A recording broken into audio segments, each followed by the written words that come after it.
Dragon Rising, a Mulan-inspired fantasy, The Hidden Warrior, written by M. Lin, narrated by Natalie Naudis. Chapter 1. Hua Minglan didn't fear death, at least not hers. What scared her was watching the people she loved suffer for nothing more than the history in their blood. Because as descendants of the last dragon lords of Piao, the Minglans had dragon blood. The capital city wasn't a welcome place for anyone suspected of harboring the ancient power inside them. No dragon had been seen in Piao in 100 years, yet the legends called their blood royal. It was said those with dragon blood were fit to sit on the emperor's gilded throne. It was also a death sentence. The Wei dynasty had ruled Piao for many generations, and it was the emperor's duty to hunt down any threat to his power, which brought them to the Festival of the Dragon, a celebration that hadn't existed in more than 5 years, not since the last round of executions took place under the stars with paper dragons dancing through the square. Her father tightened his grip on her arm as they entered the city on foot and dropped his voice. "You must be prepared, Hua. It is never a good thing for anyone to be called to the Dragon Festival."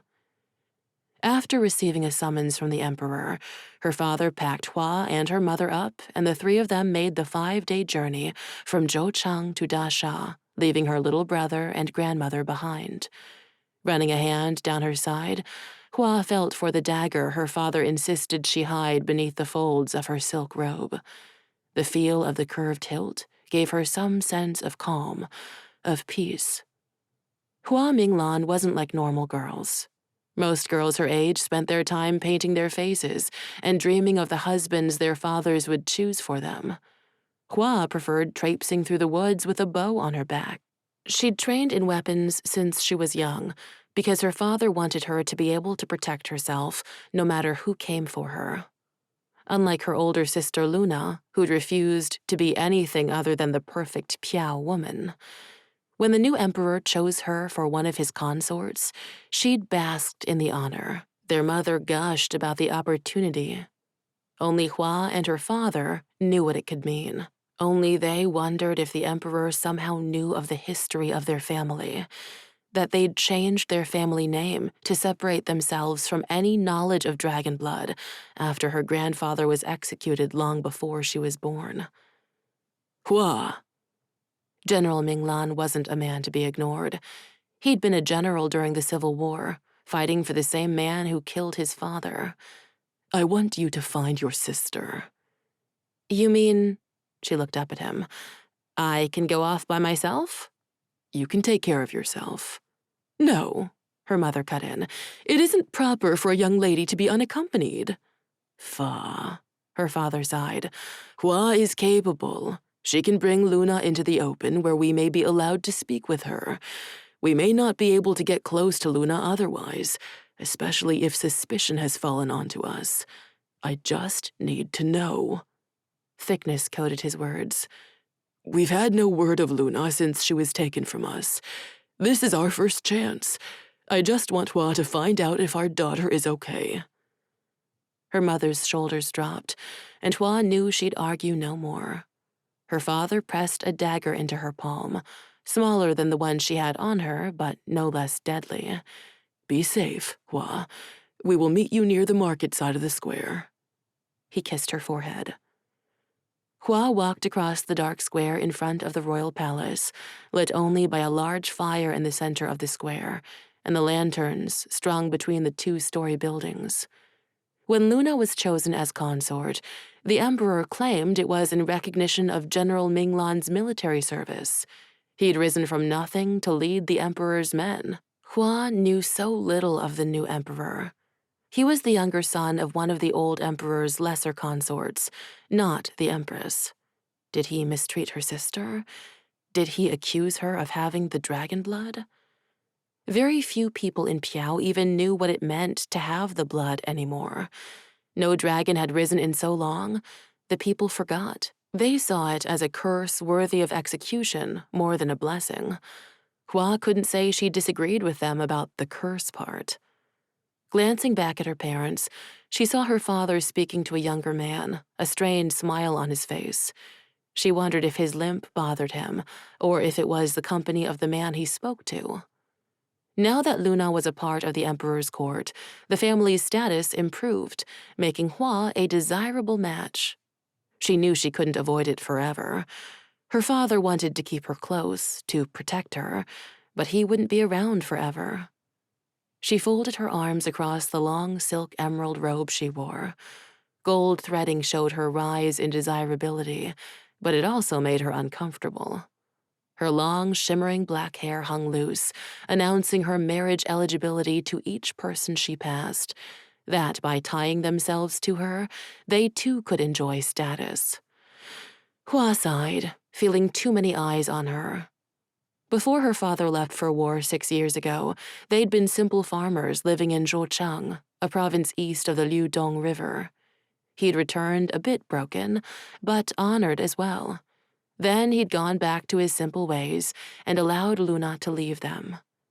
Hua didn't want to hate the emperor for taking her sister, for being a constant threat to their family. She didn't want to feel anything about it at all. But she missed her best friend. A throat cleared, and Hua jerked her head up, realizing she hadn't taken notice of where she was walking, and almost collided with the man himself. Emperor Bo Shuwei stood with a bemused expression on his handsome face, and a retinue of guards and servants following behind him. Hua's cheeks flamed. She hid the dagger behind her back. Showing it in the emperor's presence would mean instant death. Her eyes flicked to the dows carried by the guards. Your Imperial Majesty." She curtsied the way her father taught her before lifting her eyes to his. Emperor Bo Shu was a young man a little older than Hua's 18 years. He'd been the supreme ruler of Piao for only 2 years. Intense mahogany eyes stared back at her. "Are you okay?" He tilted his head to the side. The noises from the crowd pushed in at Hua, suffocating her, drowning her.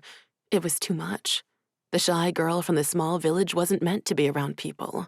She missed her dog, Chi-Chi, and the quiet lands stretching in the distance behind her home. She couldn't breathe. Embarrassment fought with panic as she tried to claw her way to the surface of her emotions. How could she break down in front of the emperor? His people stared at her as if she were nothing more than a serf with no business talking to such a great man. And that was exactly how she felt. Heat burned up her skin, cooling instantly as a hand gripped her elbow. Hua turned her head to find Luna standing at her side. She didn't know when her sister arrived, but she didn't care. "Luna," she choked out. "Breathe, Hua. Just breathe." She turned to the emperor and dropped into a much more graceful curtsy than Hua's. "I am deeply sorry, Your Imperial Majesty. My sister has a mental deficiency." Hua choked on a protest, wanting to refute her sister's false words, but Luna elbowed her. Sympathy entered the emperor's gaze. "I am sorry to hear that, Luna. Please send my best wishes to your family." He turned without another word and led his long train of followers to accost some other unsuspecting citizens. Hua's breathing calmed, and she took the chance to notice the people hanging back, watching them. As consort, Luna was afforded a host of servants, women and eunuchs only. Luna seemed to forget they were there as she gripped Hua's arm tighter and dragged her away. "Ow!" Hua hissed. "I don't have a mental deficiency." Luna pulled her between 2 buildings where the shadows hid them. "If you embarrass me in front of the emperor again, you'll have physical deficiencies." "That's not the way a lady of the court should speak." Hua rubbed her arm. Both girls stood silent for only a moment longer before Luna threw her arms around Hua. "I've been searching for you since the festival began." Hua sank into her sister's embrace. She hadn't seen her in more than a year. "I missed you." Luna pulled back, sparing a quick glance for her servants who stood nearby, and dropped her voice so they couldn't hear. "You shouldn't have wandered away from Father. It isn't safe for you here in Dasha. We were summoned, she hissed. The Emperor probably has people seeking father to arrest him now. A laugh burst free of Luna, and she covered her mouth. I'm sorry. I didn't think. I never considered what the summons would mean to father. The Emperor didn't request your presence. I did. But he signed it. As a favor to me, I'm a consort, Hua.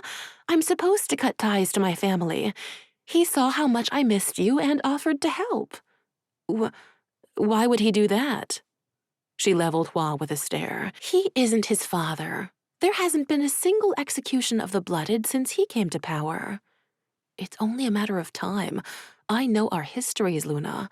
The emperors always seek out those they see as threats to their power. Yes, but just because someone has dragon blood does not mean they are a threat. The dragons abandoned Piao long ago. She was right, of course. Having the blood meant one was susceptible to a dragon living inside them. It didn't mean the dragon was already there. She blew out of breath and collapsed back against the wall. Father says I need to marry. For protection. Luna's lips drew down. Hua. Her sigh sounded so much like their mother's it had Hua drawing back. It's time. You know that.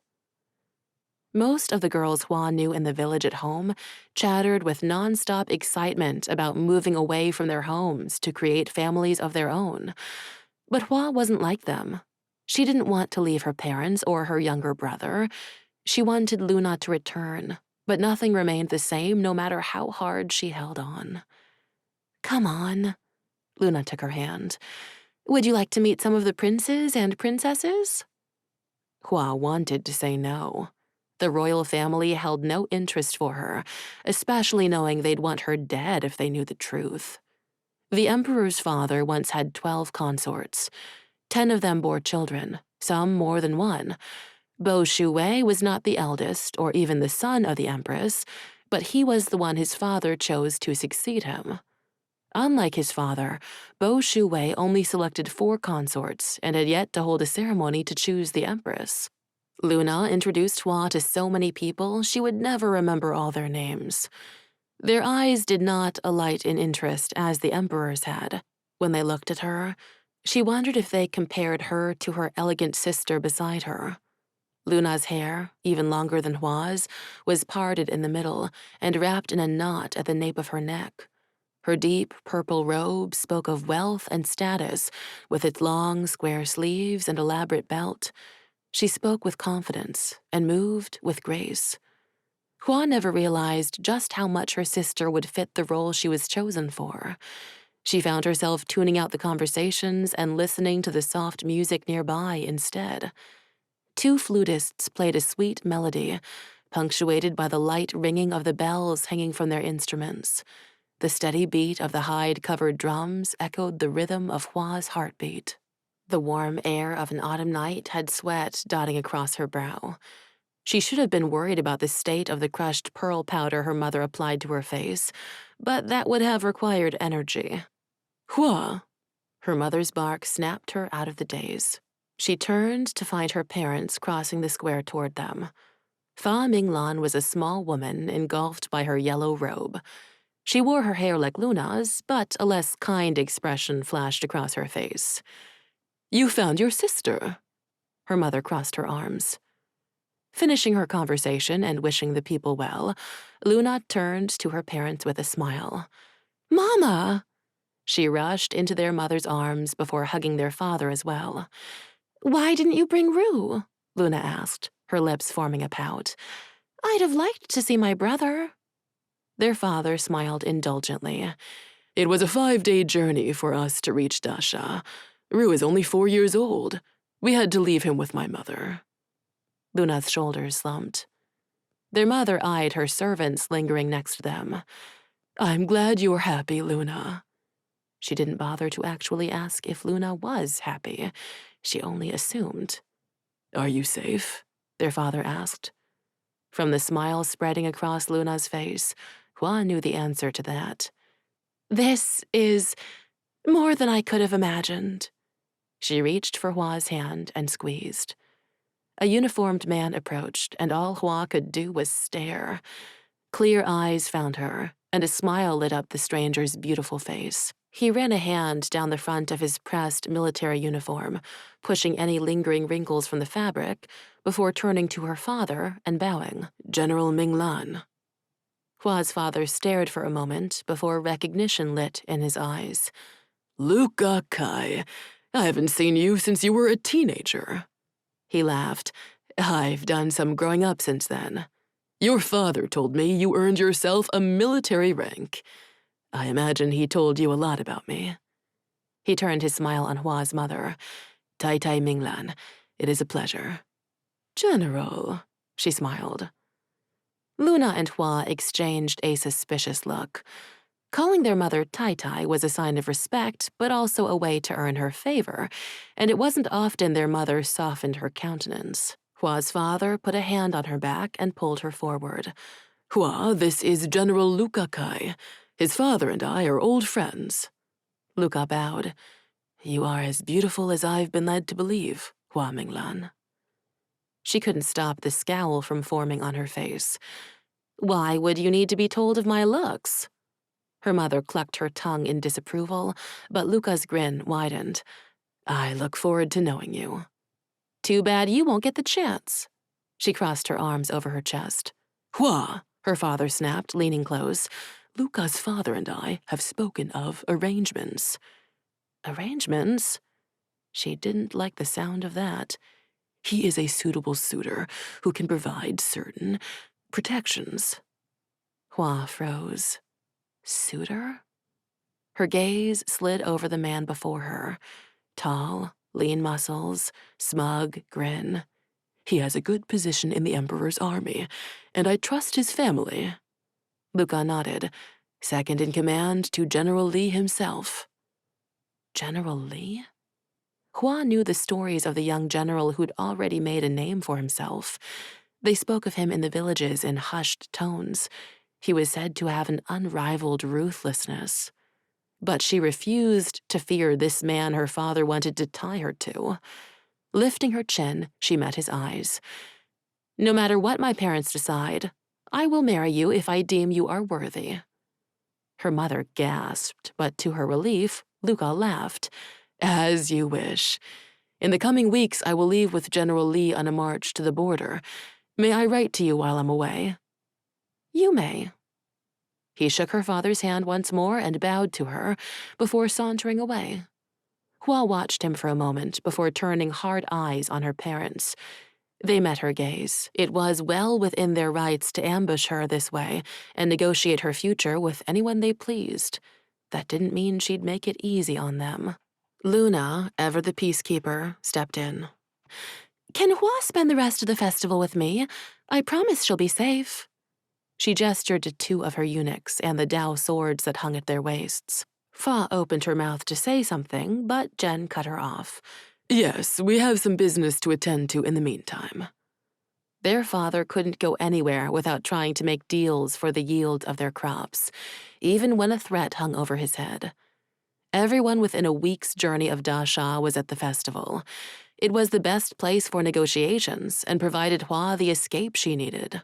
Luna pulled Hua away from their parents and giggled like a girl much younger than her 20 years. "Come with me." She led her, weaving through the crowd, toward a row of columns near the enormous palace steps. The palace sat on a raised platform, faced with dark stone. Almost black wooden walls rose toward a sloped tile roof. Balconies spanned the upper floors. Hua had never seen an emperor's speech before, but she could imagine the young emperor standing high above the crowd, his enchanting eyes peering over them. Luna directed Hua through an open plaza to the side of the steps where two stone pillars sat, dragons snaking up their sides as if they could protect the city.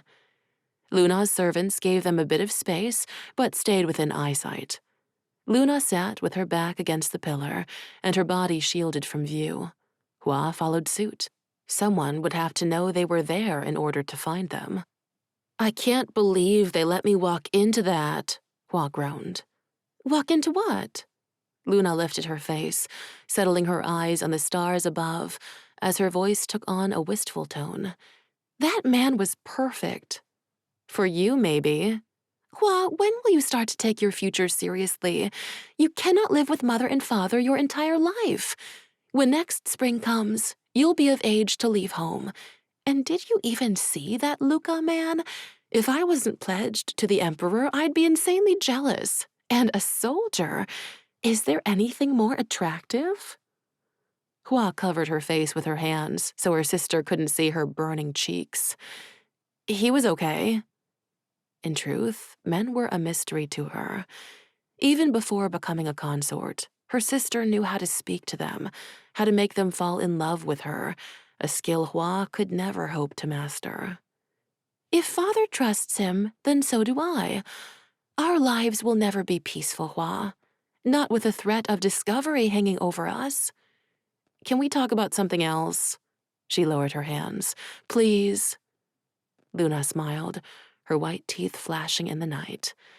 I love festivals. Hua snorted. For reasons of safety, she'd never been to a festival or even visited the capital before, and now that she had, all she wanted was to go home to her wide-open fields. She smoothed her robe around her legs, concealing the pants underneath. Luna's lips tipped up into a smile. Rest easy, Hua. You're not in danger here. I know father has trained you your entire life to look over your shoulder for enemies, but maybe it's time you tried to be normal. She laughed. Then you can be happy too. Sometimes her sister was ridiculous. What was normal? Falling all over yourself to look perfect and act like everyone else? I think I'm in love with the emperor. Luna's voice was so soft. Hua thought she'd misheard her. You're not, Hua scoffed. What would you know? She snapped. I'm his favorite consort. Luna, don't be ridiculous. The emperor will choose an empress soon, and it'll be someone with a much higher status than the daughter of the Minglans of Zhouchang, a family with little history because we didn't exist before father created the name. Luna was the only consort whose father held no title. Sure, there would be a ceremony and a competition to choose the empress, but the daughter of an army general turned farmer would never be allowed to win. Luna huffed. It isn't up to the emperor to choose. I will carve my golden statue and prove that I have heaven's mandate to be the empress, just as Boshu has it to be the emperor. He wasn't the oldest, nor the strongest of the old emperor's children, yet his father recognized heaven choosing him. Hua hadn't seen her sister in so long and didn't want to make her mad on their one night together. She wasn't a fighter and wouldn't win an argument with Luna. I hope you're right. Luna leaned her head on Hua's shoulder. Can I tell you a secret? Hua nodded. You've always been able to. I'm pregnant. Her smile widened. I will have the first of the emperor's children. A child of the emperor with dragon blood? Hua wanted to be happy for her sister. She didn't want to be the girl who questioned everything. But what kind of life would Luna have when she had to keep such a secret from the people she supposedly loved? If she told the emperor of their child's blood, he'd know about the rest of the Minglans and have no choice but to hunt them down, just like the emperors before him. Dragon blood was a direct threat to their power. It was said to be royal, giving a person the right to rule.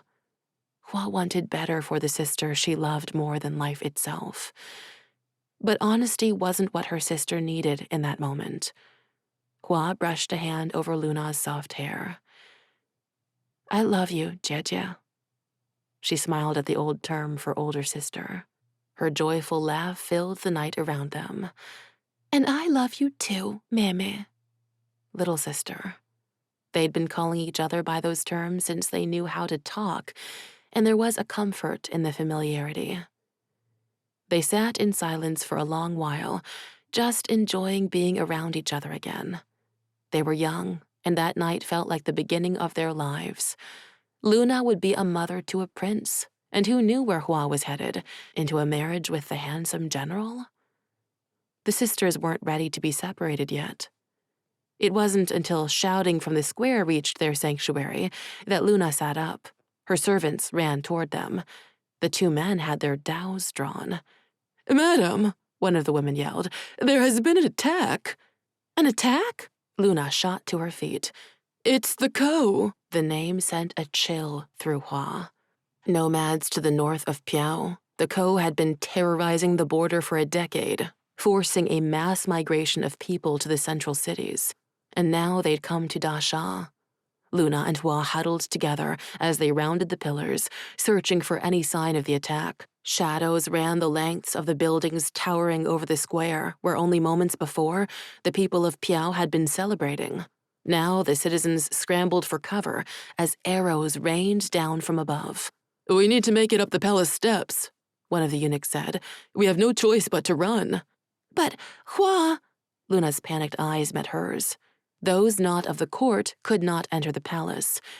"She will have to find her own way to safety." The man kept his eyes trained on the archers. "Consort Luna is my only concern." Luna shook her head violently, and Hua gripped her hands. "I can't leave you." "Yes, you can." Hua tried to infuse acceptance into her gaze. All she wanted was her sister to be safe. The only place for that was the palace. A tear leaked from Hua's eyes. "I need to find Mama and Ba. I also need you to be safe. Promise me as soon as you start running, you won't look back." When Luna didn't say anything, Hua gripped her tighter. "Promise me." Tears streamed down Luna's face. "Yes." She squeezed her eyes tight. "I promise." Hua released her. "Go!" She looked to the eunuchs and serving girls. "Get her to that palace." Footsteps sounded against the stone as the crowd continued to run, ducking into buildings that would be no use as the Ko came down from their perches on high to slaughter them all. Hua's hands shook as she watched Luna's people form up around her. With one final glance, Luna started to run. She took the steps two at a time, holding the ends of her robe up to prevent herself from tripping. Her ebony hair broke free of her knot and flew about her face. Hua couldn't move from her place until Luna was safe inside the palace. She watched her grow smaller and smaller as she neared the palace entryway. It happened in slow motion. A crossbow bolt sailed through the air, ripping through Hua's life as it reached its intended target.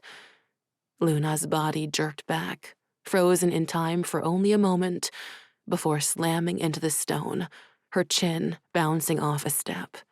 Her servants scrambled to check on her to see if she still lived, but Hua knew the moment her sister's heart stopped beating, because it matched the stillness within her own chest. An arrow flew through the air near Hua as she sprinted up the steps. Luna's servants left her, running for their own lives. Hua couldn't blame them for their self-preservation, but she also couldn't leave her sister. Luna was her everything, her best friend. She collapsed to the ground next to her body, knowing when she felt for a pulse, there would be no beat against her finger. Tears didn't come because it wasn't real. It couldn't be. Luna was larger than life. She was the joy of an everyday existence, happy and free. She loved and didn't hold back. Not like Hua. Luna deserved to live. Hua couldn't focus on anything other than the chasm opening inside her as she cradled her sister's head in her lap. People ran by, taking no notice of the girl frozen in grief or the blood dripping down the steps. A roar sounded in the distant spaces of her mind as warriors clad in lacquered leather armor cut through the crowd. The Emperor's forces ran out to meet them, dows crashing against halberds. Steel glinted in the silver moonlight, reflecting it back into the sky as if this kind of world deserved no light. A world without Luna. A world where even the center of Piao was vulnerable to a brutal attack. "No!" Hua recognized the voice of the Emperor as his guards tried to force him up the steps. "We need to get you to safety," one of them yelled back over the din of battle. Hua lifted her face, wanting to see the man her sister claimed to love. Did he even love her? He'd had a claim on her in life, but in death, she didn't deserve anyone who wouldn't trade places with her. He froze, catching sight of her, his eyes drifting to Luna. A cry broke free of his lips, and the young man, the most powerful in Piao, did what Hua could not. He wept. "My Luna," he cried. Did he know she'd carried his child? Had she told him? Hua used her body to shield Luna from the man who'd done this to her. He'd brought her here. He'd chosen her. She should have married a simple man and been safe in the village not far from her family. Instead, she'd abandoned them for the prestige promised to her. Was death prestige enough, she wondered. Did it mean Luna earned her place? Hua narrowed her eyes as the Emperor continued his tortured wailing. His guards forced him up the steps and managed to get to the palace safely. A woman's cry broke Hua out of her daze. Mama. She knew it wasn't her mother, but somewhere out there, her parents ran from the same danger. Ba! She jumped to her feet just as a body collided with hers, sending her rolling down the final steps. A volley of arrows sailed toward the spot she'd been only moments before. The man, her savior, landed next to her with a thud. She wanted to thank him, but the words sat cold in her throat. As arrows fell down around her, one flew right for her chest. It struck her right above her heart, but did not pierce her skin. She cried out, expecting to feel it tear through her flesh. Instead, it clattered to the ground.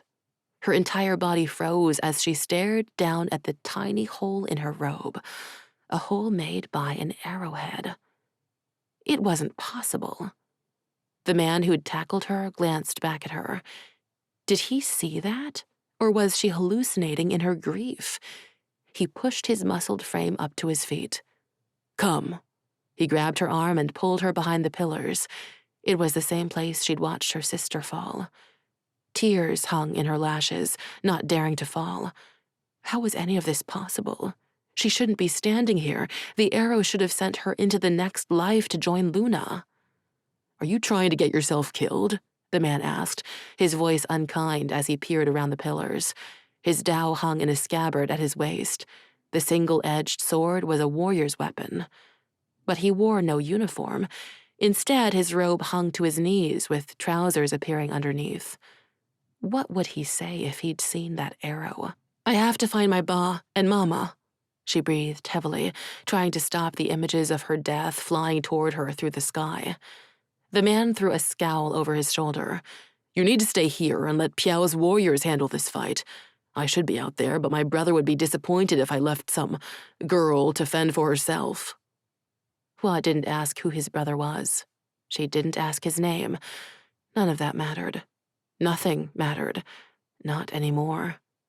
The Festival of Dragons had turned into a bloody affair, and she wasn't sure Piao would ever be the same. She sure wouldn't. Maybe she'd imagined it in her grief over losing Luna. That was the only explanation. A co-warrior dropped to the ground in front of their hiding place, a halberd stuck in the back of his head. One of the Emperor's men pulled the battle axe free without so much as a second glance at the hulking brute he'd felled. The Ko were unlike any foe of Piao's. Brutal and strong, they hacked their way through countries. They'd been trying to take everything Piao had for a decade. They didn't want to settle among the Piao folk, only conquer them and control the trading routes along the Liudong River to the sea. Hua didn't know when the fear left her. Maybe it was about the time she wished she could join her sister and stay with her forever. Maybe it was when she faced her own end. But the fight didn't scare her. A co-man caught sight of them and ran their way. Hua's savior, as she called him, prepared to meet the charge, and Hua took the opportunity to run past them both, dodging out of the way of the attacker's long spear.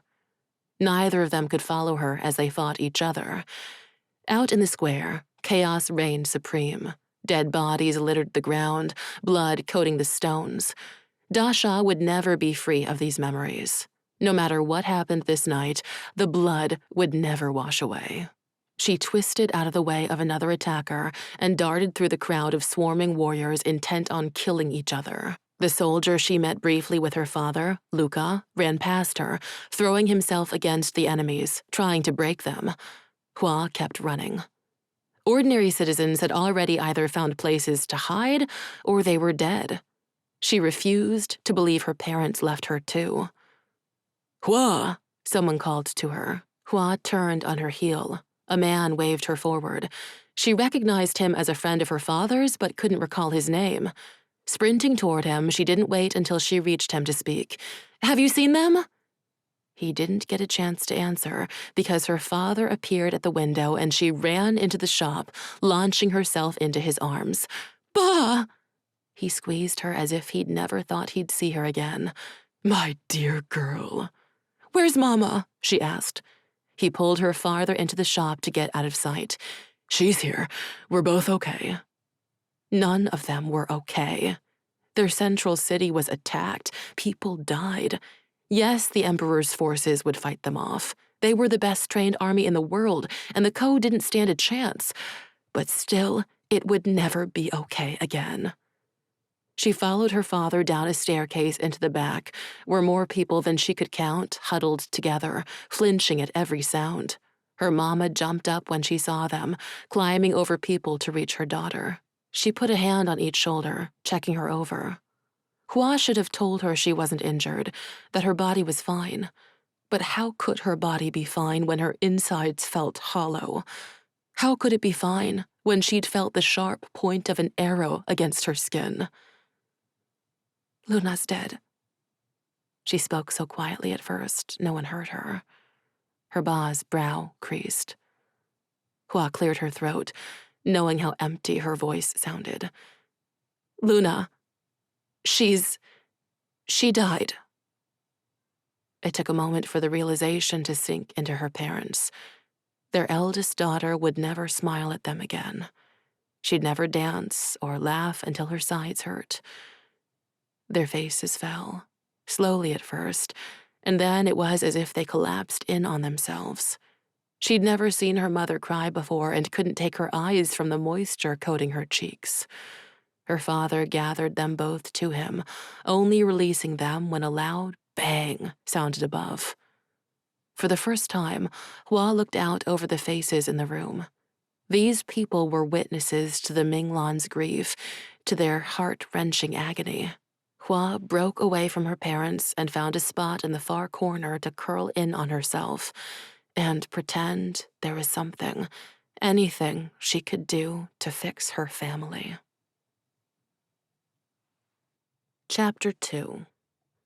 Jian Li was many things. Brother to a powerful man, unmatched warrior, and loyal general. General Alton of the Ko was few of those things. Talented with the Tao, he had loyalty to no one but himself. When Jian saw him enter the bloody square, stepping over bodies of the people who'd be alive if it wasn't for the Ko, he could see little else. For some unknown reason, he'd been searching for the girl who ran from his protection. A girl he could have sworn took an arrow to the chest. But that wasn't possible. In the chaos, his eyes played tricks on him. The girl cared little for herself as she bent over the fallen woman Jian had recognized as one of the Emperor's consorts. Then he saved her, got her to a place she could hide from the foreign attack, and she'd run. He shook his head, waiting for his opening. His warriors pushed the invaders back to the perimeter of the square away from the palace. That was the goal. Protect the Emperor at all costs, no matter who else they couldn't save. But Jian knew Emperor Bo Shuwei, and Bo wouldn't have approved of the strategy that left the citizens of Da Sha vulnerable. Fire rose toward the sky, angry red flames dancing as they ravaged buildings full of those who'd hidden in them. Something had to be done. General Alton was a large man with wide, hulking shoulders hunched forward. A prominent brow jutted out above dark eyes. He rubbed his pointed chin as he surveyed the remaining Ko soldiers atop the houses, with bows and crossbows aimed down below. Jian found a discarded shield on the ground near a fallen warrior. Crossbow bolts could still pierce the metal, but they wouldn't reach his skin. He leaped over a mass of bodies, his feet standing in a puddle of blood that splashed up his robes. He should have known better than to think he could take a knight away from his scaled armor. Dao raised in one hand, he charged, prepared to meet the full might of Alton as he had many times before. He was halfway across the square when he heard it. A horn, the Ko's signal to retreat. Alton finally saw him, his lips curving up into a wicked grin for just a moment before running forward, ignoring the signal to retreat. Jian Li. His lip curled. I was hoping to see you here. The accented words fell on Jian, reminding him of a time when he'd spoke to Batukan Alton every day. They'd been friends, almost, if you discounted the fact that Jian was a spy, lying to everyone he knew in Koland. Except for her, Alton's sister. She'd known exactly who he was, and loved him enough to leave with him. At least, she had tried. There was no time for remembering the past. Are you going to fight me? Jian gripped his dao, preparing for an attack. In another life, the man before him would have been on his side. They both mourned the same woman, but they blamed each other for her death. Alton flicked his eyes to his retreating men. Not today, Li. This attack was a warning. The Ko grow in strength. Soon, Piao will not be able to stand against us. We are coming for you. His voice dropped, and I will make you pay for what you did to her. If his country wasn't in danger, Jian would let him. Maybe he deserved punishment. She was dead, and here he stood, still unable to save her. Was that why he'd saved the girl? Alton gave him one final long look before making for the nearest horse and launching himself into the saddle. Jian breathed heavily as the Ko slipped back into the darkness from which they'd come, shadows in the night. One day, he promised General Alton's retreating form. One day, you and I will finish this. He surveyed the damage, sadness growing inside him as he watched his warriors go from fighting the Ko to pulling people from burning buildings. They arrived back in the square, coughing and choking on the billowing smoke. It would be a long time before they had numbers of the dead, but Jian already knew it would be more than Piao could bear. These scars would never heal. The attack lasted only hours, yet it felt like years had passed. Jian's eyes found the girl he'd saved, the one who shouldn't still be standing, as she stumbled from a building to his left, clutching two others who looked like her parents. Tension released inside him for only a moment, before it snapped back into place as he realized the night wasn't over. He needed to make sure Bo was okay, to see to it that Piao still had their emperor, and that he hadn't lost one of the last people in this life he cared for. He ignored the protest from his legs and sprinted toward the steps that would take him to the platform where the palace sat above the square. He'd counted the steps once as a child, with Bo and their childhood companion, Luca. 43. A random number, but one that seemed almost insurmountable to three small boys. No guards stood outside the palace, so Jian burst into the entryway, throwing himself into the chaos. Soldiers, servants, consorts, and all those who were part of the court stared at him as he broke through their ranks.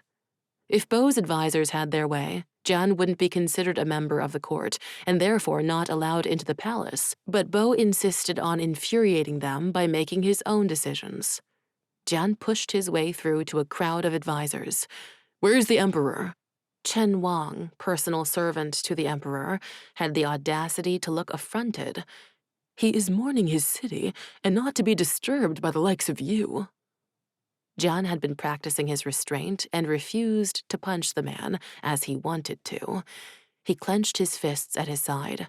You tell me where Bo is right this instant, or I'll see to it you're thrown from the palace. He would never. Are you so sure about that? It was no secret Bo trusted Jian more than the sycophants vying for his attention. Chen shrank back. He's in the temple. Jian didn't spare him a final look as he thundered through the maze of halls. The temple was an ornate building behind the main palace. A narrow courtyard connected the two with high walls on either side. Outside the entrance, a massive stone statue of Buddha greeted all visitors and directed them toward the gold-plated double doors, where ancient carvings of dragons adorned the structures. Inside spoke of the prosperity of Piao under Bo's father, and now him. Golden statues were spaced throughout the room. Red jade pillars lined the marble walkway, ending at a sheer curtain. No one dared interrupt Bo while he prayed, except for Jian. Beyond the curtain, the Emperor of Piao, the newest ruler in the Wei dynasty, kneeled in front of a golden dragon statue and wept. Jian approached him and kneeled beside him. Bo didn't bother drying his eyes as he raised his face to the statue. "Brother, have you come to tell me my city is lost?"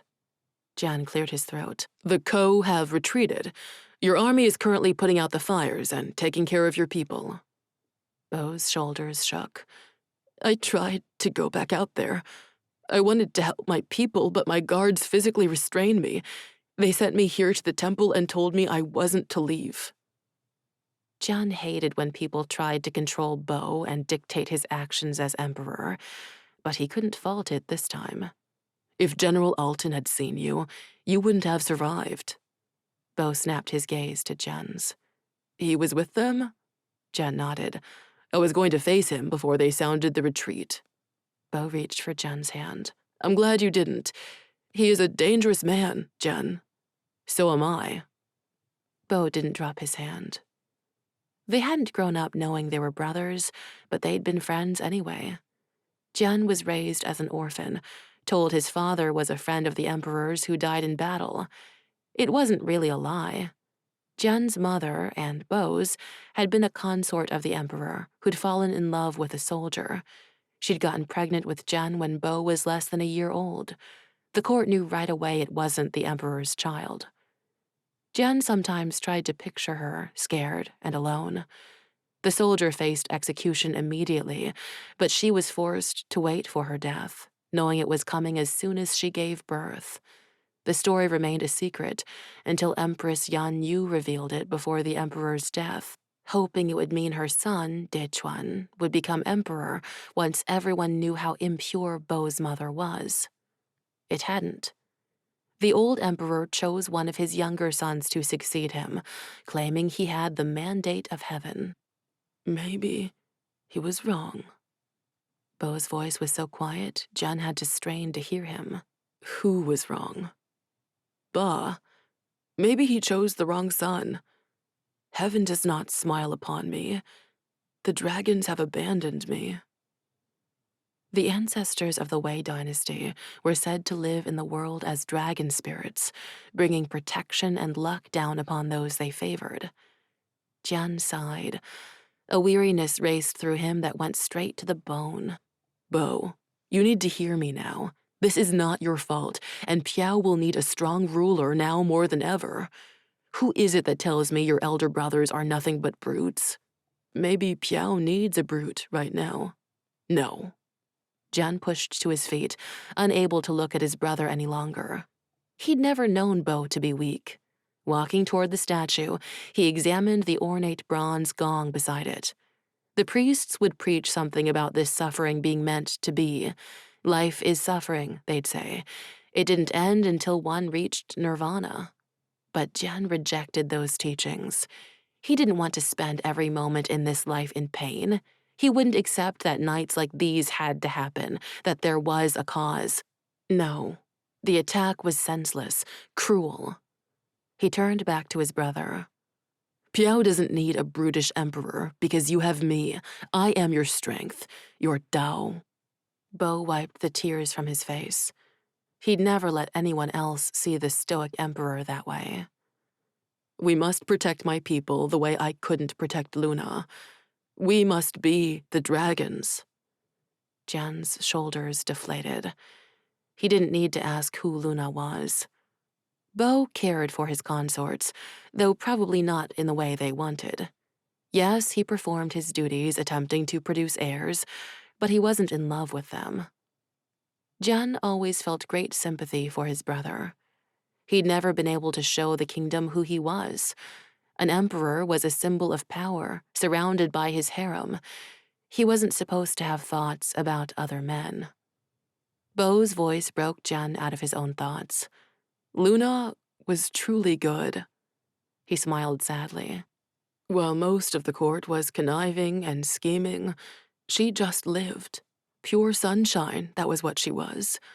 Mei Li. Beautiful. He stood, flattening the creases in his ornate robe and tying the belt tighter. Jian put a hand on his shoulder. The court would be aghast to see anyone, even family, treat the emperor so familiarly. Beau gave him a grateful smile and straightened his shoulders. Take me to see the damage.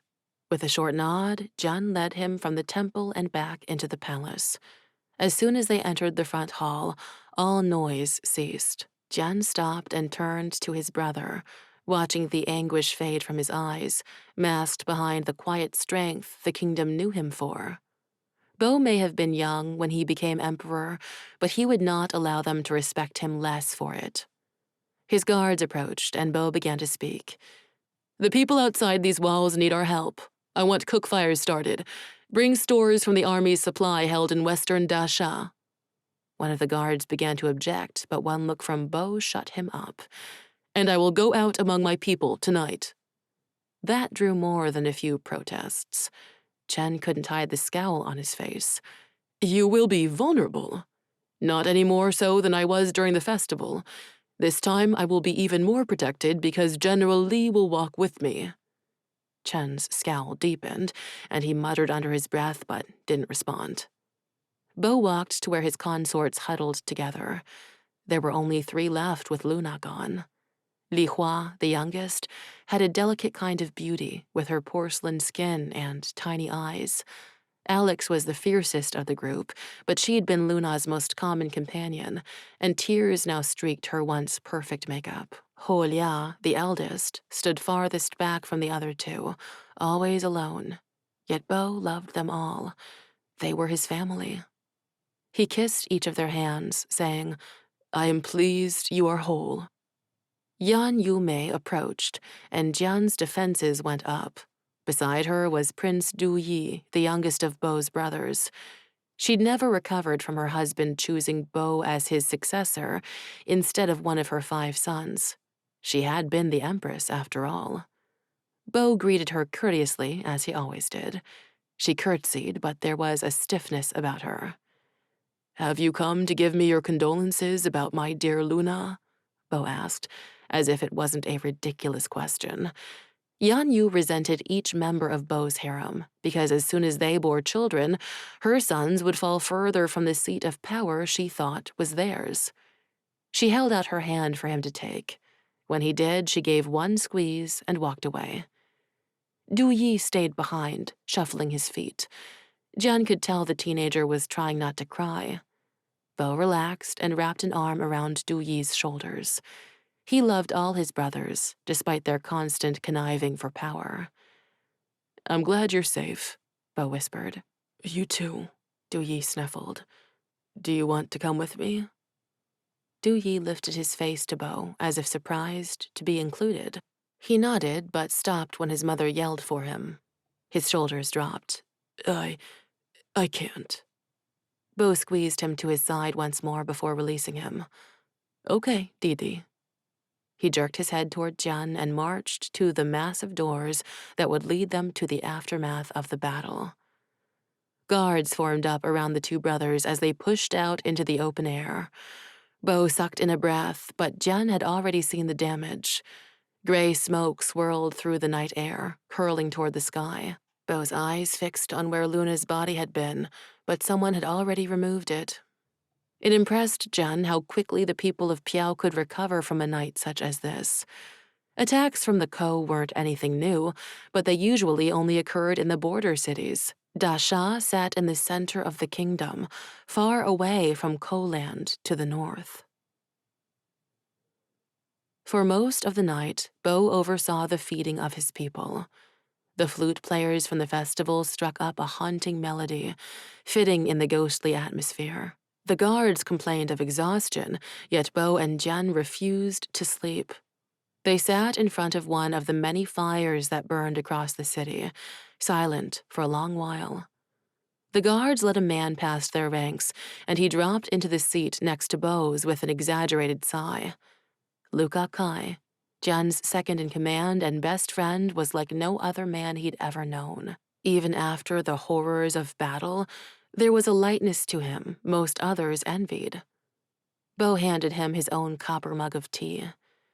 "You look exhausted." Luca took it. "Yes, Your Imperial Majesty." Normally, he only used the title in jest, but there was no mocking in his tone this night. "It's been a long night." Jian gestured to a streak of blood on Luca's uniform. "Not mine." Luca took a sip of tea. The three men grew up together. Luca's father was one of the old emperor's most trusted generals.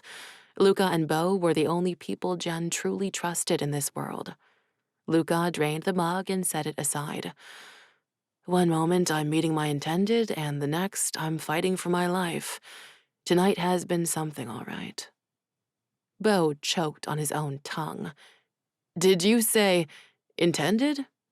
He shifted his eyes away, refusing to look at Luca. Jian constantly wondered where things stood between the two men.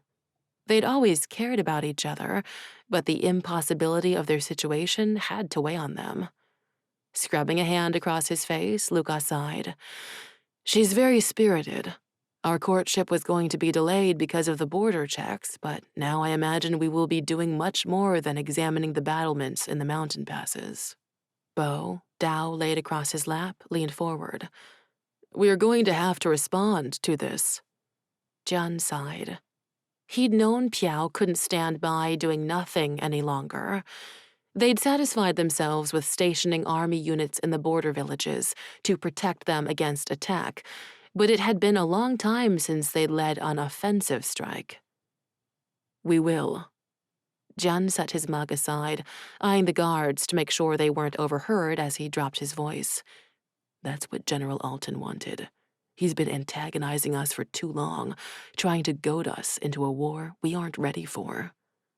Beau rubbed his eyes. "When you were in Coland, the settlements you found spoke more of their goals than any actions here. As time marches on, they're laying down their nomadic lifestyle." Jian nodded.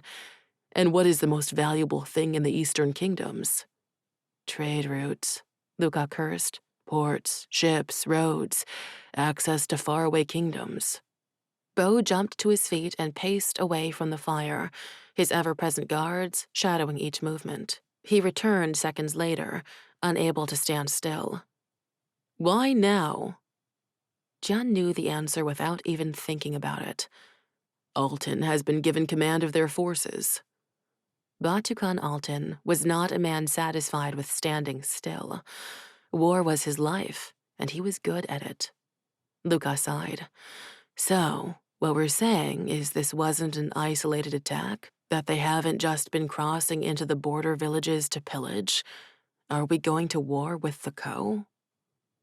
Beau looked to the sky, as if the stars could give him any answer he searched for.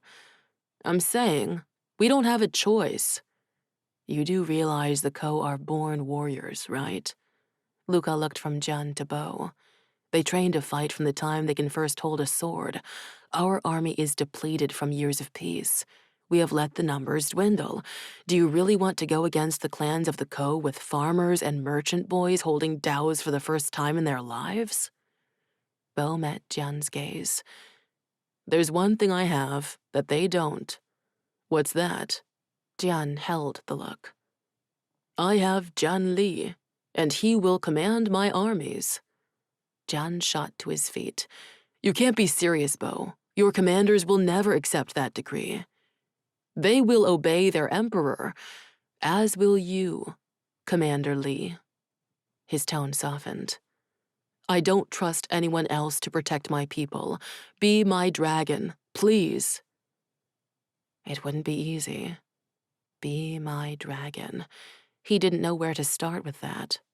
What Beau asked of him bordered on the impossible.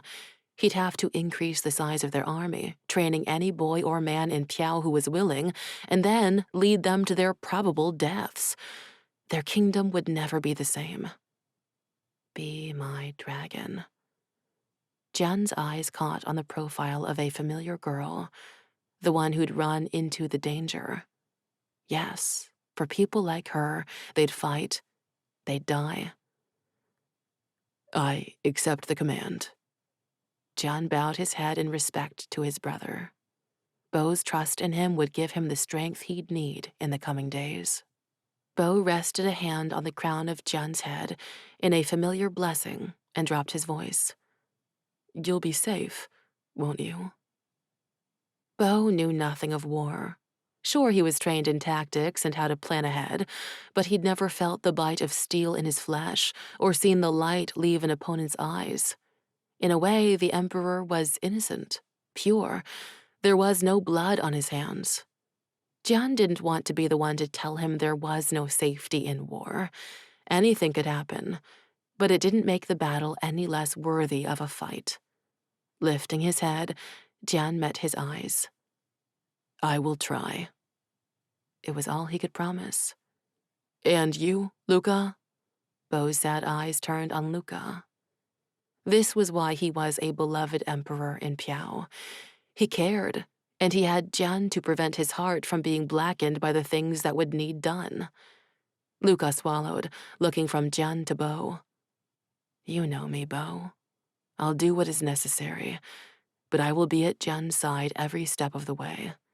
We will look out for each other. That is all I can ask. Beau turned away from them and straightened his shoulders, becoming the emperor once more. As his guards led him back toward the palace, Jian couldn't help but wonder if Beau's men would truly look after him. Chapter 3. How could Zhou Chang look untouched when Da Sha had been forever changed? Hua searched the village for familiar faces as the traveling party broke off, going their different ways.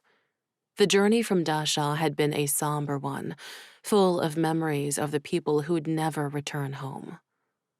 Hua followed her parents away from the others they'd joined on the road. The 5-day journey wore on them. They'd had only one horse, her father's war beast, Hema, and took turns riding her. When the small home at the edge of the patchwork fields came into view, rolling hills stretching behind it, Hua's entire body relaxed. This was where she belonged, where she never wanted to leave. The dark walls grew larger as they neared. A wooden swing hung from the large privet tree sitting outside their front door. Hua fixed her gaze on it, remembering 2 little girls who'd spent hours at a time pushing each other, seeing just how high they could fly above the ground. Every part of their farm held memories of Luna. She averted her eyes, instead focusing on the low stone wall skirting the edges of the yard. Her sister wasn't coming back. She'd never race across the fields or climb the trees surrounding their property. She wouldn't sit atop the waist-high wall, her feet dangling off as her body shook with laughter. A bark snapped her from her thoughts, and she started running, needing the comfort only her best friend could give her. Chi-Chi! She reached him and fell to the ground, throwing her arms around his hulking, brindle frame. He tackled her to the grass, licking her face. A sob shook through her, and still she held back the tears. It's all wrong, Chi-Chi. It's all wrong. She should be here. We should never have let her go to Da Sha. He pressed his paws to her chest, keeping her from rising as he stared down with understanding brown eyes. She knew it was silly. Her dog didn't know what she'd said. He didn't truly see inside her heart, but sometimes she thought he was more than a simple animal. Another body collided with Chi-Chi, throwing him to the side as Hua's little brother jumped on them. Hua, you're back! She sniffled, pulling the boy flat against her and never wanting to let go. Rue, I missed you. You have to tell me everything. His excited eyes tore through her heart. Rue didn't know Luna. He'd been too young when she left to remember her. Hua told him stories of their eldest sister, her best friend, but stories weren't the real thing. At least he'd be spared the grief that now lived in their parents' eyes, the emptiness inside her. He rolled off her and sprinted toward their parents, cresting the hill. "Mama! Ba!" Their father dropped his cane and lowered himself to his knees, holding out his arms. Rue ran into them as another shadow fell over Hua. She lifted her eyes to her grandmother. "Nai-Nai." Her grandmother held a hand down, and Hua gripped it, accepting the help to stand. The gray-haired woman wrapped her arms around Hua. "I'm glad you're home and safe. I've been so worried." "Me too." She buried her face in her grandmother's shoulder, inhaling the familiar scent of cherries. She spent a lot of time picking the fruit from the trees at the side of their house, humming while she did. Hua's parents reached them, Rue now in their mother's arms. Chi-Chi ran excited circles around the family. He never liked when they weren't whole. Would they ever be whole again? "Mama." Hua's father kissed his mother's cheek. "Come inside," her grandmother said, gesturing toward the house. "We expected you to stay in Dasha a few more days, but I will fix us a meal." Hua didn't listen as her parents explained their early return. She didn't watch as her grandmother received the news that she still couldn't believe herself. Instead, she entered the house and climbed the wooden staircase to the loft she'd once shared with Luna. As she climbed out the window onto the low roof, the sun sank low on the horizon. Below, Chi-Chi sat outside the front door, barking for entrance. Chatter from the house drifted out to her sanctuary, but she couldn't be around them. She sat with her legs hanging over the edge of the flat roof. Luna yelled at her many times over the years for sitting so near the edge. She'd been afraid of death, of pain. Hua was different. She didn't fear the end. Some called it courage, the way she always skirted danger, balancing on the edge of a knife. Only Hua knew it for what it was. Cowardice. No, death didn't scare her. She gave pain no mind. Life itself held the darkness. Sometimes Hua thought her family were the only people she could feel connected to. She'd never wanted to know more about the boys and girls she met in her studies. Her best friend was a dog. It was something Luca Kai would soon learn. As darkness let the stars shine through up above, someone climbed out the window behind her, and she didn't need to turn to see who it was. There was only one other person who didn't fear the roof. "Nai-Nai." She shook her head. "Should have known it wouldn't take long for you to find me." She turned to see her grandmother. Jia Minglan saw more than anyone realized. She took great pleasure in being underestimated due to her advanced age, because she constantly proved everyone wrong. Except Hua. She'd always known her grandmother wasn't the frail woman she appeared to be. "Hua." She slid to the edge and sat just as Hua did. One moment of misplaced balance and she could tumble off the roof. Part of Hua imagined her doing some elaborate move, rolling as she landed and popping back up as if nothing was wrong. The image almost made Hua want to laugh. Almost. Her grandmother put a hand on her back, rubbing in circles. "Luna was too good for the world of consorts and palace deceptions." Hua didn't know what to say to that. She'd always thought the same, but in Piao it was such an honor to be chosen by the emperor. Most people never considered what it took from the women. Yet Luna seemed happy. Hua sniffed. "Nai-Nai, I'm trying really hard not to blame the emperor for Luna's death." She clamped her shaking hands around the edge of the roof. "I know the attack wasn't his fault, but none of us would have been there if his eyes hadn't fallen on our family, if we hadn't won favor. We'd still be poor farmers under threat because of our blood, but at least we'd be whole. It does us no good to live in alternate realities, Hua. You can miss Luna. We all will. But don't for 1 second claim you aren't whole because she's gone. What's inside you has nothing to do with anyone but yourself. I don't want to see you lost in grief and anger." She was my sister. No one claimed this life was an easy one. Luna was a bright soul, but her loss doesn't make the sky any darker. Hua's shoulders shook, and her grandmother wrapped an arm around her. Cry for her now, Hua, and then be the kind of person she would have wanted you to be. You are the strength in this house, and your family will need you. She didn't know how her grandmother could say that. Hua had never been her family's strength. Her father, Luna, and even her mother were stronger than her. She laid back, lifting her eyes to the stars above in the cloudless sky. Directly above her, stars connected into an image of a dragon, but the constellation had no name she was aware of. Her father used to show her the stars, but he never once mentioned a dragon protecting them from the sky. What's it called, Nai? Her grandmother leaned back next to Hua. What are you talking of, Hua? She lifted one finger to trace the lines of the great beast.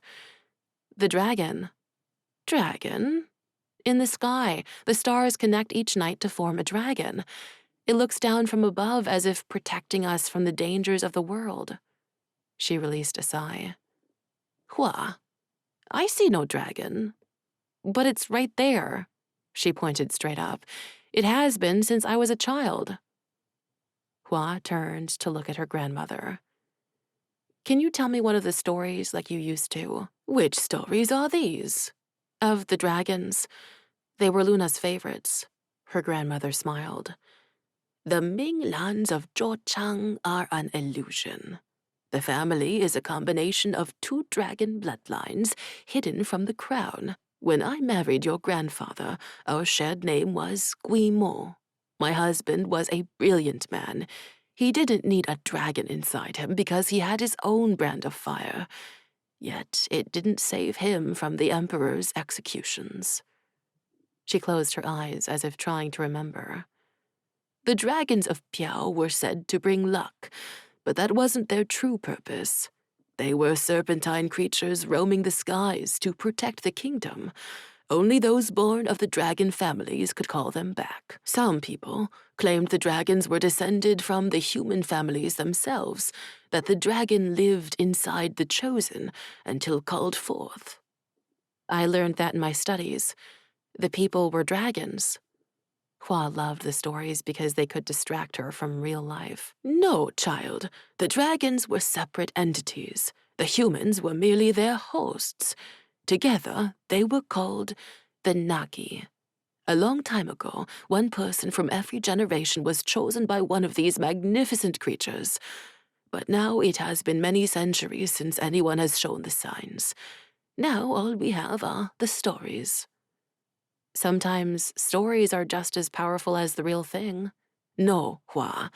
Piao is going to travel down a dark road, and stories cannot save us.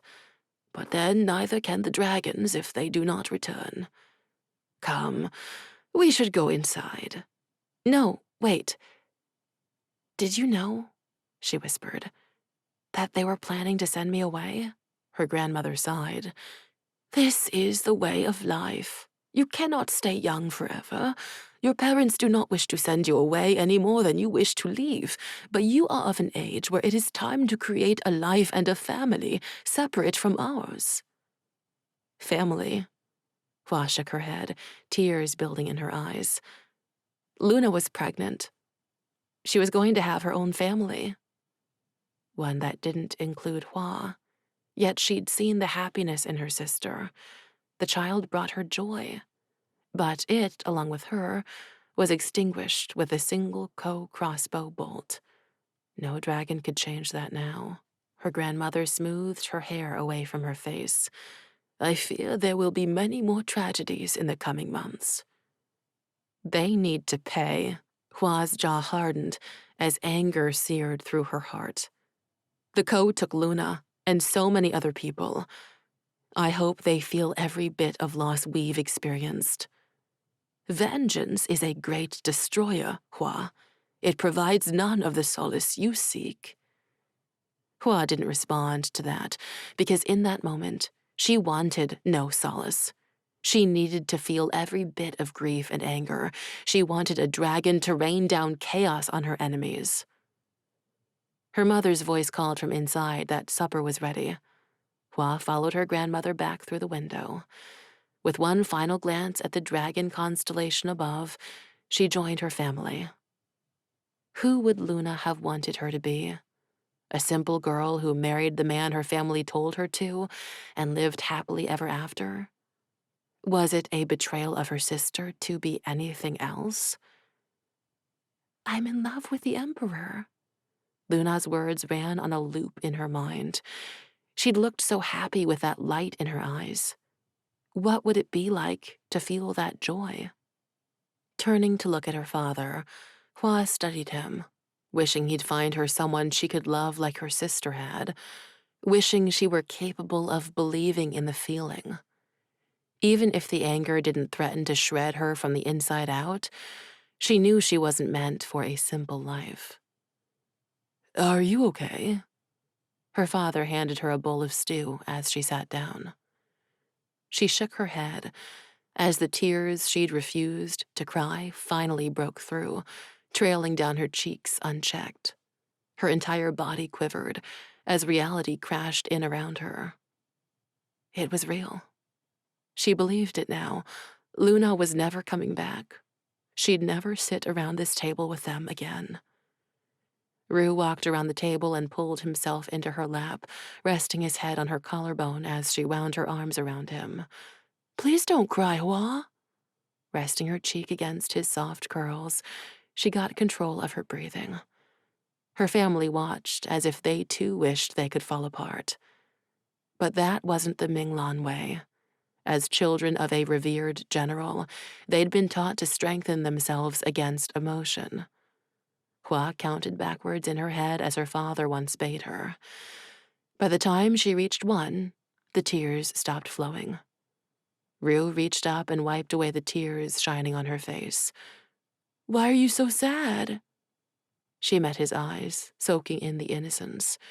He didn't know what this pain was like, not yet.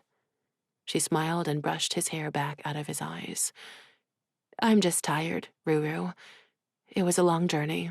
He slid from her lap and sat in the chair next to her. Okay, but I'm sleeping with you tonight so I can make sure you don't cry anymore. As if her tears provided some clarity, Hua sat straighter, realizing no one was going to give her the strength her grandmother claimed she had. It had to come from within. No one else could repair her heart or allow her to move past this into a future she no longer recognized. She was a Minglan, every bit her father's daughter. As she lay in bed that night, Luna's smiling face floated in the spaces of her mind. They hadn't expected the Ko to attack the festival and didn't know what came next, but Hua wouldn't let foreign invaders break her family. I'll protect them, Luna. Hua whispered the promise as she curled her body around Rue's sleeping form. Whatever happens, I'll keep them safe. Chapter 4. The days grew colder, and with each setting of the sun, Hua felt as if she'd slipped further and further away from her sister. Nothing changed in Zhouchang in the months following the attack. News of the Piao troop movements reached the village, spawning rumors of battles in the mountain passes at the northern part of the kingdom. The Ko were a fierce enemy, driving the army back into their own kingdom. To Hua, it sounded as if Piao would never win. She charged across the open field on light feet, tracking the bear her father spoke of at breakfast. He said it killed 2 cows in the northern fields in the night. His plan was to take a hunting party to find the predator around the noon hour, but Hua couldn't wait that long. She could practically hear the things he'd say once he found out she planned to find it herself. But it wasn't the first time she'd chased predators away from their farm. Carrying a simple wooden bow in one hand, she passed into the trees, stopping to examine the animal tracks on the muddy ground. From a young age, her grandmother taught her to shoot a bow, much to the consternation of her mother. While Luna excelled in all manner of schooling, musical instruments, and even intricate sewing, Hua had different skills. Shooting with deadly accuracy and tracking a target were two. She'd also learned to fight from her father. If the Emperor's men came for the Minglans, no amount of skill could protect them, but being prepared gave them a bit more peace of mind. It also made her an excellent hunter. The women of the village looked down on her for her activities, but she didn't mind. She'd never needed friends. Rustling came from her left, and she stopped, stepping behind a wide tree trunk and peering around the rounded corner. A small brown bear ripped through a bush, shoving the leaves and berries into its mouth. Hua breathed evenly, willing silence into her every move. Pulling an arrow from the quiver on her back, she knocked the bow and pulled her arm back, letting the string graze the corner of her mouth. Breathe in, breathe out, release. The arrow sailed toward its target, striking him in the torso. With a roar, the bear stood tall and charged her hiding place. With fumbling fingers, she yanked another arrow free and barely got it knocked before the bear reached her, lunging with his claws outstretched. Heat snaked down her arms, and pain seared through her as if something tried to break out from inside her body. Heart beating rapidly, she released the second arrow, striking the bear right next to the first. It stumbled back before collapsing forward, knocking her to the ground. Warm blood soaked into her breeches and robe as she squeezed out from under the heavy animal, gasping for breath as she did. The pain subsided, and the heat recoiled, as if whatever tried to get out went dormant. Finally, the weight left her, and she leaned her head back against the ground. Her father was going to kill her, but she wanted to prove she was worth more than sitting inside accomplishing chores meant for girls. Getting her breathing under control, she pushed herself off the ground and slung the bow across her back with the quiver. This part of the woods held dense trees that stretched from the edge of her property into the village. She hadn't realized how far she'd tracked the bear until she saw the road leading down into the village. It would be easier to get home from there than to go back through the woods. Glancing down at her blood-soaked clothes, she sighed. Village it was. At the far edge of the trees, dirt paths turned to cobblestone streets. Flat-roofed homes with stone walls and square windows lined the way before giving way to larger shops. A group of young women in silk robes, their faces painted white, eyed her as they spoke to each other in hushed voices. Old men traced her path with their gazes. The farmer girl with blood on her simple clothing. They didn't know the blood belonged to a bear, and even if they did, would they hate her any less? Did she care? A wooden post marked where the road forked, with a small crowd gathered around it. Hua pushed her way through the throng of young men to find a parchment nailed to the post. Men wanted. The Ko have come to Piao. Now is your chance to do your part and take up your role in this war. Any eligible man who should wish to fight for his country, report to the garrison in Yewo within a fortnight. That was it. A call to join the army. A call to get their vengeance on the Ko-warriors who attacked Da Sha, the men who killed Luna. Ignoring the stairs, Hua shouldered her way around the post and took off running down the road away from the village, kicking dust up onto the bottom of her robe. Not for the first time. She hated she'd been born a girl. If she wished to fight, why shouldn't she be able to? It didn't make any sense. She was as brave as any of those insipid boys her age in the village. A high-pitched yip wiped their excited chatter from her mind as Chi-Chi ran up the path with Rue close on his heels. Chi-Chi! Rue gasped for breath as he tried to chase the dog. Hua slowed, waiting for her brother to see her. Chi-Chi stopped in front of her, panting, with his tongue hanging out of his mouth. Bending down, Hua scratched his ears. You shouldn't run from Rue, buddy. Rue finally caught up to them, his little legs shaking from the effort. Hua! His eyes rounded. You're here. What are you doing so far from the house, Rue?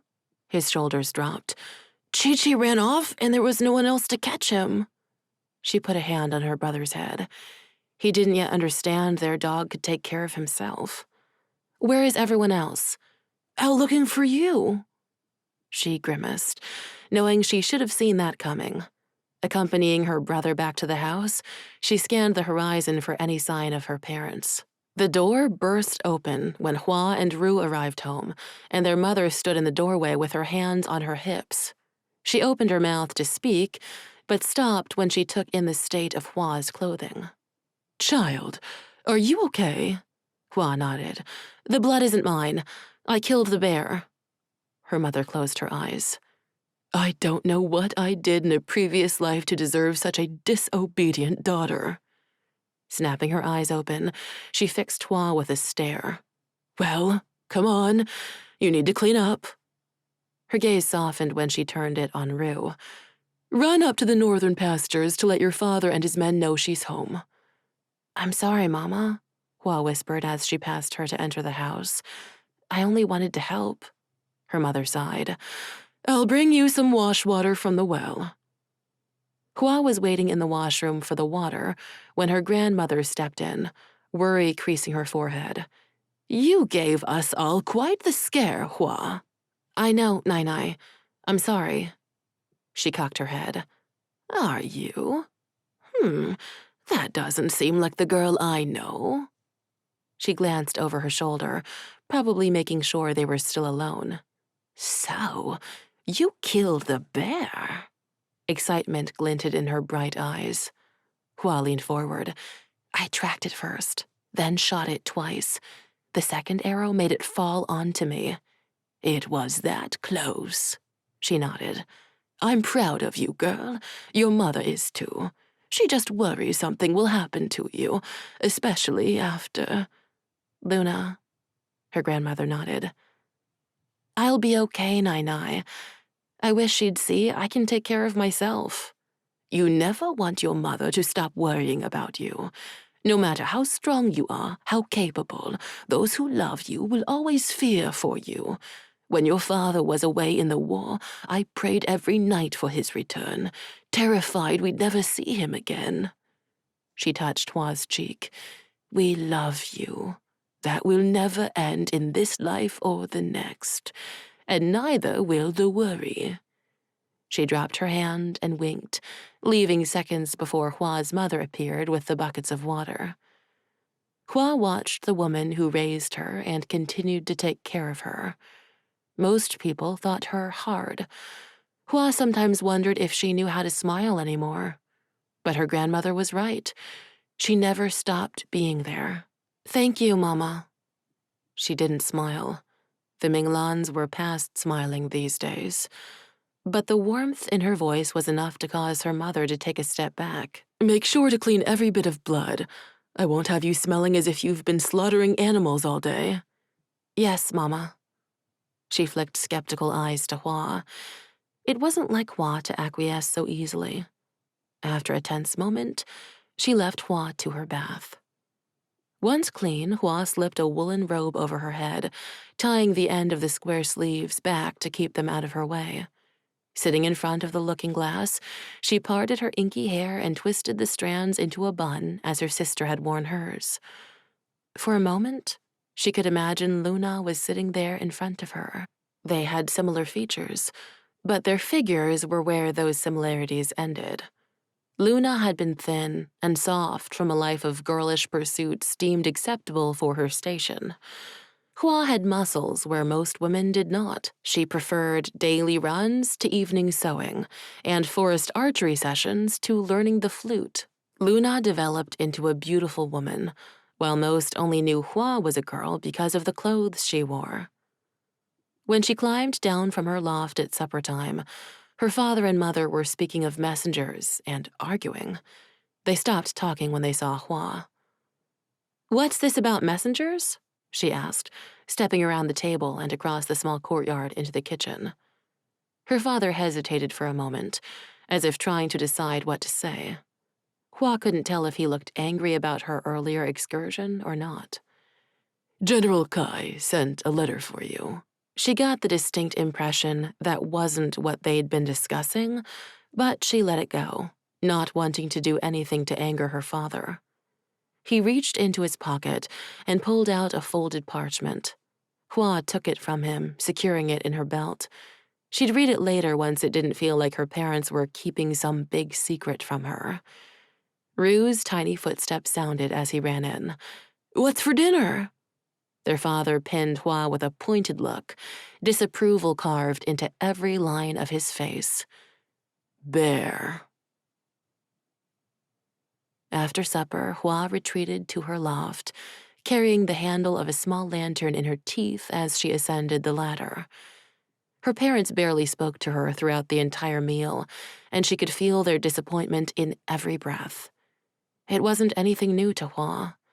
Before she left for Dasha, Luna spent her life vying for their acceptance, wanting nothing more than to make them proud. Hua wanted that too.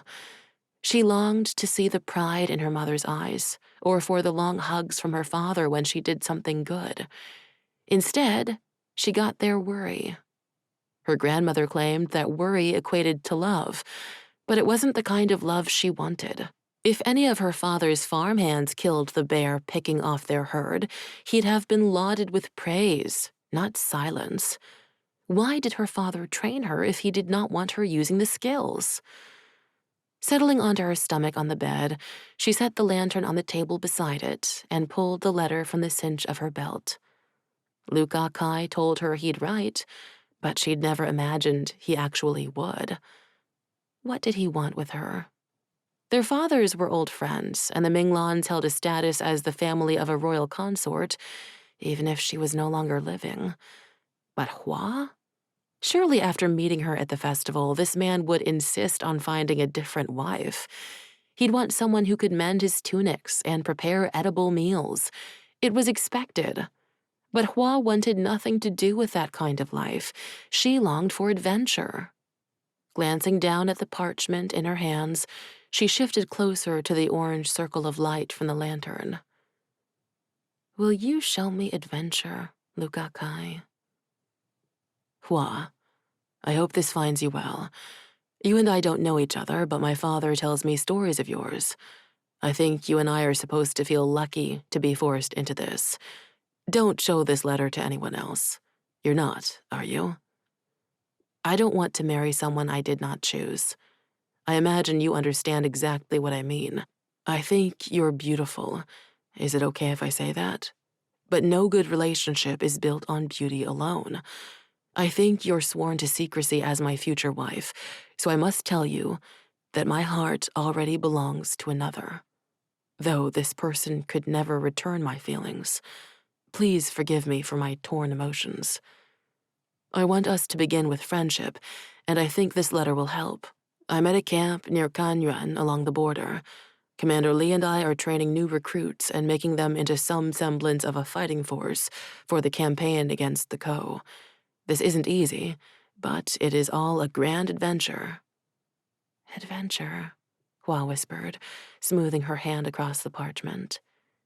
"If you decide to write back, send the message to the garrison in Kanyuan. They will pass it along. Your friend, hopefully, Luca."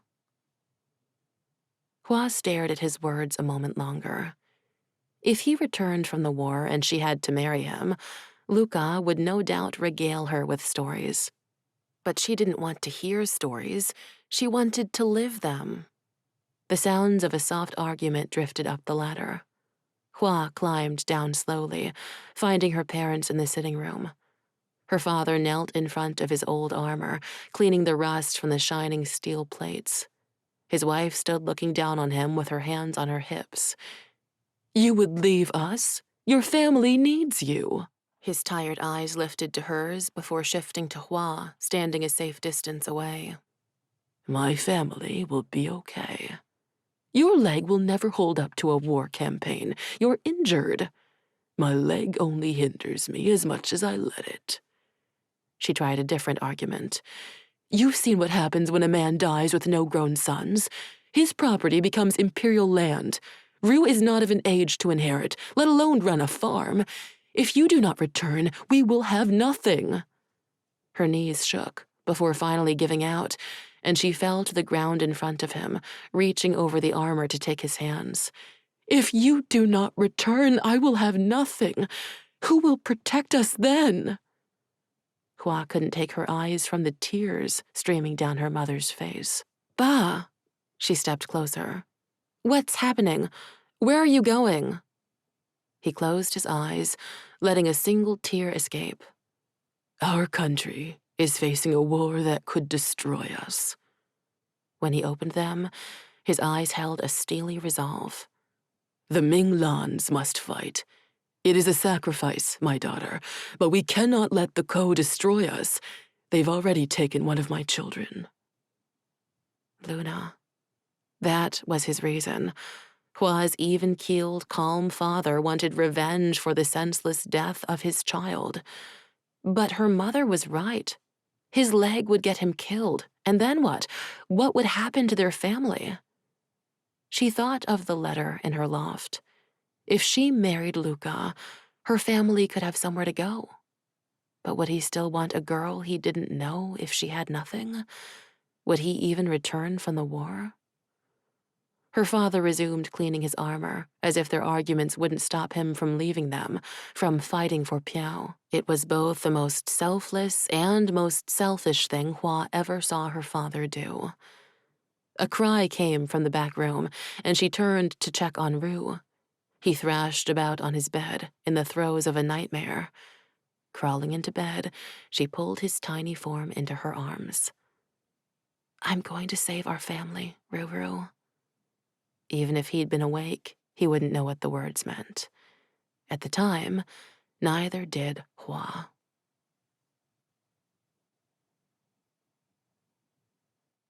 Chapter 5. They were going to lose.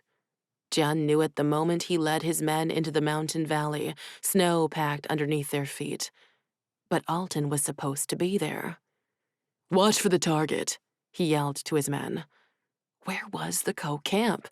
Jian's intel said they should be upon it by now, but all he saw was fresh snow stretching out before him. No footprints, no tracks. He kicked his horse around to survey his cold and tired men, wondering if they should head back to camp. Most of these men had been with him for a long time now. They trusted him, believed in him. What would they say if they knew how lost their commander felt? That he didn't know how to defeat their greatest enemy?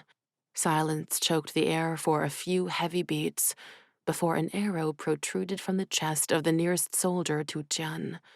Everyone watched as the soldier fell from his horse, his blood staining the snow. Jian jerked his beast around and lifted his gaze to the ridge, where a line of archers appeared. A trap. He'd led his men into a trap. "Retreat!" he yelled. "Retreat!" But it was too late. Arrows rained down from above, and it all happened in slow motion. Luca leaped from his horse, colliding with Jian and sending him into the snow as their fellow soldiers dropped around them. An arrow struck the horse he'd been riding only moments before. Luca got up and hauled Jian to his feet. "I need my bow," Jian yelled over the chaos. He needed to find the Ko, killing his men. "No." Luca didn't release him. "Jian, the battle is already over." He looked back over his shoulder to where a few of his men hid in the snow, covering themselves as best they could. "Jian," Luca jerked him. "Commander." His title snapped him out of the daze, and his eyes settled on the few horses still standing. "We need to get out of here." The battle, if it could be called that, lasted no more than a few minutes, and no Piao warrior fired an arrow. It took no time at all for Jian to lose almost the entire unit under his command. Jian met Luca's gaze and nodded. "Go." They both took off and pulled themselves onto horses as arrows narrowly missed them. A few others followed them, not all of them making it far before arrows struck them down. By the time Jian made it out of range, only Luca and 4 others accompanied him. The rest of their comrades, their friends, belonged to the mountain. War killed the spirit and sucked out the soul, but who was Jian kidding? His soul was shattered years ago. Jian wasn't supposed to get involved with the enemy. He knew that. In his mind, he could picture his brother's face. Bo would understand. He knew better than anything what it was to want someone you couldn't have. But he wouldn't be able to shield Jian from the consequences of compromising his mission. He'd been in Ko-land for a year and had been shocked to find settlements. What shocked him more was how much the people reminded him of his own. And then there was her. Kara was the sister of the man Jian was sent to watch, and he'd gotten her killed. General Alton was a ruthless warrior. Jian lifted his head off the dirt floor of the hut they'd kept him in since his attempt to make for the mountain passes into Piao with Kara. As soon as Jian came under suspicion, he'd known it was time to return home. He hadn't asked her to come, to leave everything behind. He hadn't needed to. Kara was everything good in this world. Pure light. She didn't belong among the men surrounding her brother. They didn't know who he was or who his brother was. He'd be dead if they did. What did they want from him? He hadn't yet been tortured for secrets of his kingdom. Kara's screams as they hauled her away echoed in his ears. It had happened so quickly. Jian would forever remember the thud as her body hit the ground unconscious. How quickly the light faded from her eyes as they loaded her body onto a horse. And General Alton blamed him. Two co-soldiers pushed through the wooden door and eyed him with thinly veiled hostility. "Get up," one of them commanded. Jian obeyed, following them out into the warm night air. A full moon hung overhead in a sky littered with bright stars. On any other night, it would have been beautiful. But all Jian could see was the circle of torches at the edge of the village. General Alton stood, surrounded by his people, with grief written across his face. For all his faults, he truly had loved his sister. As soon as he was inside the ring of fire, a hand pushed Jian to his knees. Alton walked forward. He leaned down to look him in the eye. "Jian Li, I know who you are." It was in that moment Jian realized that was the end. If Alton knew his true identity, he'd never let Jian go. Lifting his face to Piao's greatest enemy, he met his gaze. "Do what you must." He opened his mouth to speak again, but before he could, Alton flicked his wrist so fast, Jian didn't see the Dao until it was coming for him. Jian rolled to the side, narrowly avoiding the blade. A strangled cry escaped his lips as his breath came out in a gasp.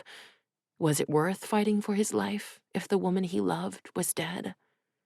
Ice slithered through Jian's limbs despite the summer heat. Shouting broke out, but he couldn't move. Rage melted the ice as it burned through Jian.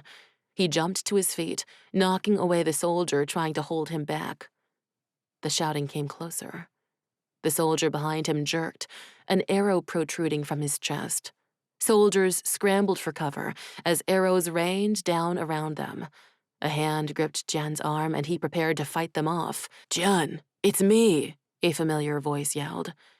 Jian's eyes snapped to his best friends. Luca pulled on his arm again. "Come on, we have to get out of here."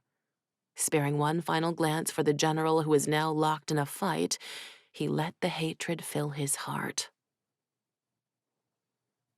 Jian snapped his eyes open, chest heaving. Wiping a hand over his face, he groaned. He'd tried to avoid thoughts of that night, of her, for 2 years.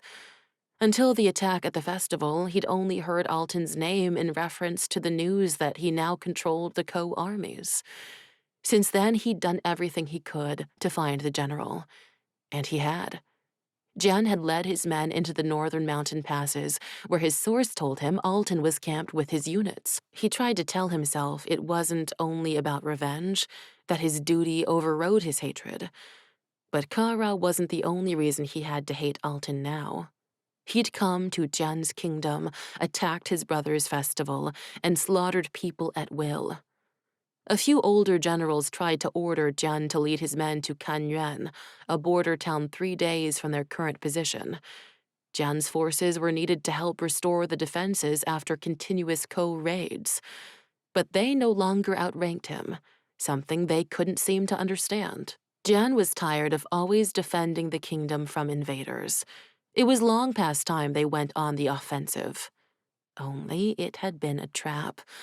A trap Jian hadn't seen until he stepped right into the middle of a mountain pass in winter with snow and arrows rolling down from above.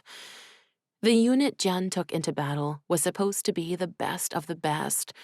He trained his men to anticipate anything, but they hadn't seen General Alten's forces cutting them off at the pass through the northern mountains.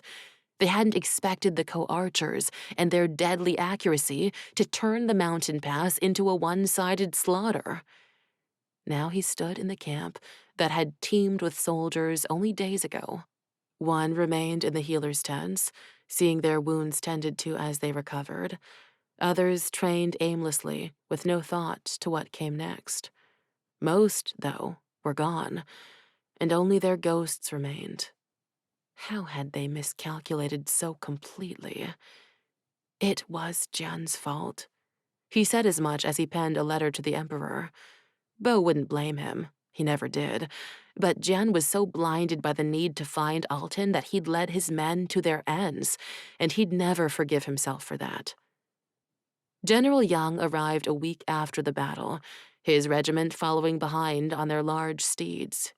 The air in the camp changed with his presence. Tension replaced grief. No one knew what came next. Yang commanded the armies until Bo replaced him with Jian. Now neither man seemed to know what to do with their change in rank. On one hand, Jian knew he deserved some sort of punishment. He didn't deserve to lead these men any longer, not after he'd made such a mistake. His scouts had warned him of the dangers of the mountain passes, but he'd ignored them. And his men paid for it. Yet he couldn't be seen acquiescing to someone of a lesser rank. Bo would need him as more volunteers joined the fight.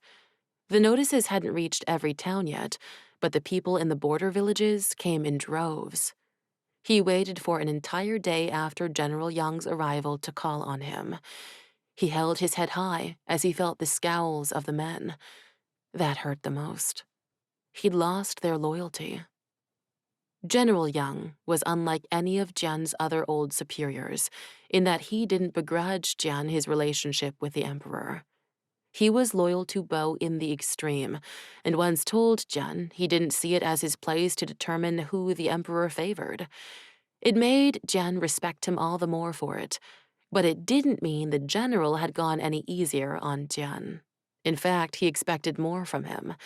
His disappointment cut through Jian like the sharp edge of a dao. He lifted his eyes from the parchment in front of him to fix Jian with a dark stare before nodding to his guards to give them some privacy.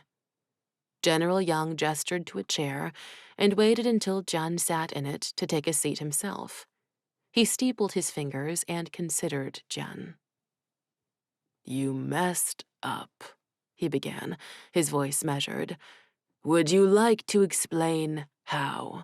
Jian bristled at that. "You are no longer my commander, General." He emphasized his rank, now lower than it had once been. "I do not answer to you." General Yang sighed. "That is true, and I trust His Imperial Majesty if he wishes you to lead us into this war. Talk to me, Jian. You were always a bright soldier. How did this happen? Only by discussing it do we make sure it never happens again." He had a point. Jian rubbed his face. "I underestimated General Alten. I'd say." General Yang leaned forward. "I have been warned about this." "Of what?" "You can't see past this vendetta you have against Batukan Alten. We should all want him dead." Jian couldn't hold the words in as anger seethed through him. "Yes, but we don't all make dangerous decisions in hopes that we find him. You of all people should know how smart that man is. He won't fall into one of your traps. You will find him when he wants to be found. We cannot keep searching for him. We must protect Piao. The unit you led was needed in Kanyuan to repair the defenses. The Shan Mountains are secondary to that town. You are our leader now. Most of my equals will have trouble accepting that, but I will do what is best for my men, and I believe that is following you. But only if you act with nobility, from a place of logic and strategic planning, not from vengeance or fear. Jian leaned back in his chair. All he wanted in that moment was to bury his head in his hands as images of the slaughter came back to him. He'd watched the men he'd trained, his friends, fall at the hands of the Ko, just like Kara years before. Now he had to prove he could still lead, or he'd never get the chance to make any of it right. General Yang sighed. You're a good soldier, Jian Li. I want to believe in you. Some say you just want your command back. His expression darkened. No one wants to lead, Jian. No one wants every death to be on their hands, every life to rely on them. We make decisions in our positions that end up costing bloodshed. It is always easier to follow orders than to give them. I'm starting to see that for myself. You made a choice. You must live with what happened, but you cannot let it keep you from making future decisions. Don't let it instill fear into your heart, or Alton will win. He leaned back. Can I make a suggestion? Of course, Jian nodded. Focus your efforts on training the best soldiers. Send your most trusted generals to secure the borders, while you build up forces for an eventual march into Koland. The army is receiving more untrained soldiers than we can handle. Farmers and shopkeepers are leaving their homes to join us. They are our future, but they must learn to fight. Jian stood and paced the length of the tent before turning back. He was the commander of the Piao army, and General Yang thought he should train boys? I can see your mind working from here. General Yang chuckled. It's good advice, Jian. These boys and men need to learn what it will take to succeed in this war. That is more important than having the commander building border defenses. There was merit in that. Yes, sir. I will follow your orders. General Yang placed a hand on his shoulder. They weren't orders, and I'm not your sir, Commander. In fact, I came here to receive my orders. Jian swallowed. He didn't trust most of his generals because they didn't trust him, but there was no disdain in Yang's words. I want you to make camp in the Liudong Valley. From there, you are a quick march to Da Sha should the Emperor have need of you. You're right, we must build up our forces. I will have need of you before the summer ends. Until then, send some of your men to bolster the Emperor's guard. Protect him with everything you have. Bo would be in danger until the Ko were defeated. General Yang smiled. Yes, Commander. It would be my honor. He bowed, the grin on his aged face widening. You sound like a leader, Jian. Sending me to the Liudong Valley is the right move. With one final bow, he left. Jian pushed aside the tent flap and stepped into the frigid air. A gust of wind slapped him in the face, but he barely felt it through the crushing weight of his failures. He avoided his men as he ducked into his own tent, their faces flashing through his mind. He'd never told any of them his true reasoning for going after General Alton so vehemently, that it wasn't only in retaliation for the attack on Da Sha. 2 years ago, Jian's mission into Koland turned into the greatest tragedy of his life. He'd gone there thinking he had nothing to live for. If he died at their hands, at least he would have done some good for his brother first. He'd expected to find a savage land, but was instead welcomed into a village of people who thought he was one of them. Kara was the most beautiful girl Jian had ever seen. It went against every rule of his mission, but he'd been unable to stay away from her. There was something special about her. It only took a few weeks for her to reveal her skill as a seer. Eventually, she'd introduced him to her brother, General Batukan Alton. Batukan hadn't suspected Jian was anything other than Ko at first and welcomed him into their family.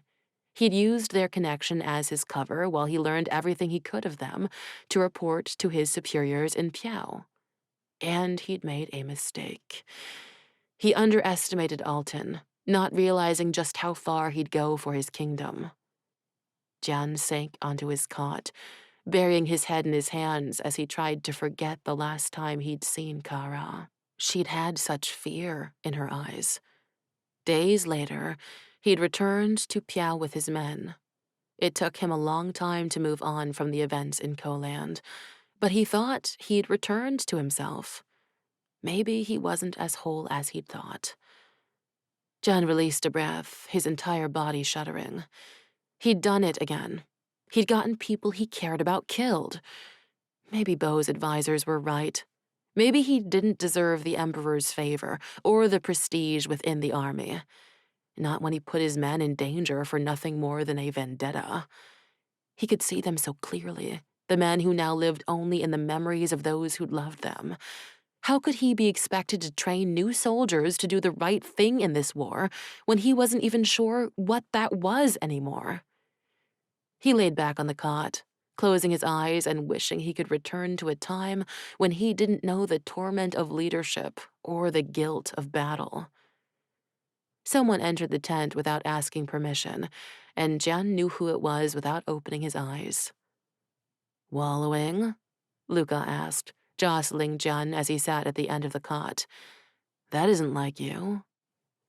Jian slit his eyes open and shot his friend a scowl. "What do you want?" He shrugged. "To not be injured." He lifted his bandaged arm. Jian's heart had stopped when an arrow ripped into his friend, his second in command. He'd thought he was dead, and he'd never have been able to forgive himself for that. "I'm sorry." It was all his fault. "Luca, there's nothing I can do to take any of it back." "No, you can't." Luca fixed him with a stare. "But we are in the middle of a war, Jian. They'd have us sitting in some border town, waiting for an attack, rather than going after the men who want to destroy us. I'm not saying your decision was the right one, but it's time for the army to stop this defensive stance. It's only going to destroy us. Look what happens when we go after the Ko. Most of my men are dead. That isn't your doing, no matter what anyone else says. The only person who should shoulder the blame is that bastard Ko general." There was a time when Jian sat with Alton as he did now with Luca, discussing battle tactics and philosophies. They'd been enemies and friends. "Stop it," Luca frowned. "Stop what?" "Thinking of Alton. Your face goes dark every time you do, and it does no one any good. We need you to be better than revenge. If you don't move on from what happened, you'll lose this post, and whether you want to believe it or not, you're a good commander. We need you in this fight." Jian sighed. "I won't be in the fight for a while. I've been reassigned." Luca's brow scrunched. "You're the commander. How can you be reassigned?" "General Yang reminded me what will help us win this war. We need numbers." "I'm not going to like this, am I?" "Training. That's our new focus." Luca released a string of curses. "That's just perfect. Are we ever going to see battle again? I can have you assigned to another unit, Luca. You don't have to stay in my service." "Bullshit." He crossed his arms. "I'm not leaving you. We've been together since before we were eager boys training for a fight we didn't understand. I've known you most of my life. I go where you go." Jian hadn't realized how much his friend meant to him until that moment. Other than his brother, Luca Kai was the only person Jian knew he could count on. He leaned his head back against the pillow, letting his eyes shut once more as he imagined what his future held. He didn't want to prepare men who had no business fighting for war. He didn't want to lead them to their deaths. But Luca was the most skilled warrior he knew. At least with him by his side, he could try to protect his new men in a way he hadn't protected those he'd failed in the mountain battle. This war could be the end of Piao, but they wouldn't go down without a fight. Chapter 6. Rain drizzled from the gray sky, soaking the world in tears, as if it knew what was coming. News of the battles along the border of Koland trickled into Zhouchang over the months since the festival, but the war seemed like a far-off problem that had no effect on life in their central Piao village, until it came to their doorstep. Or, to be more accurate, the Minglan's doorstep, in the form of her father's announcement that it was finally time for him to leave. The family spent the day in nervous anticipation of the goodbye planned for the next morning. What could you say to someone you knew you'd probably never see again? Rue, not understanding any of their sadness, slept curled in a chair. Hua's mother busied herself in the gardens despite the weather, unable to be still. Hua watched her father dictate instructions to his farmhands for tending to things while he was gone, but only a few hands remained after the others left for the war. That was the worst part, the waiting. By evening, the clouds cleared from the sky, but no one in the Minglan house slept, save the child, who'd be spared memories of anticipation. Hua climbed through the small window in her loft, finding her balance on the flat roof. Laying back, her gaze drifted to the scattering of stars overhead. One shone brighter than the others, and she imagined that was Luna looking out for them. The only sureties in war were death and the grief that followed. Many in Piao would never be the same. Would her family? The dragon above could offer no true protection, and Hua had begun to think it was nothing more than a trick of her eyes. She'd asked every person in her family, but none of them saw it. A thunk sounded behind her, and she turned to find her grandmother falling through the window. "It seems this is our spot." She smiled a sad smile that added years to her weathered face. Hua once thought there was no one younger, more capable than the grandmother who taught her to use a bow and to think for herself. She turned her eyes back to the stars overhead and sighed. "My father can't go to war." Her grandmother settled in beside her. "Dear, I know you would like me to give you one of my wise and never wrong answers to your implied question, but even I have limits." She scooted to the edge of the roof, letting her feet drop over it. "My son is brave. He knows his own challenges and how this will most likely end for him, yet he will not stand back while others fight for Piao, for Luna's memory." "You don't think he's going to return?" Her shoulders dropped. "I am not a seer. The future has yet to be written." "Can I ask you a question?" Her grandmother smirked. "Wasn't that what this entire conversation was about?" She knew her too well. "Nai, why is my father the only one with a right to avenge Luna? She was my sister, my other half."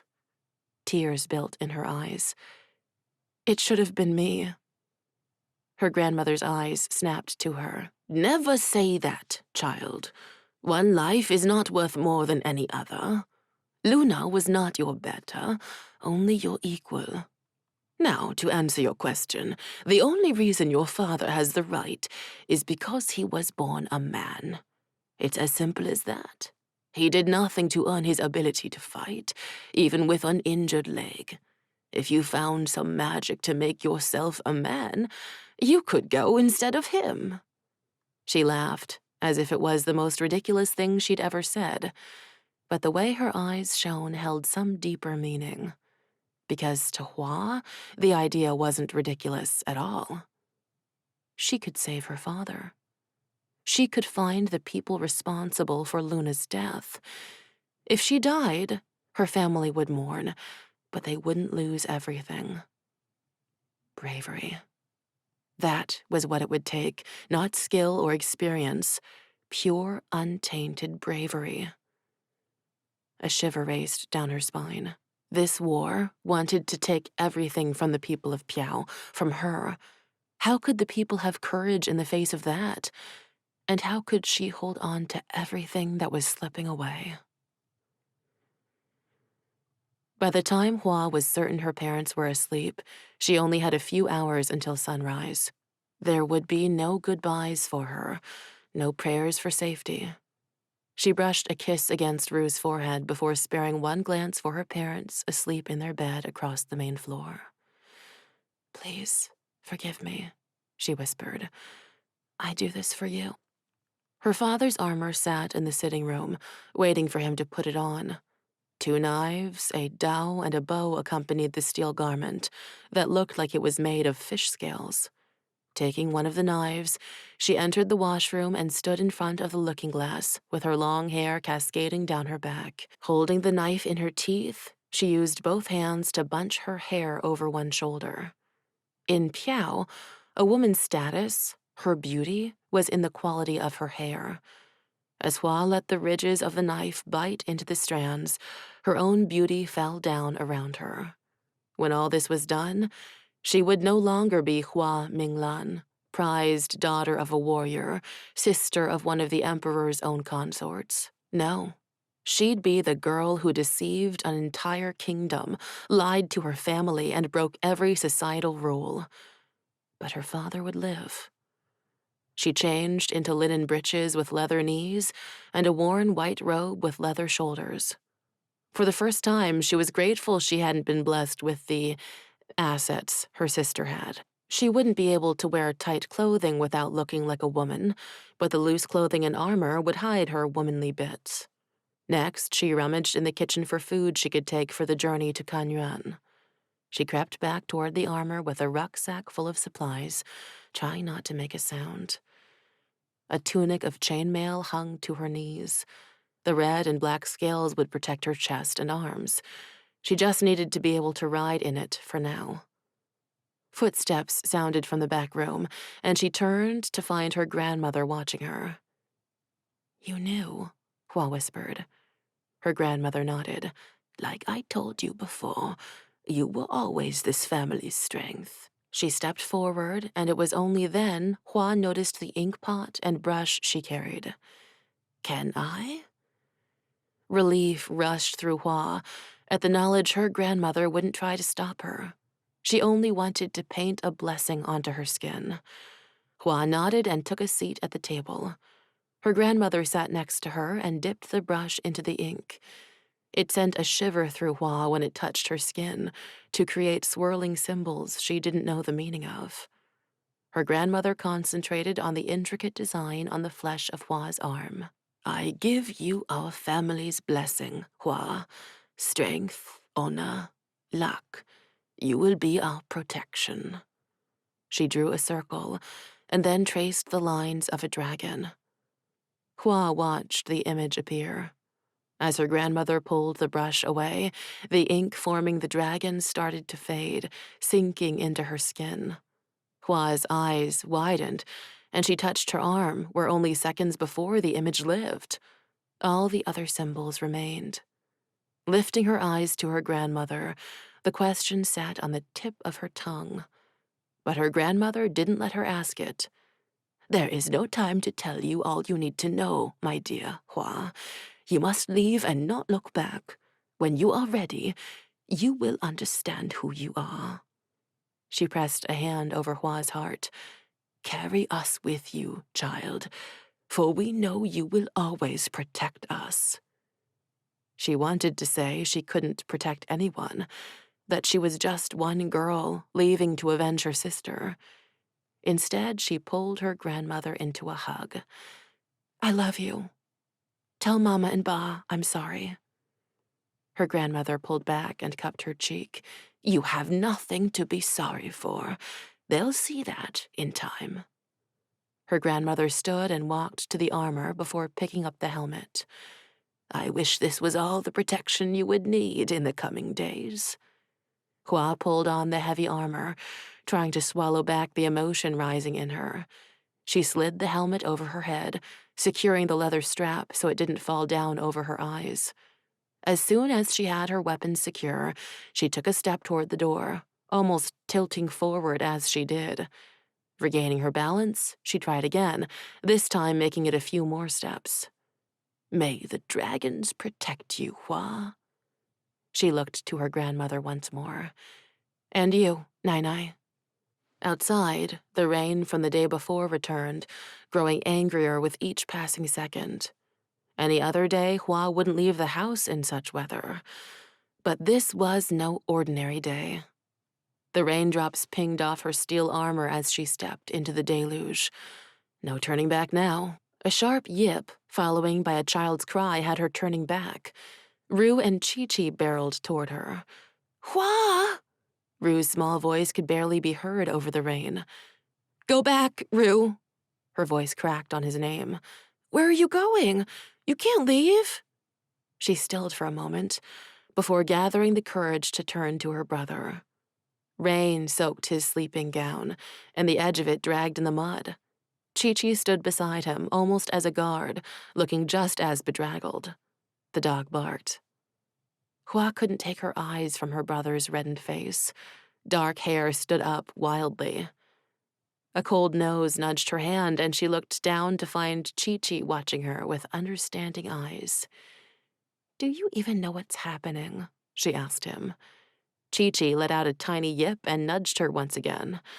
She buried her fingers in the bristly hair of his neck, afraid if she let go, everything would be too real.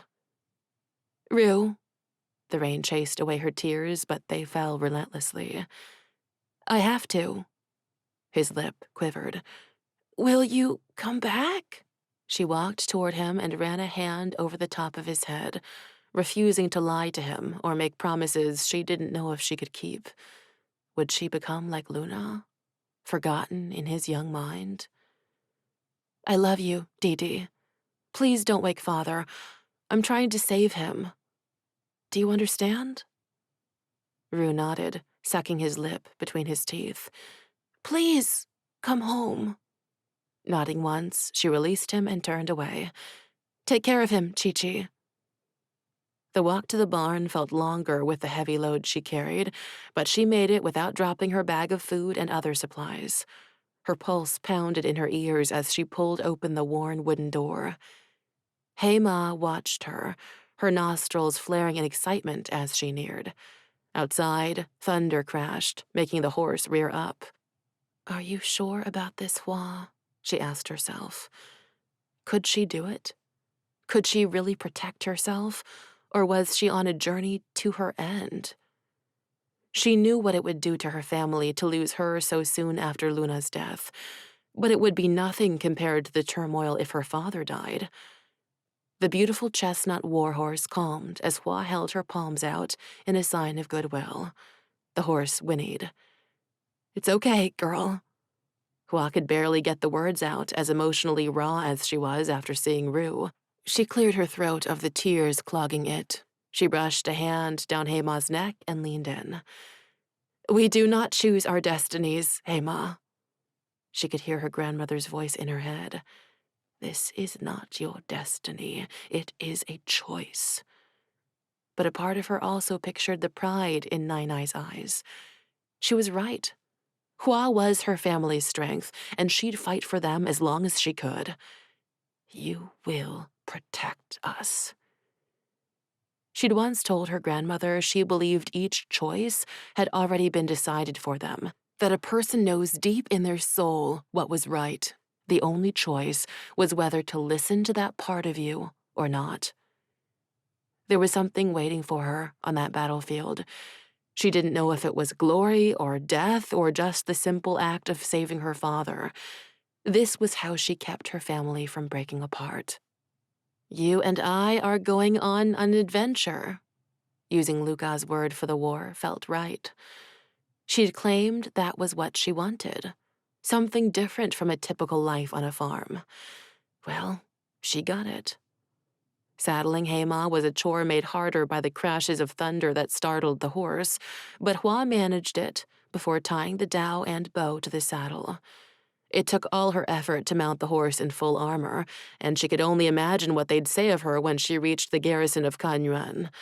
Most of the men in her village would head to Yawo for training because it was closer, but Hua needed to find Luca. Something told her he'd be on her side. As she crossed the rain-soaked hills behind her house, she glanced back one final time. By the time the first light of the day illuminated the world, she was hours away. Hua lifted her face to the sun rising overhead, wondering if her father hated her when he woke up and found his armor and horse gone. Whether he hated her or not, he was alive. She rubbed Hema's neck and bent down. "You and me, girl. We can do this." Hema only snorted. She forced a smile onto her face, pushing thoughts of her family to the back of her mind. There was no backing out of this adventure now. Hua Minglan was going to war. Her comrades wouldn't know there was a woman in their midst. She'd lie to everyone she'd meet. Yet, for the first time since Luna's death, she felt like she could finally breathe again. Chapter 7. This was going to go horribly wrong. That thought rolled around Jian's head as he watched his new unit train. As one of many training camps, men trickled into the area near Kanyuan from central Piao over the weeks, each more ill-prepared than the next. Some were convicts sent to fight for their freedom. Others were little more than boys who'd probably never seen the sharp edge of a dao. And then there were the older men, the ones who were probably the least likely to make it out of this. Yet they'd chosen to come.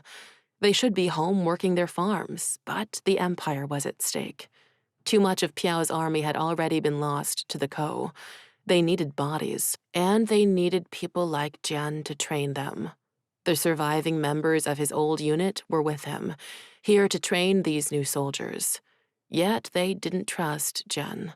Not anymore. A soldier was nothing but his duty. Luca jerked his head to let Jian know to follow him. "What are you doing standing apart from everyone?" Jian folded his hands behind his back. "I am observing." "You're avoiding." "You don't know my mind, Luca."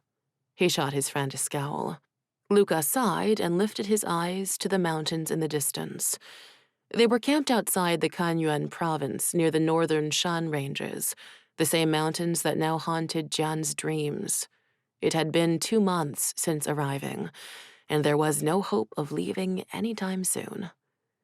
Jian followed Luca's gaze, thankful for the open plains surrounding the camp. He wouldn't have been able to handle being in those valleys. "He's still there." Luca looked to Jian. "Alton? What makes you think he hasn't retreated to Ko-land to prepare for the next wave of attacks?" "Because I know him. But that's the way of the Ko. They don't stay. They don't create settlements in conquered areas of Piao. Instead, they attack, withdraw, and attack again, conserving their strength and playing some game we don't know the rules of yet." Jian remained expressionless, hoping to avoid showing even his friend how talk of Alton still affected him. "General Alton is unlike any other Ko. His men are supremely loyal to him. He's cunning, and I have no idea what he truly wants. The Ko want our trading routes. That's easy enough to understand. But Alton? There's something else that motivates him." Luca said the word the moment Jian thought it. Revenge. Not for the first time, Jian realized he and Alton might not be so different after all. And he hated himself for it. They both wanted nothing more than to see the other die. Luca stopped walking as a young recruit led his horse toward them. His inky hair was tied at the back of his head, and he wore ill-fitting armor, despite the long journey his tired eyes told Jian he'd been on. Something sparked in his memory as he watched the young man. Why did the boy look so familiar?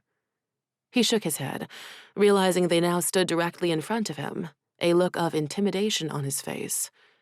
The boy gave a short bow, his frame much smaller than most of the men who had reported to camp over the last few weeks. Hua Minglan, sir. Reporting to Commander Jian Li," he squeaked in a feminine voice that marked him as too damn young for this fight. His eyes flicked from Jian to Luca, widening slightly. Luca jerked to a stop, stepping toward the young man. Jian, ignoring Luca, nodded. "You found him." He crossed his arms, having little patience for the formalities that came with his rank. The men who knew him treated him as an equal, or at least they had before he led them into a trap.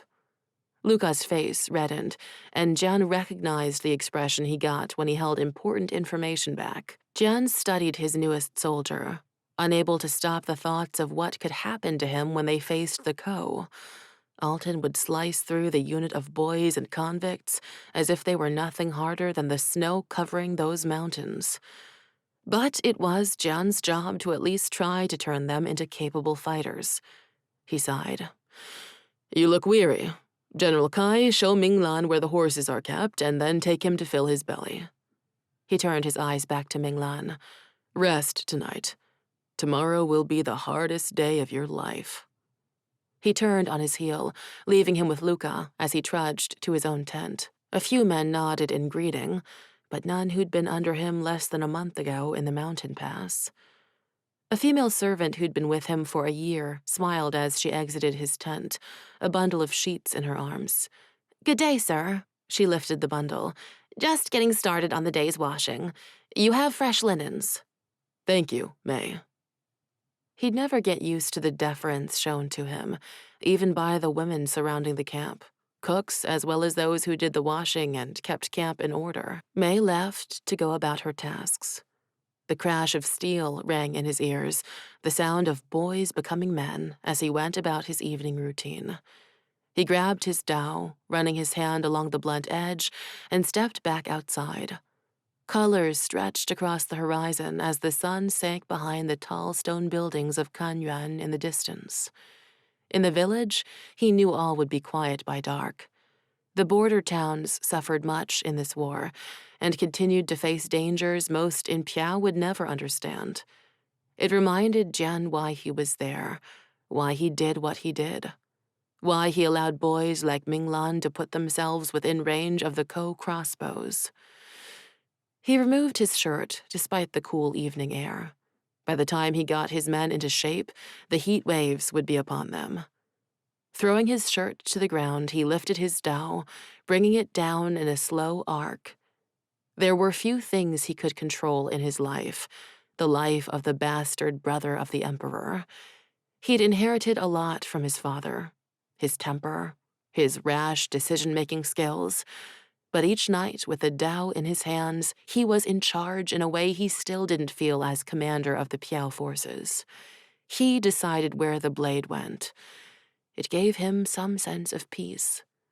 His men stayed away while he went through his nightly ritual, making slow, precise movements that required balance and patience.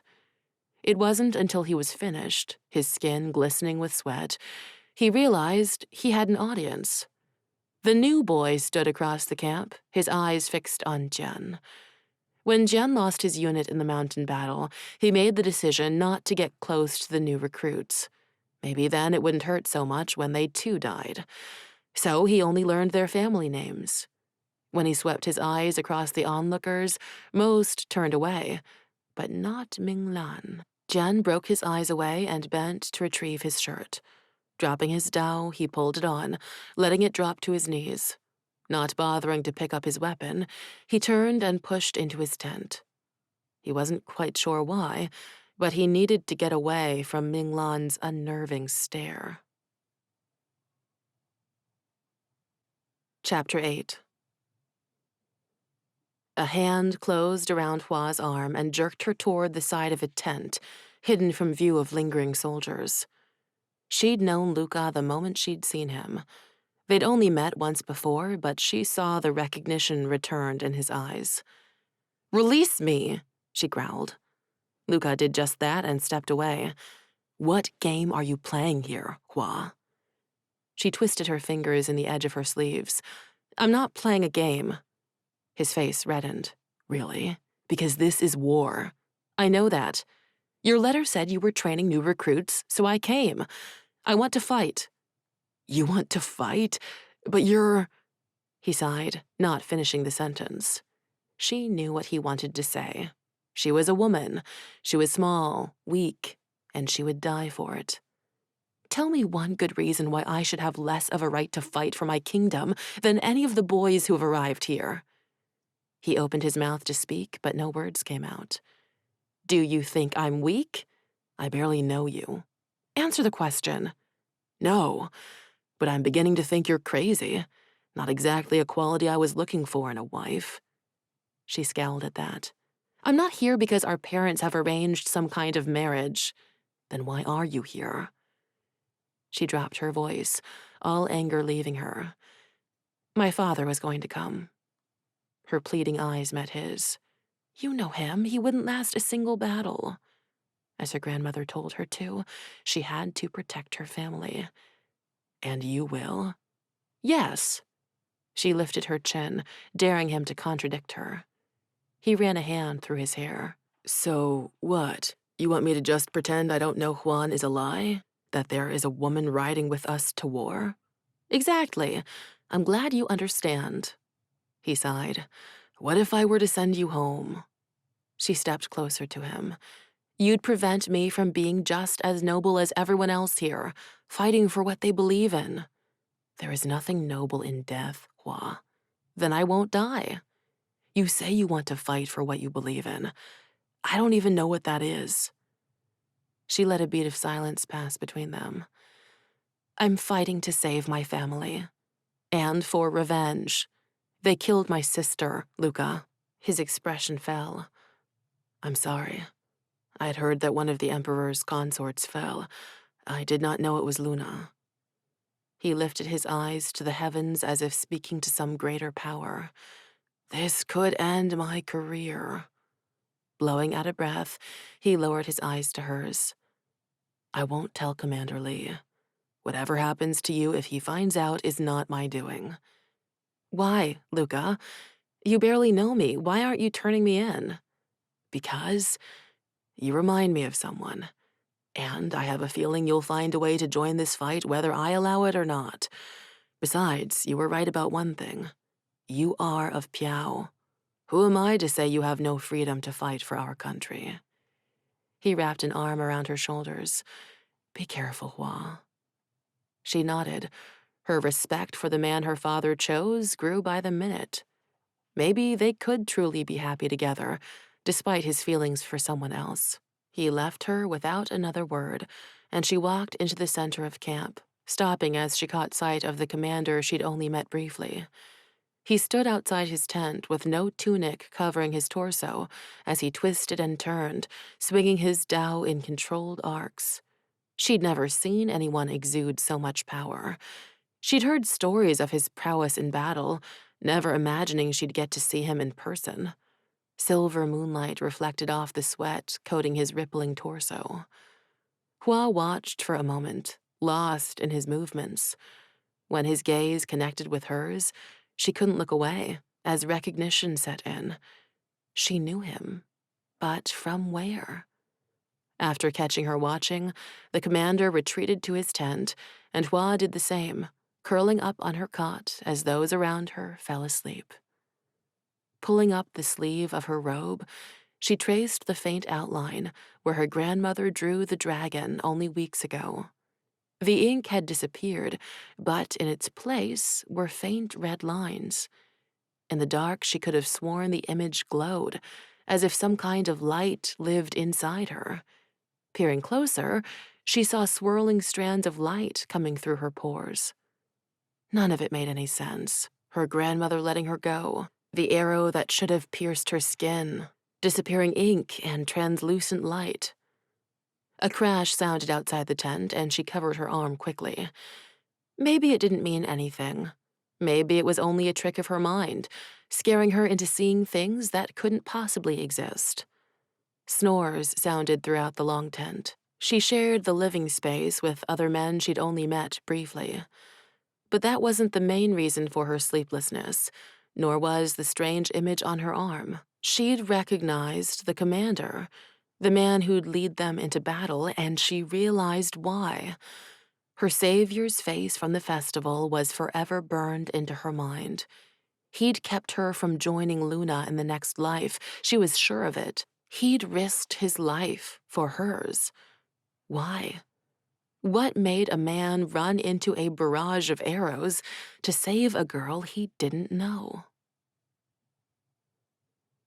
The flap of scaled wings broke through the silence of the night, and a stiff wind blew the hair from Hua's shoulders. She opened her eyes to find the ground far below. A fire raged over the land, destroying everything in its path. Homes, farms, villages, nothing was safe. A child's scream carried on the winds. I have to save them, Hua whispered to herself. There was no one else, only her. The armies were gone, having locked themselves in battle with one another. She moved closer to the ground and landed with an earth-shaking thud. Running villagers saw her, and she tried to call out to them, but no words came, only a giant roar. She tried to reach the flames to save as many people as she could, but she had no control over her limbs. Instead of helping, a great burst of flame erupted from her mouth, encouraging the fires to grow stronger. No! She screamed inside her head. Stop! But whatever beast held her didn't listen. Hua's eyes shot open as a scream clogged in her throat. Sweat coated her brow as she breathed rapidly, her eyes darting around the tent. No fire, no dying villagers. She rested her head back on the pillow and closed her eyes once more, trying to gain control of her breathing. She flexed her fingers. Relief crashed through her when they did as she bade them. It wasn't real. She focused on the canvas above her head, trying to erase the images from her mind. She'd felt the heat, heard the screams. Lifting her arm, she stared at the glowing dragon drawn on her skin. Was this her grandmother's doing? Did her blessing call forth the dreams? Hua! Luca's sharp call jolted her back to the present, and she sat up, pushing her wool blanket from her legs. She glanced around the tent, seeing not a single other person still sleeping. Won't people talk if you're in here with me alone? She met his gaze. A smirk spread across his face. You're a man, Juan. He emphasized her new name. No one will think anything of it. Oh, her cheeks heated. Right. Well then, what do you want? Everyone is at breakfast, so I came by to see if you'd changed your mind and run off in the night. Is that what you were hoping? She shuffled through the stack of clothes someone had put beside her bed, a black belted robe and shortened pants. Luca surprised her by laughing. Maybe a little. Honestly, I'm not sure. It may have been better if you had run off. She opened her mouth to speak, but he cut her off. Yet I find myself curious as to what you can do. General Minglan is an interesting man, and I can only assume his daughter has some interesting secrets as well. The way he looked at her made her wonder if he knew of the dragon blood. Had her father told him? Had he told anyone else? I'm not interesting, she scoffed. His lips widened into a grin. We'll see about that. Come on. He gestured to her face. You look like you had a rough night. Let's get some food into you before the commander sets you to training. The commander, is he terrifying? Yes. Demanding? Absolutely. But he's also the best man I know. Do as he says and don't listen to any of the rumors about him. He left without another word. Rumors? Shaking her head, she got out of bed and made sure no one was coming before changing her clothes quickly. By the time she approached the cook fires, most of the men were well into their breakfast. She'd met many of them the night before, but their names hadn't stuck. The commander was the first person she noticed. Images she'd seen from the night before came back to her. Jian Li was pure strength, power. Something about his slow movements, the rippling of his muscles, drew her to him. His deep voice as he'd greeted them matched that of the savior she remembered. Maybe that power was why men like Luca pledged their loyalty to him. As she accepted a plate from a young, heavy-set woman with a warm smile, the commander stood to address them. Commander Jian Li walked back and forth with his hands clasped behind his back. His eyes found Hua joining them, and he froze. Minglan, you're late. This is not your mama's house. You are no longer boys. I expect you to be men." His face reddened with each word. Hua could barely breathe as she felt each word like a punch to the gut. She'd never been yelled at with such force before. He strode toward her, his large frame looming over her. His eyes bore into hers with a fierceness that turned her blood to ice. "You are now members of the Imperial Army." His voice lowered, becoming more dangerous somehow. "Piao is counting on us to protect it from the savage Ko. Discipline, dedication, daring. The 3 things I expect from each person in my service. You chose to be here, to fight for the Emperor, but I have no problem sending any of you home." His eyes tore from hers and swept over the rest of the eating men. "That goes for each of you. If you're forced to return home before we reach victory, you will leave with nothing but shame. Some of you are seeking freedom from your bonds. Others just want to survive the fight.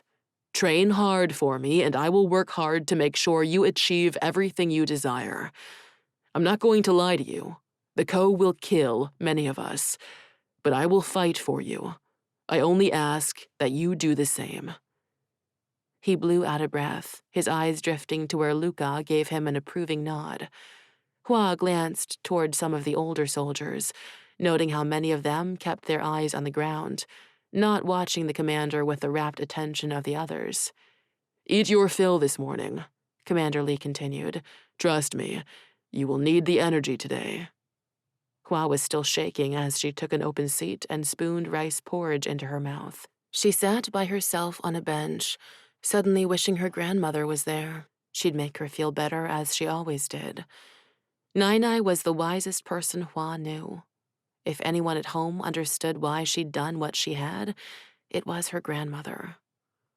Someone sat beside her, and a deep voice spoke. "Minglan, right?" He dug into his food, sticking a full spoon into his mouth. Hua nodded, lowering her voice. "Hua Minglan." She stuck out her hand. He peered down at it with a grin, as if she was the most amusing thing he'd ever seen. Setting his spoon on his plate, he finally enclosed her hand in his. "Chen Yu." He released her and went back to his food. A shorter man with wide shoulders sat on her other side, knocking Hua into Chen. "You're one of the new boys, right?" Hua only nodded. "I'm Yan Sun." He pointed to an impossibly large man with black tattoos snaking up his arms as he sat across from them. "That's Zhao Shi. Don't expect him to say much. He's a convict." He leaned in close to whisper, "Rumor is he used to be a wealthy man. Then he fell in love with one of the Emperor's consorts." Hua sucked in a breath at the mention of the consorts, her mind drifting to Luna. He chuckled. "Yeah, he's an idiot. Emperor Bo Shu-wei is not his father. He didn't want the man executed, but his advisors wouldn't let him release him. He's been in prison for 3 years. And the Emperor will give him his freedom once this war is over?" Chen leaned in to join their conversation. "That's what they say. Half the men here are from the prisons. But we all know the truth." "What's the truth?" Hua looked from Chen to Yan, but it was Zhao who answered. "They don't expect most of us to survive." His voice was smoother than she'd have expected from such a rough-looking man. It spoke of education and breeding. Before long, Luca ordered them to dump their plates in the designated area. Minglan bowed to the cooks in thanks. As she walked away, she noticed with relief how many women surrounded the camp, cooking, cleaning. They kept everything in working order so the soldiers could prepare to fight. The sun beat down on the trainees, keeping away the chill, as they followed Luca to a training course across the open ground to the nearby woods. Commander Li stood at the front, arms crossed over his chest. "Many times, the difference between winners and losers is endurance. Today we will see what you can do. I want you to run and run hard. Follow the course. Jump when you have to jump, crawl when you have to crawl, do whatever will get you to the end, and then come back to the beginning and do it all over again."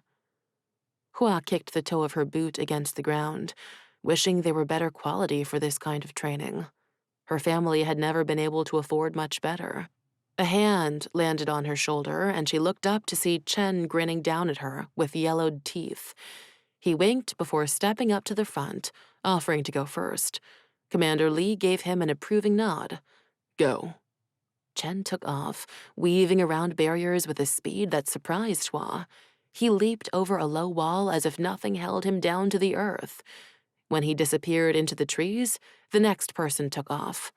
Yan's lumbering frame thundered down the path. What do you think is in those trees? Someone whispered. Hua couldn't remember his name.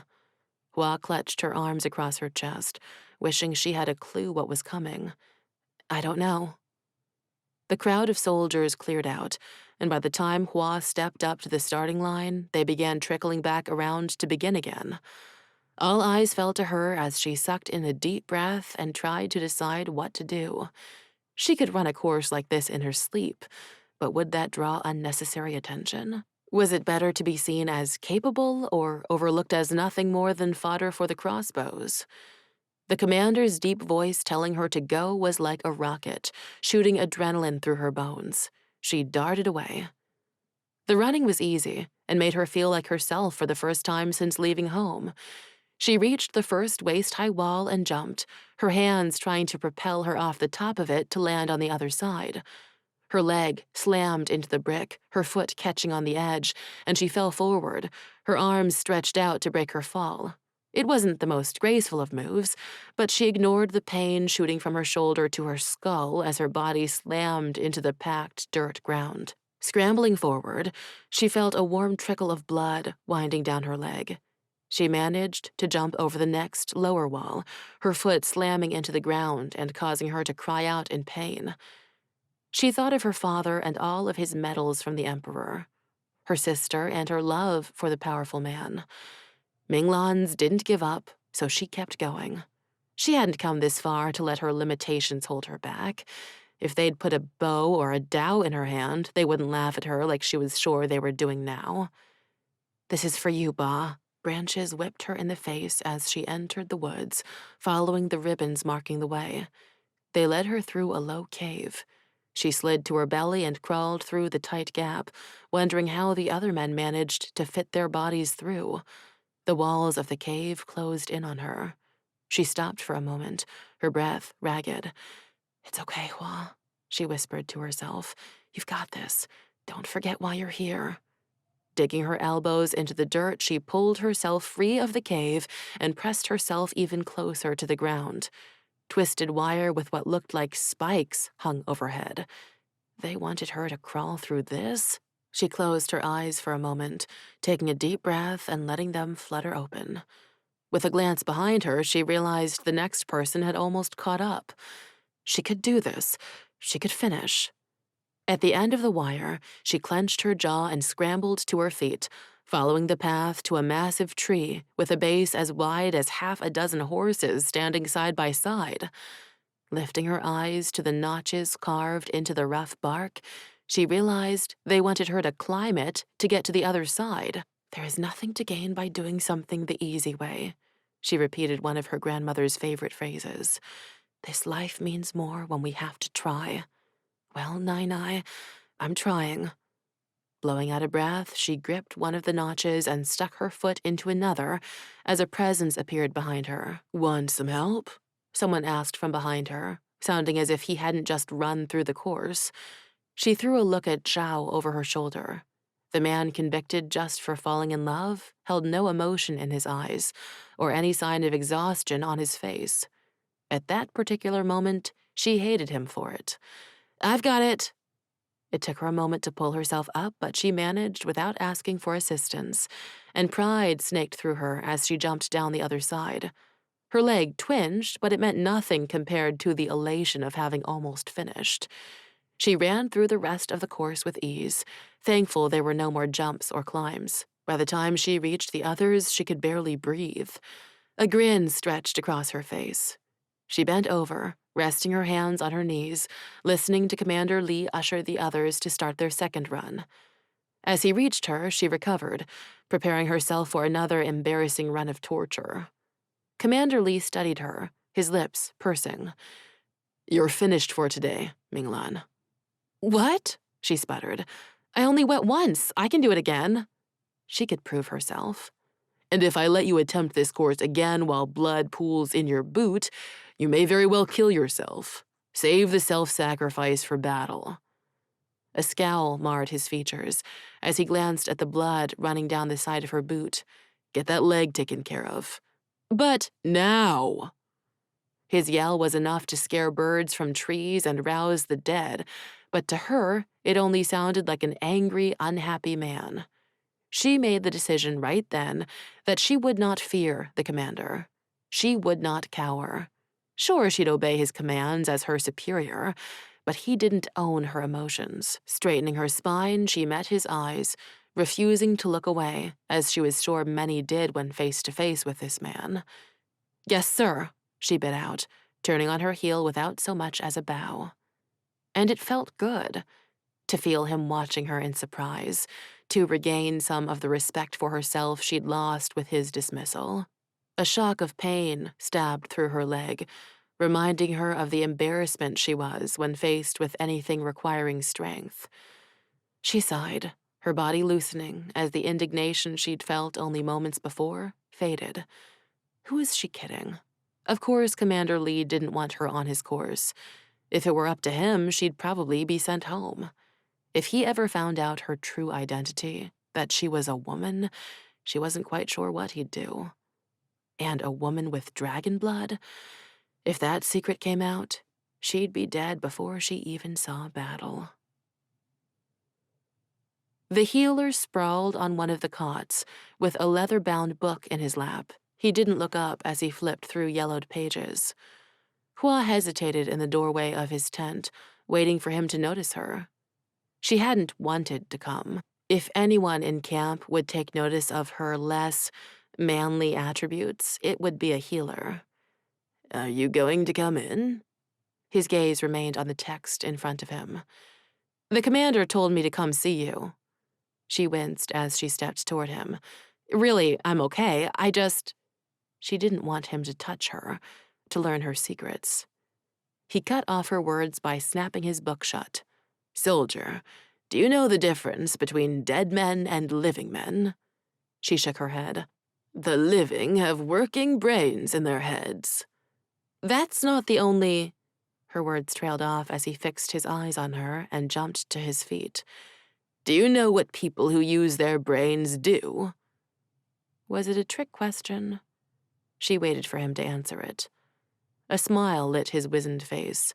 "They admit when they need help." His eyes scanned her, probably looking for injury. "Sit." She obeyed him and pulled up the end of her robe. "You may call me Sasha." He pulled over a wooden stool and sat beside her. "I am possibly the only person in this camp the commander listens to."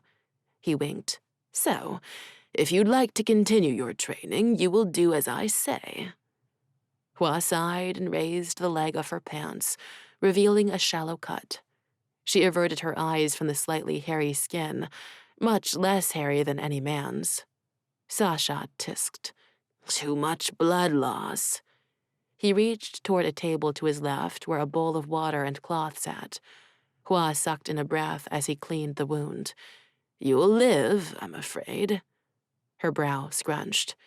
"You make that sound like a bad thing." "Well, it means you won't escape your training here." He laughed. "This doesn't need to be stitched up." He set the bowl aside and lifted a small gray stone bowl before rubbing some kind of paste over the cut. "This will help it heal and keep me from having to chop it off. That wouldn't be very much fun at all." "No." Hua couldn't help the laugh that escaped her. "Please don't do that." He shot her a wink before cutting a long bandage. "You tell that commander his course causes too much work for me." "I'm not the only one?" "Dear no. I've had a constant barrage of injuries to tend to since he set it up. How long have you been in camp?" "I arrived yesterday." "Ah." He finished tying off the bandage and sat back. "That's why you look so weary. Where did you travel from?" "Zhuochang." His eyes lit up. "My daughter and her husband lived there for a while. It's a beautiful part of Piao. They ran a smithy in the village." Hua struggled to suck in a breath. The smithy? Zhou Chang, are you sure? He nodded. They had to close it when my daughter's son joined the army. His expression fell. Now my daughter lives here in the camp, along with my wife. And her husband? Hua's voice lowered to a whisper. She'd never traveled to the smithy, but her father was a frequent customer whenever the farm implements broke. After the smithy closed, he had to travel for a day to reach the nearest one. Sasha carefully lowered her blood-stained pant leg. We lost him. He rode into battle a few months ago at Commander Li's side. He didn't return. I'm sorry. Hua put a hand on his arm, and his eyes widened in surprise. He leaned closer, scrutinizing her in a way that made her squirm. She pulled her hand back and stood, trying to ignore the ache in her leg. I need to go. You won't be allowed back onto the course. I know the commander, and he'll want you to recover further. He stood to follow her to the door and dropped his voice. You're travel-weary, soldier. You need... Before he could finish that sentence, a young woman pushed into the tent, her cheeks flushed. Bah! She smiled kindly. May. The corners of his eyes crinkled. Have you finished your tasks for the day? She nodded, her dark braid brushing against her back. Until this evening. The rest of the ladies are finishing up the washing. Hua stood frozen on the spot, watching the woman who probably knew her father. She'd seen no others from Zhuochang, much to her relief. Most of the men from the village traveled to the closer training camp in Yewo. But this woman, she could ruin everything if she knew anything about General Minglan or his daughters, and lack of older sons. Sasha turned to Hua. I'm sorry, I do not know your name. Huan, she swallowed. Huan Minglan. He turned to his daughter. Soldier Minglan is new to camp. He comes to us from Zhuochang. Her eyes lit up for only a moment before narrowing. That's interesting, Ba. Why don't I show Minglan here where the men wash up? She scanned Hua from head to toe. Nothing sounded quite as good as a bath. Hua didn't remember the last time she'd been truly clean. Probably when she left home, weeks ago. But she didn't want to go anywhere with this woman. That's a wonderful idea, May. Thank you. Minglan can't train until tomorrow. Healer's directive, so he should make the best use of this time. He nodded, dismissing them both. Follow me. May exited the tent and took off across the camp. She stopped at a tent. Wait here. A few moments later, she emerged with a bundle in her arms and started walking without saying a word. Hua had no choice but to follow her. They entered the trees at the edge of camp and walked until they reached a narrow stream. You probably already saw the latrines when you arrived. They're dug into the earth downstream. So this part of the stream is where the men and women bathe. She threw the bundle she carried to Hua's feet and crossed her arms over her chest. Hua bent to unwrap the cloth surrounding a bar of soap. It smelled of pine. Most of the men don't have access to soaps, except for the commander and General Kai. But I figured you'd appreciate it. Why? Hua met her gaze. May's jaw clenched. The men are idiots. Hua waited for more explanation. They do not see what they do not expect because they have never had to.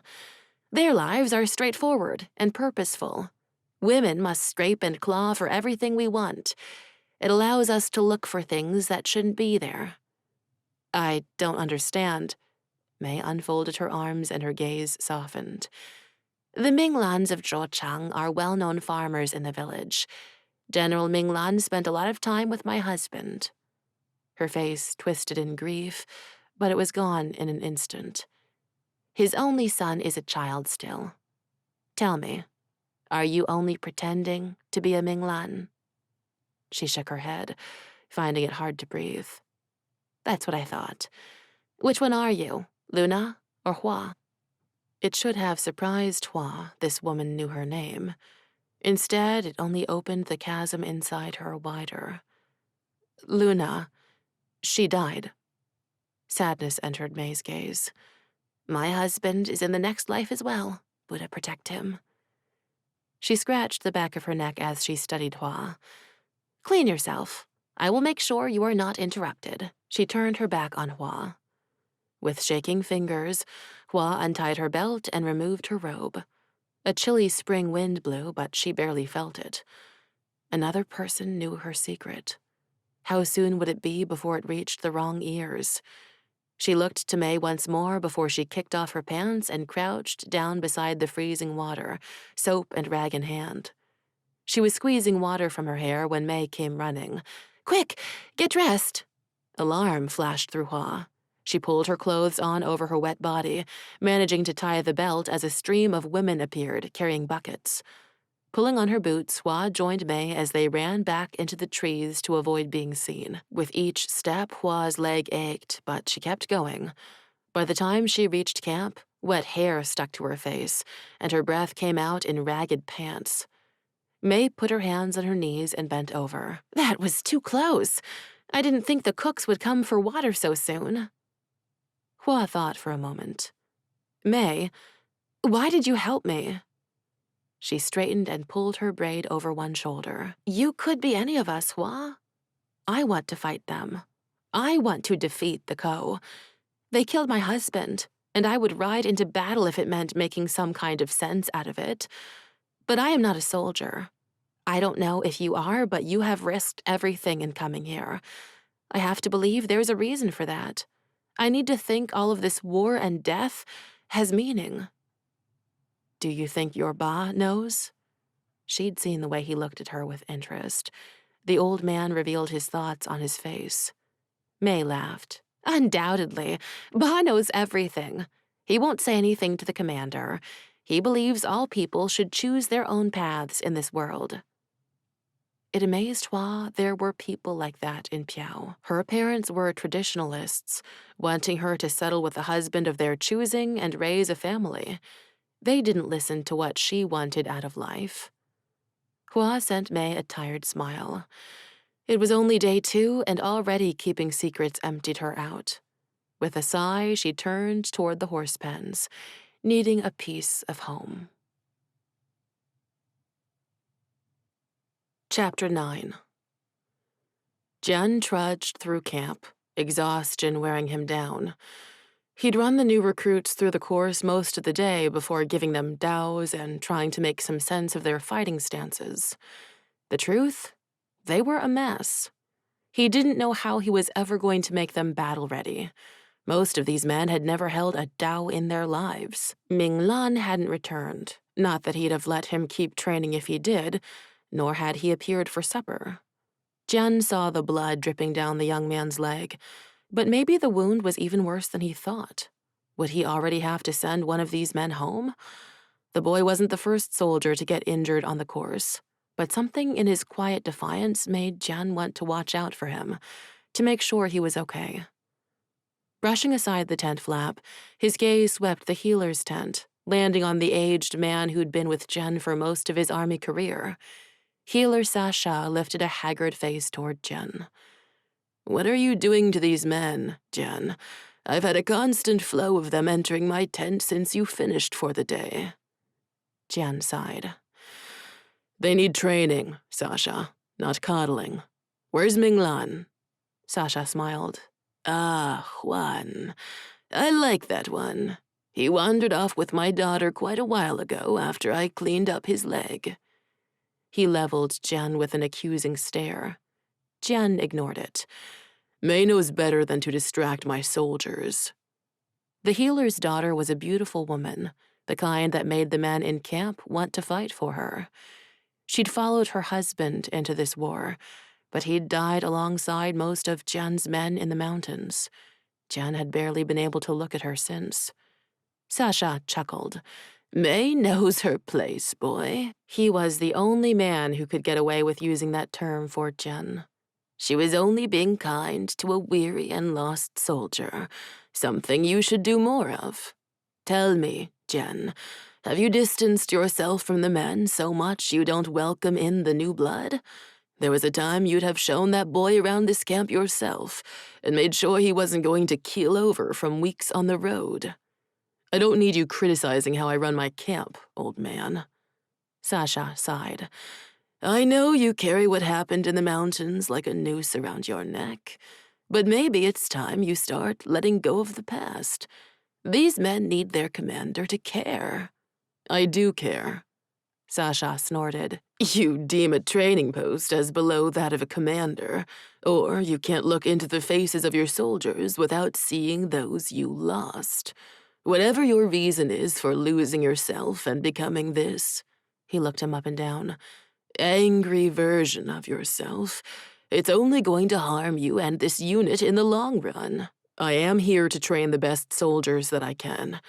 It is not a job for a commander, but... The healer sighed. But you have not been able to bring yourself to command men into war.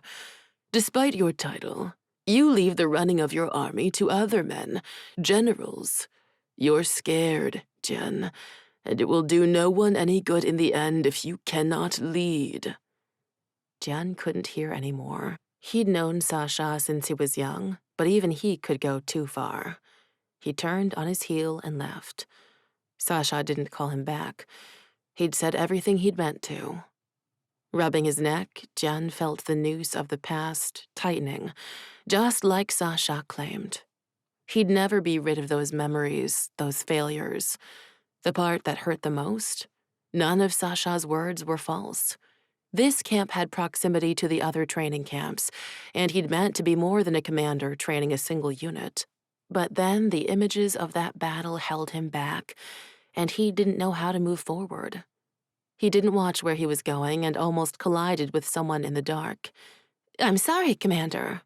May jumped back and stared at the ground, refusing to meet his eyes. Jian ran a hand through his hair and shifted his eyes away. Minglan. The word came out harsher than he'd intended. Do you know where he is? Her voice came out quiet. Yes, he's been with the horses since dusk. Jian issued a short nod and strode away, breathing easier as the distance between them widened. Stars lit his way as he wound toward the edge of camp, where they'd tied the beasts. There'd been a time when Jian believed his men could accomplish anything, but that was before. Before he'd chased after Alton and gotten too many of them killed. Before he'd seen the distrust in the eyes of people who should look to him for leadership. Now every single member of his unit weighed on his mind. Would they make it out of this war?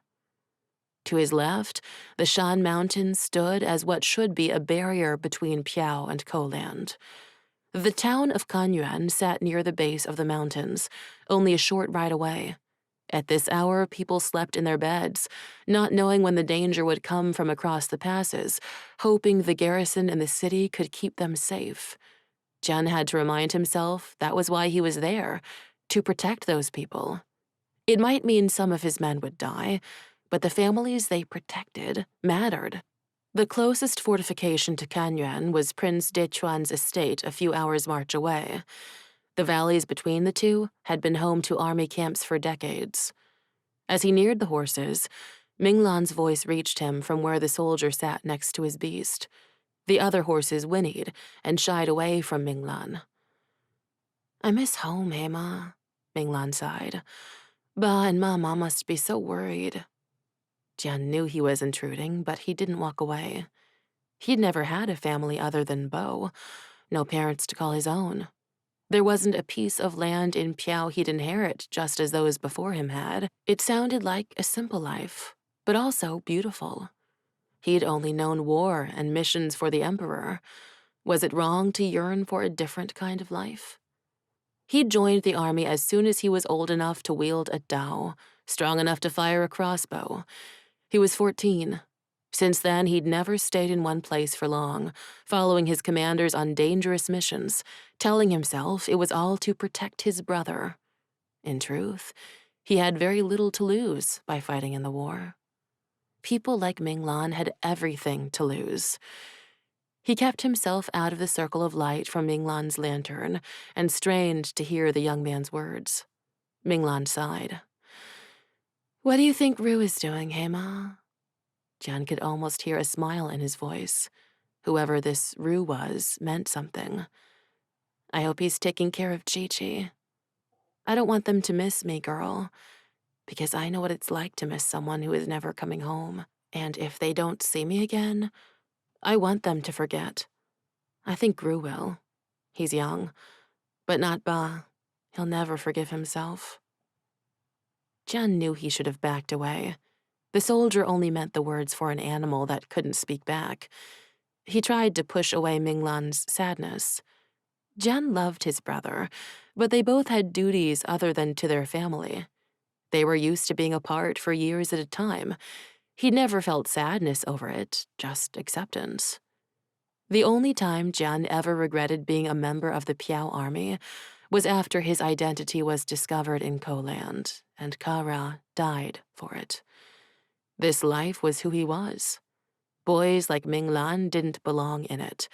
They belonged in their fields and with their families.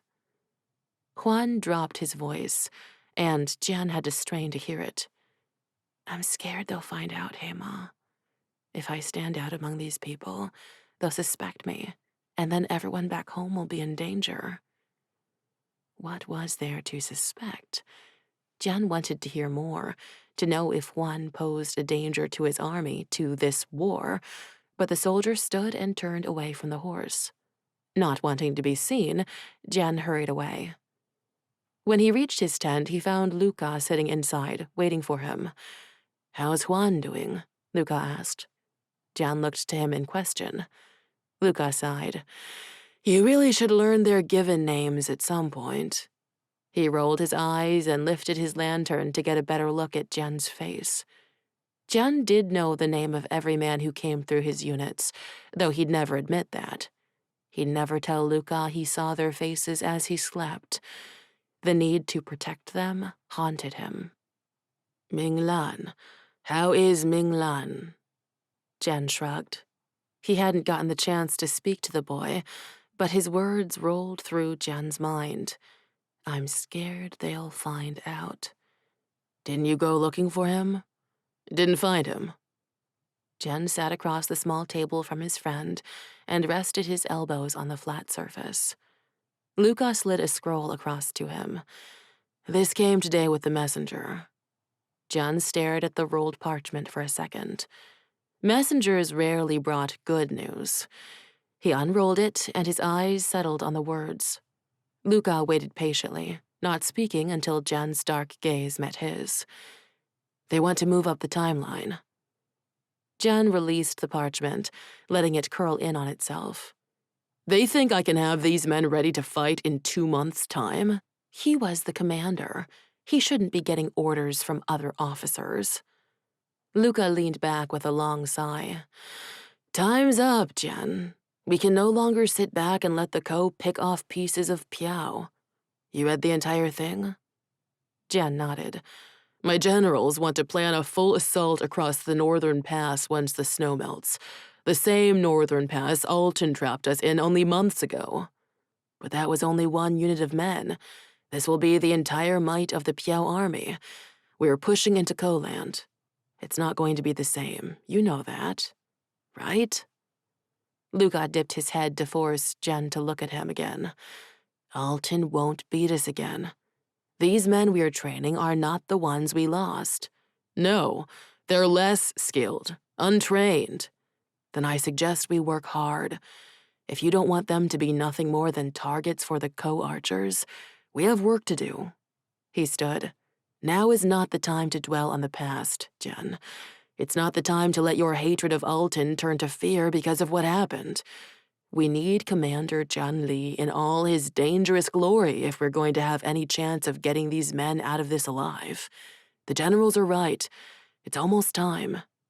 Dangerous, Jian scoffed.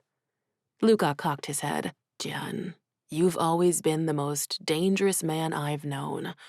Alton can't take that from you. He gave him one final look before pushing aside the tent flap and leaving Jian with the ghosts of his own mind. Jian moved to his cot and lay back.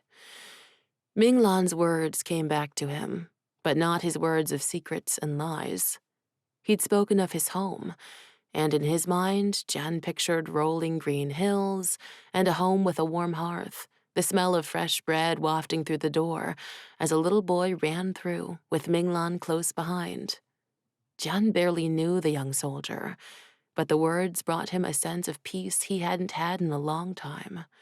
Nightmares of dying men in snowy mountains were replaced with dreams of men working in the fields, whistling as they did. And for the first time in months, he slept through the night. Jian always rose before the rest of camp.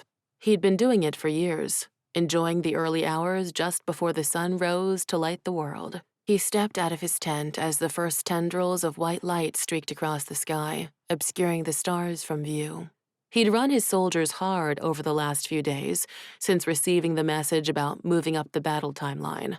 He'd had Luca pen a response to General Young, telling him the men would be ready.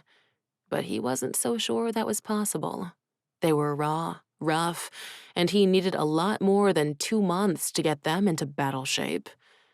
Breathing in the chilly spring air, he let it wake every part of him. He finished buckling his scabbard around his waist and walked toward the sentries posted at the edge of camp.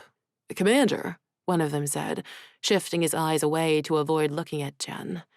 He was one of the few men in camp who wasn't new, one of the few who had good reason not to trust the commander. "Sergeant." Jian crossed his arms over his leather armor-clad chest. "Anything to report?" "No," he bit out, adding a late, "Sir." The second sentry, a seasoned soldier but new to Jian's unit, made his way over. "All quiet out here this morning, Commander? Well, except what?" Jian fixed the man with his darkest scowl. If something was amiss, he had to know. "One of the new recruits." The man's brow creased in confusion. "He's been on your course most of the night." Jian turned without a word. Running the course was too dangerous in the dark. What had the soldier been thinking? He took off at a jog, passing the other tents where the rest of the men would stir within the next couple of hours. When he reached the start of the course, no one was there. He stopped, huffing out a breath as he scanned the trees for any movement. He started to turn around when he caught a running figure out of the corner of his eye. Minglan burst from the trees with a speed Jian hadn't seen in the boy since he'd arrived last week. He watched him cross the open land, dirt streaked across his pale cheeks. Minglan's hair, usually tied so neatly into a traditional topknot, fell loose around his determined face. He stopped running as soon as he noticed Jian was waiting for him, and his mouth formed a small O, as if he'd just been caught doing something wrong. He approached as one would approach a sleeping tiger, but his eyes found Jian's and held no fear, no intimidation. Minglan wasn't the strongest physically, but he had an inner confidence most of the other men lacked. Maybe it would save his life. "Minglan," Jian barked, wincing at his own roughness. Minglan didn't even flinch. "Morning, Commander." He walked right by him without so much as a bow to grab the water skin on the ground behind him. Taking a long drink, Minglan wiped the back of his hand across his mouth. "I'm sorry. Has it been longer than I thought? I assumed I had more time before reporting for the morning." Jian watched the boy with confusion.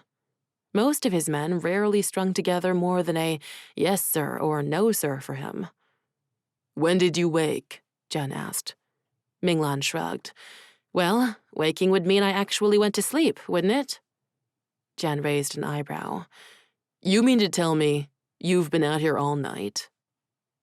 Red crept into Minglan's cheeks. Buddha, this boy was young. Jian sighed. Young and foolish, just as he'd been once upon a time. Jian's generals would still claim youth was one of his problems, but he'd grown a lot in a few short years, and now felt beyond his 24 years. Heartbreak and suffering did that to a person. But Minglan, this boy was an innocent. Had he ever suffered the kind of heart-wrenching agony only the premature death of a loved one could cause? Minglan set the water skin back in the dirt. "I don't want to die." Jian took a step back, stunned by the words as much as the bluntness with which they were delivered. "Soldier Minglan, I will do everything in my power to prevent that. He shook his head, his hair sticking to sweaty cheeks. That's just it, though. You can't hold my hand. This last week has been a shock, Commander. I won't lie and say it wasn't. It showed me just how ill-prepared I am. I've spent my life— He looked down at his hands, as if trying to come up with something to complete the sentence. Working the fields. And one day I'd really like to go back there, to my family. I will do anything I have to if it means I get to see them again. Jian couldn't tell Minglan he'd been listening to his conversation with the horse days ago.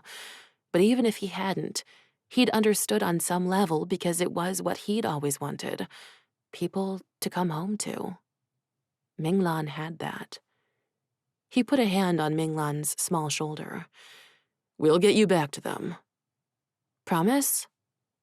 He looked up to Jian with such trust in his eyes it had Jian ripping his hand back.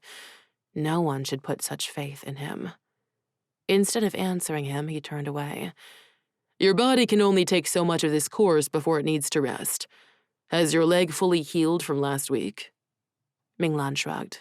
It was just a cut, Commander. Of course it has.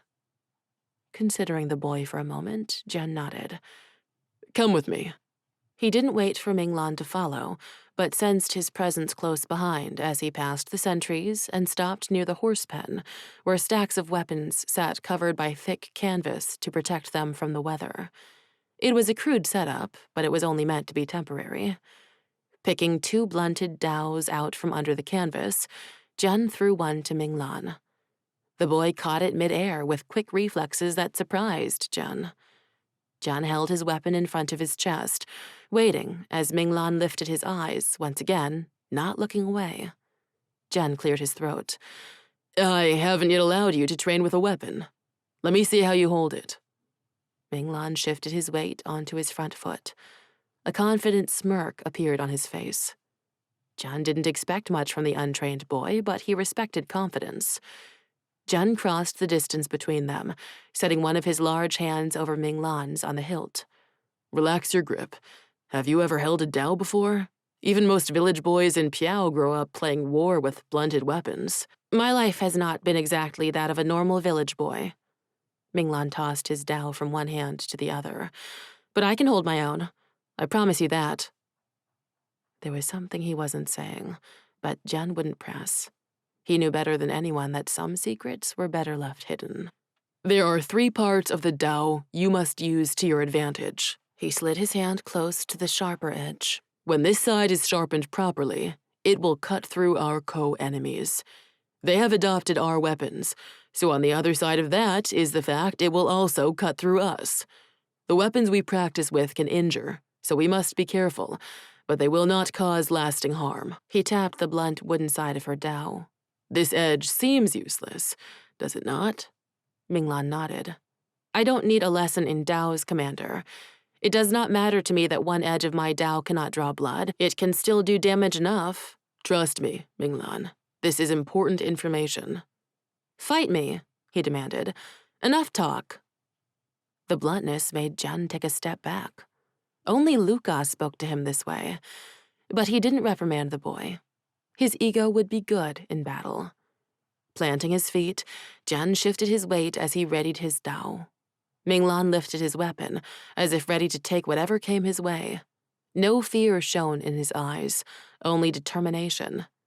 Jian stalked toward him, cutting his Dao through the air. Minglan lifted his to meet the attack and stumbled back under the weight. He fell to his butt before scrambling back to his feet and turned to meet another attack. Again and again, Jian went after him. Minglan fumbled his responses, but he never stopped. He never slowed or showed any signs of frustration. Are you ready to learn? Jian asked. Never let your confidence keep you from learning important lessons. No. Minglan ducked out of the way of Jian's Dao and scrambled back on agile feet. Come again. Jian obliged. This time, Minglan met him swing for swing, using speed in place of his non-existent strength. Minglan advanced, forcing Jian back until he hit the wooden fence of the horse pen. Still, Minglan came, cutting his Dao through space with a skill only trained warriors possessed. As the camp stirred behind them, Jian and Minglan slowed their duel. Minglan's chest heaved from the exertion. After staying up the entire night, training on the course in the dark, and then spending the next hour fighting his commander, the boy should have collapsed where he stood. Yet he seemed determined to defy his own body and prove he was more than Jian thought he was. A few soldiers exited the tents and approached to watch them. In a moment of distraction, Jian examined the delicate features of the boy. Maybe that was why he seemed younger than he was. Few men who worked the fields in Piao had unblemished skin and callous-free hands. Minglan steeled his gaze, all meekness replaced by a quiet strength. Jian lowered his dao, and Minglan followed suit. "Where did you learn to fight?" "My father. Have I proven myself enough now, Commander? Am I worthy of being in your army?" He clenched his jaw, waiting for a response. "I don't have your strength. I won't match up against the taller men completing your course with ease, but I will work harder than anyone you've ever seen. When I stumble, I will rise again. You can't promise I'll survive this, but that's okay. I've already promised myself." Without being dismissed, Minglan turned on his heel and marched away, leaving a bewildered commander staring after him. Chapter 10. "Juan," Chen called as she passed him. She shook her head, unable to speak after what she'd said to the commander. If she was being honest, he scared her, but she refused to let him see that. Instead of being tired from her lack of sleep, adrenaline raced through her body. She didn't know what had gotten into her. Chen followed her into their now empty tent. The rest of their tent mates stood outside, waiting for the commander's morning assessment. "Juan," Chen said again. She turned on him. "What do you want?"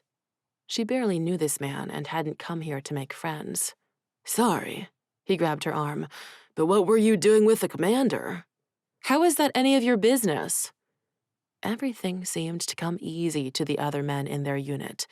They made it through the course without falling on their faces. They all grew up playing sword-fighting games with their friends and never had to hide it. Unlike her, it wasn't a proper game for women. She used to watch the village boys play, wishing she could join them, but Hua had to be satisfied with training in secret. Sitting on the edge of her cot, Hua lifted her pant leg to check the scab over her wound. Red seeped through the corners as the scab came loose. Chen was speaking, but she barely heard him. "Are you even listening?" he asked. She sighed. "What did you say?" "You need to be careful with Commander Li." She dropped her pant leg and looked up. "Why? He's our commanding officer. We have to follow him." Chen held out a hand to help her from the bed. She took it and pulled herself up, trying to ignore the slight ache as she walked. "There's a rumor going around camp." Chen brushed dark hair away from his face. "Don't you listen to camp talk? He's dangerous, reckless. The commander of the Piao forces shouldn't be training new recruits while his generals plan the war. They say he's here because he got a lot of his men killed." Hua pictured the sadness she'd sensed in the general. Could it be true? She brushed her hair back into a top knot and left the tent, unable to look at Chen. Something in her wanted to trust Commander Li, wanted to follow him. But what if it was a mistake? Something caught her eye around the corner of the tent, and Hua lifted her gaze to find Mei beckoning to her from the door of her own tent. Checking to make sure no one followed her, Hua slipped into the tent. Cots lined the walls, but instead of training uniforms and armor littering the space, women's robes and sashes sat folded on the beds. "They're all off preparing breakfast." Mei turned to face her, a grin splitting her serious face. "Why are you smiling?" Hua hugged her arms in front of her chest. "I saw your fight with the commander this morning." "Oh." Hua's cheeks heated. She'd never liked showing off with her skill. Her father was a great teacher, but along with her talent with a blade and bow, he'd instilled in her a need to hide it. "Oh? That's all you're going to say? My husband used to tell me Jian Li was one of the best Daomen in the entire Piaoan army." She laughed. What will he say when he learns a woman tested him? She clapped her hands together, making Hua jump. Nothing. He will say nothing, she hissed. He won't find out. May's smile dropped. Someone had to teach that man a lesson. He's so arrogant. Lifting her eyes, Hua studied May. She lost her husband in service to the commander. Was he one of the men who died because their leader was dangerous? May sighed. You find him attractive, don't you? What? No. She wouldn't tell the other woman how often the thought crossed her mind. I am betrothed. I have no right to find other men attractive. It's so hard not to, though. Many here blame him for things not under his control, but my husband was loyal to him, as am I. I don't have time for this girlish conversation. I am a soldier, not some camp follower searching for a man to bed. May laughed, the airy sound seeming so out of place in a military camp. Yet, I didn't hear a denial. It's okay, Hua. All of your secrets are safe with me. Hua rolled her eyes and turned back to the door. That's not a secret, because it isn't true. She left before May could pull her further into her talk of attractive men and husbands. She was no better than the girls in the Zhochang village who held nothing but scorn for the farmer's daughter. Only May spoke without malice in her voice. Hua didn't want to notice how the commander's eyes burned with a deep-seated anger that scorched anything it touched. She wanted to ignore the way his gruff persona hid the man underneath, the one who wanted to teach and protect. His personality was rough, hard, unlike the man she was set to marry. Luca was the opposite of Jian, yet his gaze didn't cause the hair on her arms to stand on end. She didn't yearn to spar with him. The men formed a line through the center of camp as they had each morning, awaiting their commander's approval. It trained them to always be prepared, to always portray a soldier of Piao proudly. Not a thing could be out of place. Hua stepped up beside the silent Zhao Shi. He didn't spare her a glance as his keen eyes followed the commander down the line of men. Chen joined her at her other side, looking at her out of the corner of his eye. Was Commander Li really dangerous? When the commander got to them, he scanned them from head to toe, finding nothing out of place before moving on.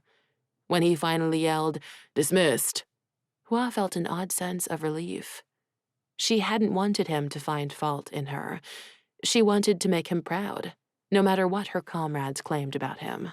She joined Chen and Yan as they scooped rice porridge into their bowls and then sat nearby, talking incessantly. She let their constant chatter relax her. "What about you, Minglan?" Chen nudged her. "Huh?" She stuck her spoon in her mouth. "What do you miss most about home?" Hua thought for a long moment. Her parents' and grandmother's faces flashed through her mind. Sure, she missed them, but they hadn't been her constant companions. "My brother and sister." "Your sister need a husband?" Yan snorted. Hua lifted her eyes to find the commander watching nearby. "My sister died before I left for the war." Yan shut up immediately. "But my little brother Ru is waiting for me back home. He's only 4 and probably doesn't understand why I'm gone." Yan rested a hand on her shoulder. "Same age as my son." "You have a son?" He nodded. "His mother died having him. He's a good boy. I hope I get to see him again." Hua shared a smile with him. They all had people they'd left behind. Chen spoke up. "I married the love of my life only a few months before the recruitment notices came. We needed the money, so here I am." Yan shook his head. "Life, men. Life. Speaking of loves." Chen elbowed Hua and tilted his head to where May watched them as she scoured a pot. She waggled her eyebrows to the approaching commander and sent Hua a wink. Hua's cheeks burned and she stared down into her bowl. Chen laughed. "Most of the men in this camp have been trying to get May to give them the time of day for weeks." He shook his head. "Minglan comes in and a week later he's already got her begging for it." Hua's forehead scrunched. Begging for what? She flicked her eyes from Chen to Yan, who wore a matching smirk, then to Zhao, who only shook his head. Chen laughed and threw an arm around her shoulders, jostling her. You're a laugh, Juan. Begging for what? He descended into a fit of laughter. I don't understand. She shrugged off his arm and took a bite of food. Zhao, taking mercy on her, was the one who answered. Affections. She wants your affections. Affections? She still didn't know what they meant. Her eyes widened as the meaning became clear. They thought May wanted a physical relationship with her. A woman's voice sounded in front of them. Sex, Juan. She leaned down, nudging Chen out of the way, and brought her lips to Hua's ear. They're saying I want you in my bed. Pressing a kiss to Hua's cheek, she straightened. With one final wink, she sauntered back to her duties. The men sat frozen, watching her go. Finally, Yan spoke. If you don't go after her, Juan, I will. What was May thinking, stirring up gossip? Was it her way of helping Hua keep her identity hidden? Hua pasted a satisfied smirk on her face. These things take time, men. Mei Li she may be, but is any woman worth more than breakfast? She grinned in jest, using the old term for pretty her mother taught her, and hoping this was truly how they spoke of women. Chen and Yan howled in laughter. Zhao muttered under his breath, Yes, some are worth everything. She barely caught the words, but they stuck in her mind like a thick cloud of sadness. Zhao would never get to see the woman he loved again. He'd gone to prison for her, and now had to fight a war he might not survive. All for a love Hua wasn't sure she believed in. She'd always considered herself someone incapable of falling in love. There were bigger things in life. Her eyes drifted to Commander Li, sitting on a bench across the clearing. Only Luca spoke to him, but many of the men sent cutting looks their way. The chatter faded from her mind as she watched him, her heart aching for how he must feel, surrounded by men who didn't trust him. He was the leader of all the Piao forces, yet the only men under his command were those no longer loyal to him, or new trainees. Without second-guessing herself, she stood and walked toward him, dropping onto the bench at his right. What are you doing, Minglan? He grunted. Eating. She dug back into her porridge. Watch it, boy. He refused to look at her. Don't think for a moment there's any room for a soldier to be friends with their commander. And don't for a moment think I even want to be your friend. He did his best to hold back his smile, but Hua saw the edges of his lips tug up. He didn't say anything else, but he also didn't tell her to leave. Each day, Hua's normally inexhaustible stores of energy ebbed away bit by bit, and Commander Li knew it, the bastard. His scowl lessened as she stretched, and for him, that was the equivalent of a grin. She tugged on the edges of her robe, making sure everything was in place. It hung past her waist before the breeches peeked out below. Letting her guard down now and accidentally revealing her gender would have consequences she wasn't ready to face. She ran through the course like she'd done too many times by now, before sitting on the ground, trying to catch her breath and give her aching legs a rest. Commander Li's shadow fell over her, blocking the sun. Looking up, she spoke before he could. I'm okay. Please don't send me away again. Though the thought of her cot sounded pretty damn good. She forced heavy eyelids wide. He pursed his lips. General Kai, he barked. Luca appeared at his side. Sir? Get Minglan some water. I don't want him collapsing on my course. You're not going to make me lay down? She asked, not used to being treated in such a way. At home, her parents and grandmother controlled everything she did. It was what it meant to be an unmarried woman. One day, that honor would be her husband's. Commander Li studied her for a moment as Luca ran off. Minglan, you are a soldier. I am not your keeper. You choose how to treat your body. If that means training late into the night, as I know you've been doing, that's up to you." He turned away to watch the next runner. Hua couldn't figure the commander out. Sometimes cracks formed in his hard exterior, allowing the light inside him to seep through. Luca returned and knelt down beside her, handing over a water skin. "You okay?" He dropped his voice. She took a long drink. "Yeah, just winded. Thanks for the water." "I wouldn't fetch it for anyone else." He shook his head, and Jian apparently knows that. "What are you trying to prove, Hua? You're not getting enough sleep. I can see it. All this extra training won't mean anything if you die from exhaustion." She handed him back the water skin and pushed to her feet. "I'm fine, really." She'd come to an understanding with Luca. He wouldn't interfere in anything she did, no matter how much he wanted to. She appreciated it more than he'd ever know. If they both made it out of this, a marriage to him wouldn't be nearly as bad as she once imagined. "What's this rumor about you and one of the camp women?" Luca's eyebrows arched. Hua couldn't look at him. It's nothing. She's shown me some favor, and I guess that means she wants to bed me." His lips curved into a grin. "Well, as your betrothed, I don't think I'm allowed to approve, but I'm not going to tell you not to bed her." Hua shoved him, and he fell back on his butt. "It isn't like that. She's just having fun." Luca grabbed her arm. "You told her, didn't you? It isn't only your career on the line here. How could you let anyone else know your secret?" She ripped her arm out of his hand. "For your information, she guessed." She dropped her voice to a low hiss. "I didn't tell her. So you can stop the overprotective future husband act now. I am not your property, Luca. Even after we wed, I won't just bow down to your every demand. If you want a wife who obeys you, find one of the village girls to fill that role." He ran a hand through his hair and scanned their surroundings to make sure everyone else was still busy with the course. "You're right. I'm sorry. I have a feeling you'll be telling me those words a lot in our life together." "I'm sorry." "No, you're right." She smirked and got to her feet, leaving him chuckling behind her. Commander Li yelled commands to the men on the course, his jaw tense, as it always was when dealing with his soldiers. Hua noticed that about him. Even when the men joked around, Jian never joined in the camaraderie. It was almost as if he was scared. Of what, though?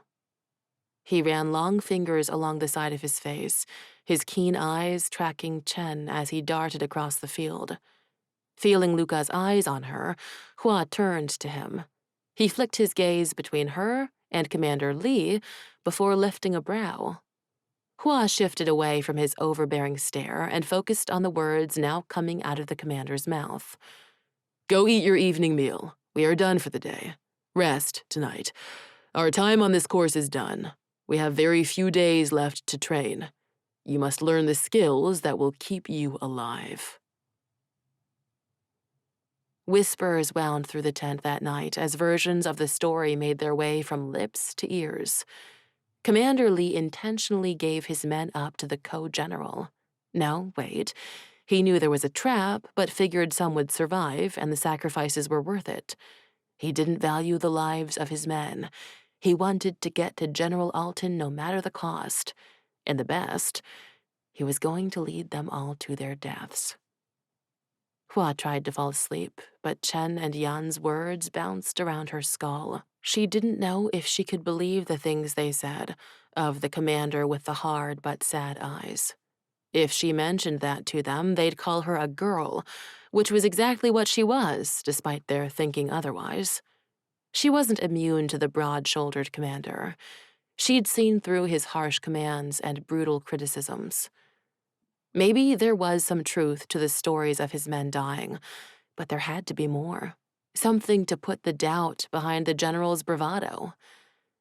As voices dropped off, loud snores took their places.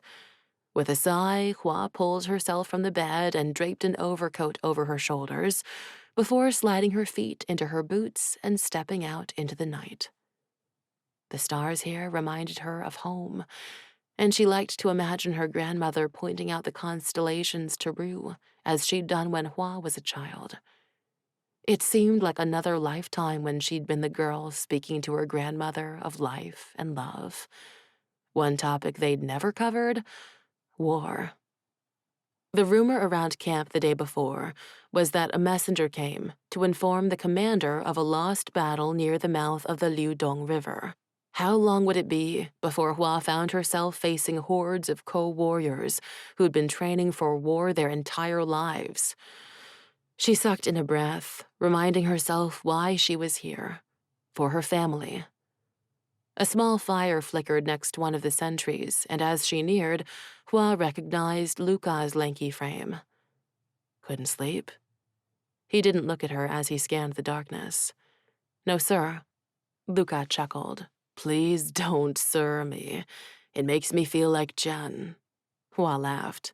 But you're my superior. In battle, there will be no such thing as rank and superiority. In the beginning, the commander will issue orders, but chaos always overcomes, and every warrior becomes master of their own fates. Oh. She kicked her toe against the ground and followed his gaze, peering through the dark toward where a few lanterns winked in the distant town.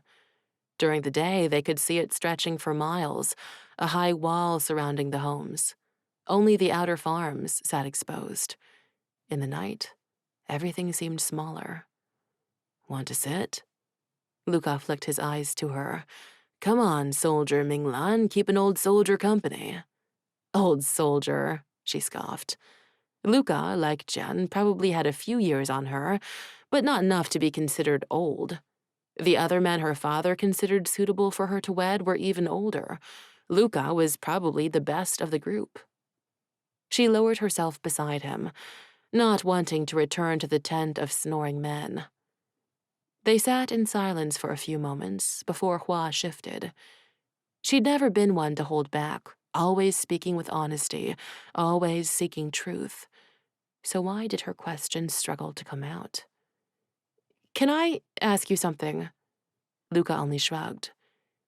There are rumors in camp about what happened with Jian before. Before, he repeated with a shake of his head. You want to know about the mountain battle? He rubbed the back of his neck. What are they saying about it? Luca didn't bother with titles when speaking of the commander, but that didn't surprise Hua. They seemed like friends, like they trusted one another. Some say he betrayed his men for a chance to fight General Alton. He blew out a breath, his jaw twitching. I can imagine who is spreading the rumors. He sent a scathing look to the other sentry, who sat too far away to hear them. Jian lost the trust of his men. That much is true. I'm sorry, Hua, but this isn't a story I'm prepared to tell. Why? Because it doesn't belong to me. He met her gaze. Just be careful what you believe. Jian has many secrets, but he will always choose duty and honor over his own desires. He's a good man. Warmth spread through Hua at this declaration.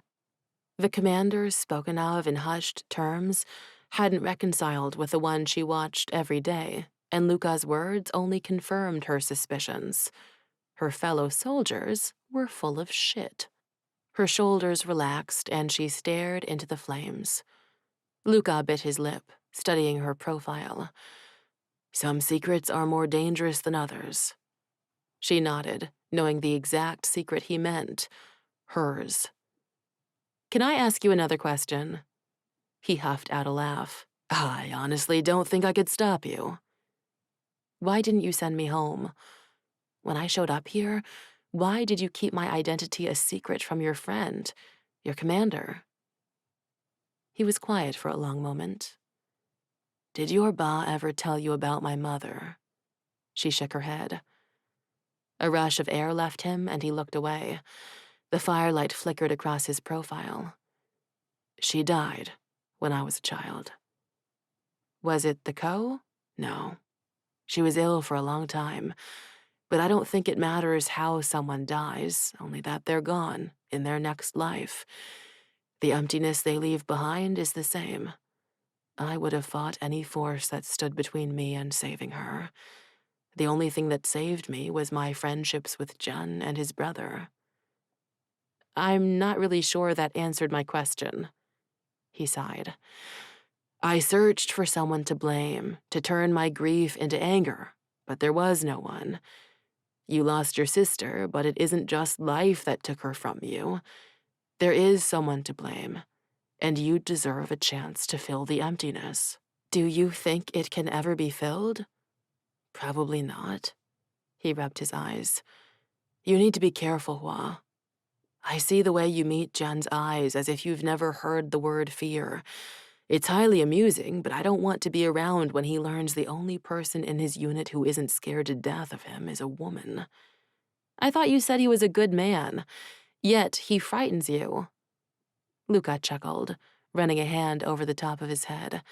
Yes, I love Jian as if he were my own brother, but I'm also not a fool. Chapter 11. Jian was a fool. He'd thought normal was something he could have after his mission in Koland, but maybe normal had never been a possibility for the bastard brother of the Emperor. His secret parentage was like a weight around his neck. If his men found out the truth, they'd never look at him the same way. The mother he'd never known betrayed the Emperor she was sworn to serve as consort, and Jian was the product of that betrayal. He didn't know who his father was. Was he an officer like Jian himself? Was he a good man before losing his life? Jian liked to think he was. He had to have known what would happen if anyone found out he was in love with a consort. As Jian lay in bed, he imagined a great love story resulting in his birth. A smile tilted his lips. There was very little good in his life, but he could pretend there was when he thought of parents who died to have him. First light filtered into the tent, and he rolled from his cot. Soon they'd be on the move. There were conflicting orders coming from his generals. Some thought the great battle would take place in the Shan Mountains. Others wanted the army congregated around Da Sha to protect the emperor at all costs. Jian wasn't sure which he agreed with. On one hand, Bo needed protection, but a defensive strategy was what got Piao in the mess it was in with the co-attacking border towns. It was time to go to them, and he had the final say. Moving to the small desk in his tent, Jian sat and picked up the quill, dipping it in ink before starting a letter to his brother. He wrote of trivial things, training regimens, stories of his men.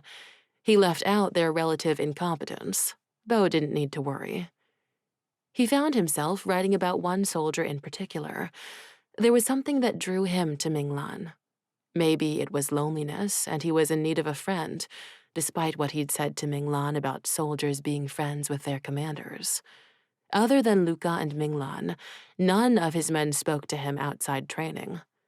Maybe it was the fact that Minglan appeared those weeks ago with a small frame not fit for soldiering, but enough skill to make up for it. He'd been true to his word. He worked harder than anyone else. Jian lifted his head as he heard footsteps outside his door. "Commander?" Minglan's voice called. "Are you awake?" He cleared his throat. "Come in." Minglan pushed aside the flap and stepped inside, his feminine eyes dancing around the space before finally landing on Jian. They widened, and Jian felt a flush creep up his neck. Minglan's gaze made him feel exposed, and he reached into the chest beside his desk for a robe to pull on over his bare abdomen. "What do you want, Minglan?" His voice came out harsher than he'd intended. He didn't like feeling uncomfortable. The boy didn't even flinch, and that annoyed Jian more. Why didn't he fear him as everyone else did? "I'd like a sparring partner." Jian sighed. "Tell me, Minglan, do you ever sleep?" Minglan shrugged. "I sleep enough. Rest won't prepare me for battle." Fire blazed in his eyes as he spoke of battle. "I'd ask General Kai for help, but he had watch last night." What about any of the other men in this camp who don't have a commander's duties to attend to? Minglan didn't seem deterred by his reluctance. Honestly, sir, they're all just bumbling idiots. They can't teach me like you can. Jian realized in that moment he didn't want Minglan going to anyone else for training. A commander didn't typically work with soldiers one-on-one, but Jian felt a responsibility for Minglan he'd never felt for anyone else. He remembered almost promising the boy he'd make it home when all this was done. Jian pulled on his boots, laced them up, and stood. Come on, kid. I'll help you, but we won't be sparring today. He tied a belt around his waist to tighten the woolen robe he wore. He had better quality clothing, robes of silk with wide sleeves, fit for a relative of the emperor, but he didn't dare wear anything of such quality around his men. A grin split Minglan's face. Then what would you like me to do, sir? He flicked his eyes to Minglan's slim fingers. We will be on horseback, Minglan. Our unit will be positioned in front of units of archers in the attack. The Dao will be our weapon, but you are already more skilled than half my seasoned soldiers. Minglan glanced down at himself, a frown forming on his lips. That doesn't mean I don't need to practice. I want to see how you do with a different weapon. He'd try to get Minglan moved to a different unit for the battle, one that wouldn't be in the middle of the slaughter. When you arrived, you had a bow strapped to your saddle. Have you used it? He hesitated for a moment. Once or twice, sir. Good, that's a start. I can at least teach you the basics. He retrieved a bow and a bundle of arrows before marching toward the trees. Archery wasn't a priority, so he'd had no target set up. They'd have to make do. Gray morning light broke free of the dark clouds and filtered through the bare trees, illuminating their path in a golden glow. Excitement lit in Minglan's eyes, and a sense of recognition was so strong in Jian he couldn't look away. They stopped in a circle of trees. Minglan turned, taking in every sight as if each amazed him. He was a mix of contradictions, innocent yet daring, excited yet cautious, and so damn endearing even Jian felt his hard exterior crumbling. The woods remind me of home, Minglan smiled. I thought you lived on a farm. He nodded. The northern pastures backed up to the wood separating our land from the village. I spent a lot of time among the trees. Jian didn't have that, a place that felt like home. He'd never felt more adrift than he did while standing in front of Hua Minglan. See, Luca, I can remember their given names. Shaking off the feeling, Jian set the arrows on the ground, pulling one from the bundle. You say you've shot an arrow before, but I'm guessing it wasn't in a high-pressure life-or-death situation. You'd actually be surprised. He imagined a lot about Minglan would surprise him. Take this. He handed him the bow, followed by the arrow. I want to see your stance. Minglan lifted it, holding his elbow so high, Jian laughed. You're going to end up hurting yourself more than your enemy if you hold it like that. He gripped Minglan's arm and lowered it before sliding his hand along the man's arm and covering his hand. Minglan went impossibly still. Breathe, soldier. Minglan sucked in air and let it out in a long stream. Okay, Jian said softly.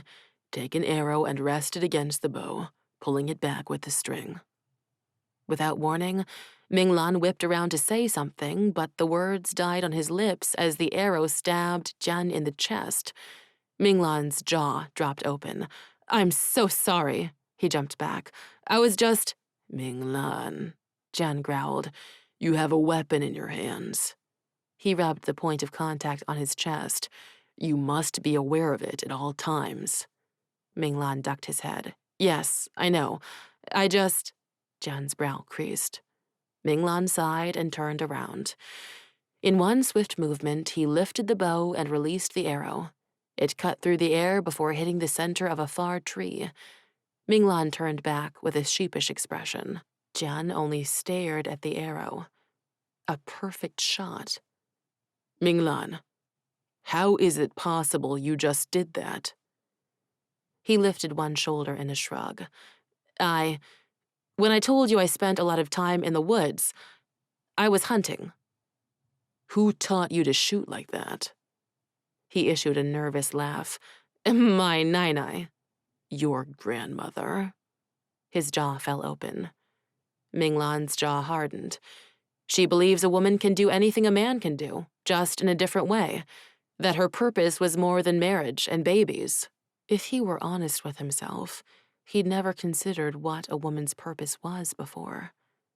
"She sounds different." "Well, she is different. My father was either off with the army or busy in the fields. He trained me with the dao but didn't have time for the bow. My mother didn't have much time for children, so Nai took it upon herself to teach both me and my sister how to defend our land against animals. My sister never took much interest." "I'd imagine not. Weapons aren't tools for women." A dark expression crossed Minglan's face. "It wasn't because she was a woman. My grandmother took great pleasure in these tools that supposedly aren't for her. I am a—" He stopped speaking, his lips clamping shut. "Oh, what?" He looked as if he'd caught him saying something he shouldn't. "Nothing. I'm nothing." He turned to walk away. "Minglan," Jian called after him, "you have not been dismissed." He whirled around. "What do you want from me, Commander?" Jian didn't know how to answer that question. What did he want? Why couldn't he let the soldier walk away? He knew the simple response. Hearing of Minglan's simple upbringing, living on a farm with family, made him wish for something he'd never had. Seeing the lack of fear in Minglan's eyes made him wish for something he could still obtain. All he wanted was someone who understood, someone who knew of his past and didn't judge him for it, someone he could call a true friend. He needed more than Luca. Sure, Minglan had secrets. He saw it in the boy's eyes, but Jian's likely dwarfed them. Maybe that was why he wanted to help Minglan. They both kept parts of themselves hidden. Minglan stared at him, still waiting for an answer, so Jian gave him the only one he could. "Find a dao. You and I both need a fight." He walked off toward his tent, retrieved his dao, and stepped outside to wait for Minglan to return. As soon as he did, Jian led him to the practice arena they'd set up. It consisted of a wide open circle surrounded by hay bales. Sounds of a waking camp drifted toward them, but Jian didn't stop. This time, when they faced off, Jian didn't have any delusions about Minglan's lack of skill. They circled each other with light steps. Jian turned, never losing sight of his opponent. When Minglan lunged, Jian batted his dao away easily. "You can do better," he said. "I was testing you." Jian grinned at that. Minglan jumped forward again. Jian ducked away from his dao, but grabbed his arm and pulled him close. "What are you hiding from me, Minglan?" Minglan jerked his knee up, slamming it into Jian's thigh. Jian released him with a curse, and Minglan widened the gap between them. "What are you hiding from all of us, Commander?" Minglan asked. He stepped closer. "Why did you lead your men into a trap?" The blunt edges of their daos slammed together. As quick as Minglan was, he was no match for Jian's pure strength. Jian didn't answer the question. Instead, he circled Minglan, waiting for the boy to strike again. Minglan didn't disappoint. He ran at Jian, arcing his dao through the air. Jian met the blow with his own weapon, and both crashed to the ground. Minglan didn't stop. He barreled into Jian, sending them both sprawling to the dirt. Minglan landed on top of Jian and rolled off, breathing heavily. His eyes were black orbs as he stared down at Jian. "Did you kill them, Commander? Your own men? Are they dead because of you?" Jian laid his head back, his eyes focusing on the gray sky above. A raindrop hit his face. As more rain began to fall, he finally met Minglan's gaze. Yes. It was the truth. His men died because of his vendetta against Batukan Altan. They're dead because of me. Minglan ran a hand over the top of his head and closed his eyes as the rain soaked his robe. When he opened them again, There was something in their depths Jian hadn't seen since the battle, even in Luca. Understanding. I don't believe you. Minglan turned away from him. This is war, Commander. People die. That is samsara, our circle of life and death. It is suffering, it is pain, but we are not the cause. One day when we reach nirvana, maybe we'll understand there was nothing more we could have done. He looked back over his shoulder. I don't know what happened to your men, but I do know if I were one of them, I wouldn't want you to claim my death as your failing. He walked away, his boots leaving prints in the mud as he passed by. Jian lay on the ground a few minutes longer. Minglan's words sounded like something Bo would have told him. There was something different about the kid, about Minglan. Maybe he'd been wrong. Minglan looked young, but he wasn't a kid at all. Maybe he was the most enlightened of them all. Jian had never given samsara much thought. He didn't know if he believed in Buddhist reincarnation. Religion didn't speak to him as it did Bo or Minglan. Yet, the soldier's words made more sense than any he'd heard on the subject. One day, he liked to believe his cycle of suffering would end. He lifted his head, watching Minglan in the distance. He didn't enter his tent to escape the rain. Instead, he stood with his head tilted back, letting the water run through his hair. Picking himself up off the ground, Jian went to prepare for a wet day of training. That's it, Jian called as he saw Minglan disappear into the trees to complete the course. He'd told them they were done on the course, but his heart wasn't in fighting today. Training in the mud would be good for the men, struggling through adversity. The other men took their turns, but Jian only watched the edge of the woods for Minglan's small frame to come barreling toward him. The boy had become something of a project, and Jian was determined to turn him from a skilled fighter into a true warrior. He had the mind of one, that was for sure. Each time Minglan met the commander's eyes, refusing to look away, the young man's strength burned through, a strength he seemed to want to hide around the others. Soldier Chen clapped Minglan on the back. You've improved! Minglan shrugged him off, but Jian didn't miss the flash of annoyance as he did. He'd spent too much time studying the budding friendships, noting how most of the men treated Minglan like he would never be quite as capable as the others around them. If Jian was being honest, it was one of the reasons he woke early each morning to spar with Minglan. He wanted the kid to prove them wrong. The funny thing was, none of the other trainees would be able to best Minglan in a fight. Jian truly believed that. Chen, Jian barked, you're up. Chen's brow creased. I already did my reps for the day. I thought we were moving on to weapons training. Are you disobeying your commander, soldier? He crossed his arms. Chen didn't argue, instead sending an exasperated look Minglan's way before taking off for the first wall. Minglan sat on the ground next to his water skin. You okay? He stopped in front of him. Minglan looked to Jian as if the question surprised him. When assigned to this post, Jian promised himself he wouldn't get close to any of his soldiers. He'd made that mistake before. His old unit had been a sort of family. When it was ripped away, it hurt. In war, there could be no friendships. Yet, since the night he'd found the boy running the course in the dark, Jian found himself seeking Minglan out. Something about him and his open, honest face made the hard commander want to talk until all of his problems sat between them. But he couldn't. He constantly had to remind himself they were commander and soldier, not friends. As much as he might want them, Jian Li didn't get to have friends. He'd even distanced himself from Luca. Tearing his eyes from Minglan, he found his second-in-command watching him. I distinctly remember assigning you to writing correspondence today.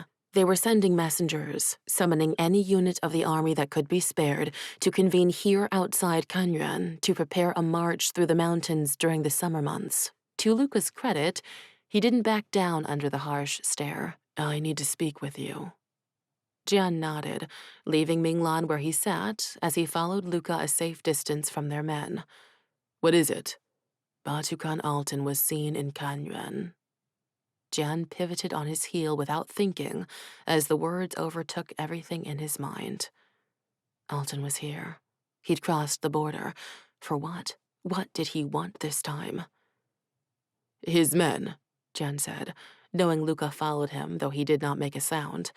Have they been seen? No. Han Nan only said he saw Alton, alone. Jian stopped walking and turned to his friend. Alone? He shook his head. It made no sense. General Alton never went anywhere without co-warriors at his back. Even in Koland, he had many enemies that would see him dead. Alton should be crossing the northern passes with his men, preparing for the battle they all knew was coming. Kanyuan wasn't supposed to be a factor. Is Hanan still here?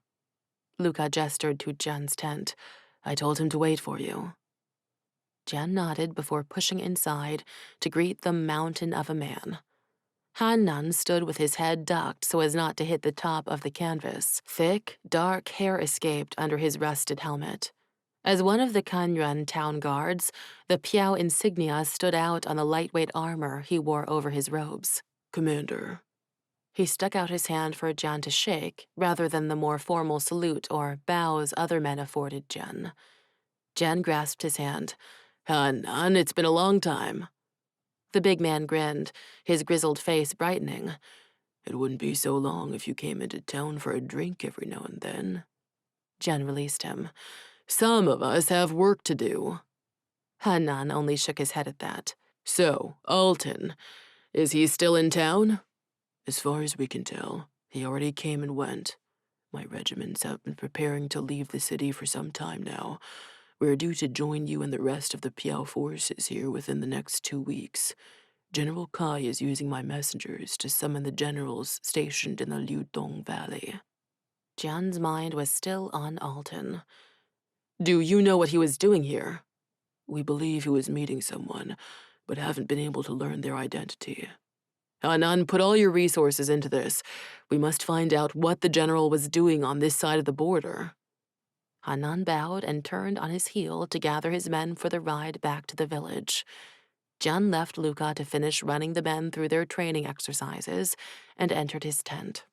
Digging beneath his thin mattress, he retrieved the most precious gift he'd ever been given. He'd never told anyone of his final night with Kara, how she'd seemed sad, like she'd known what was coming for her. There was an old legend in Koland of the gift of sight being passed down through the Alton family line. He hadn't believed it until that night.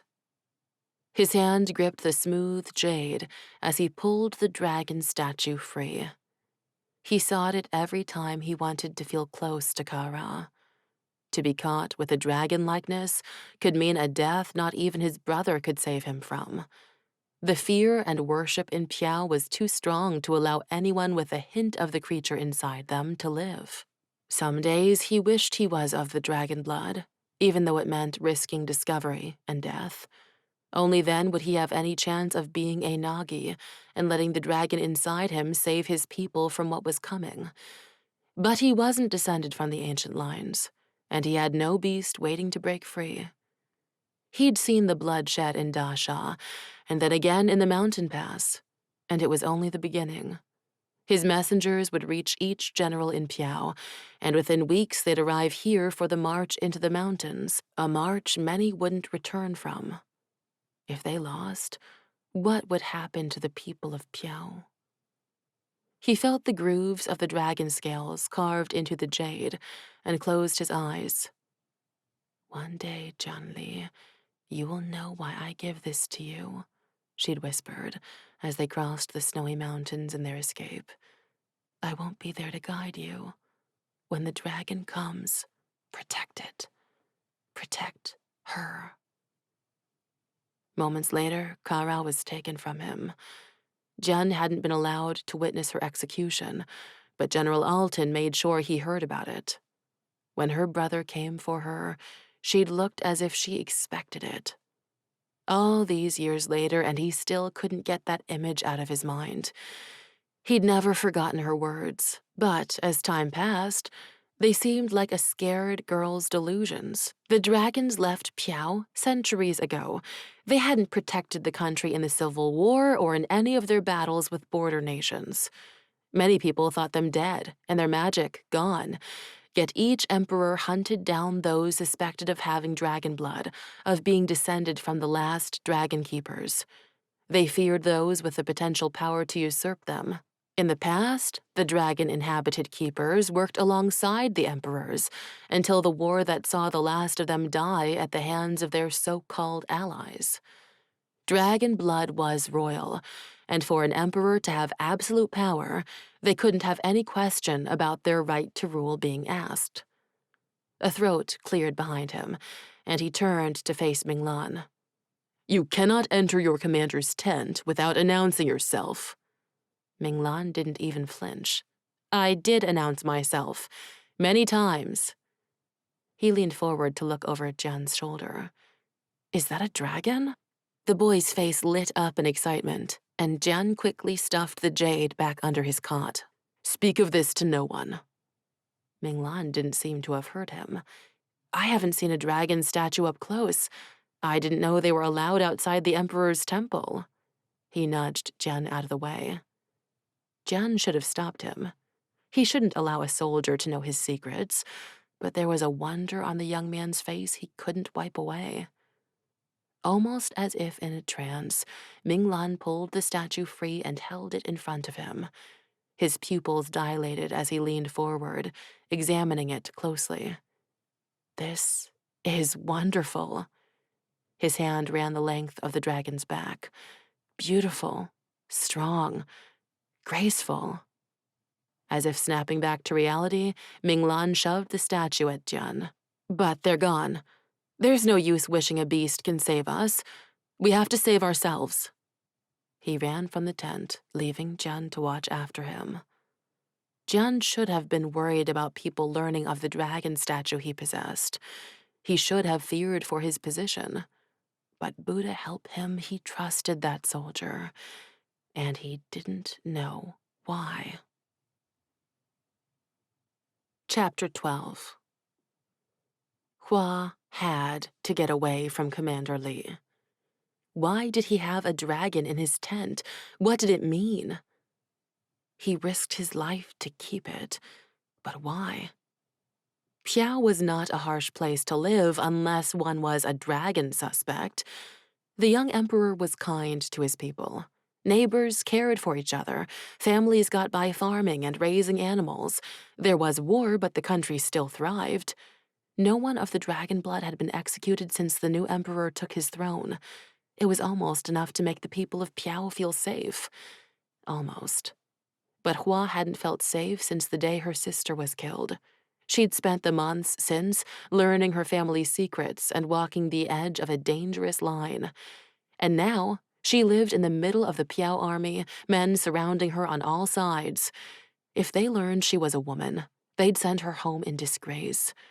But if it came out she was dragon-blooded, she'd never see her home again. Did the commander know? Was it all a test? The moment she saw the statue, it drew her in until she had to touch it, to feel the scales. It heated in her hands like it had a life of its own. But that was impossible, wasn't it?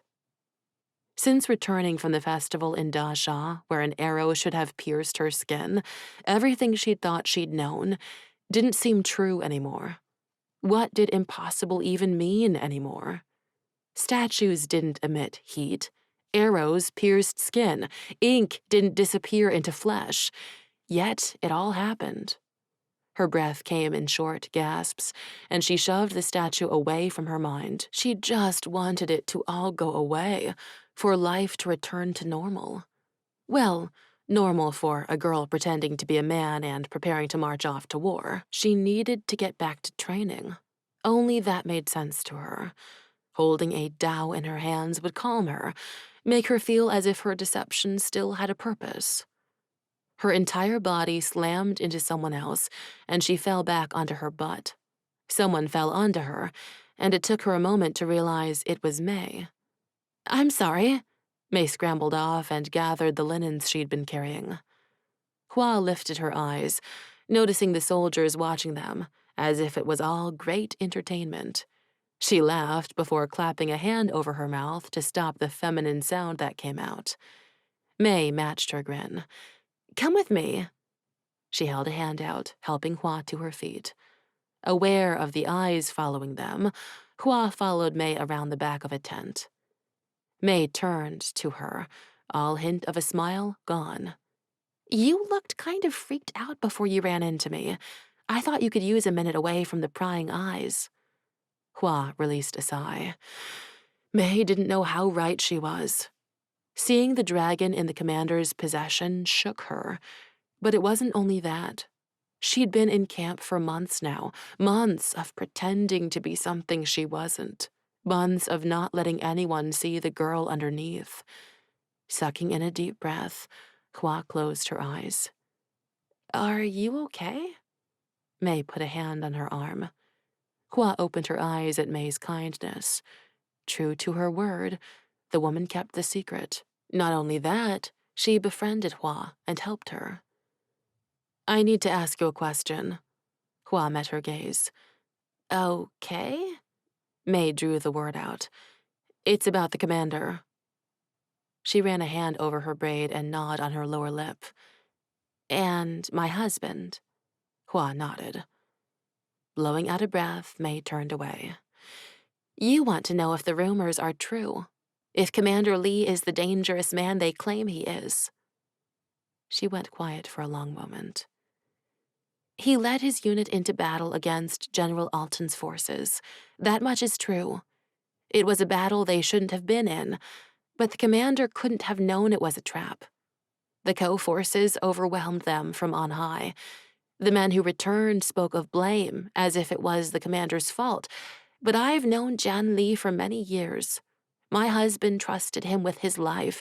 He is a good man, an honorable man, no matter what he tries to make everyone else believe." Hua rubbed her eyes.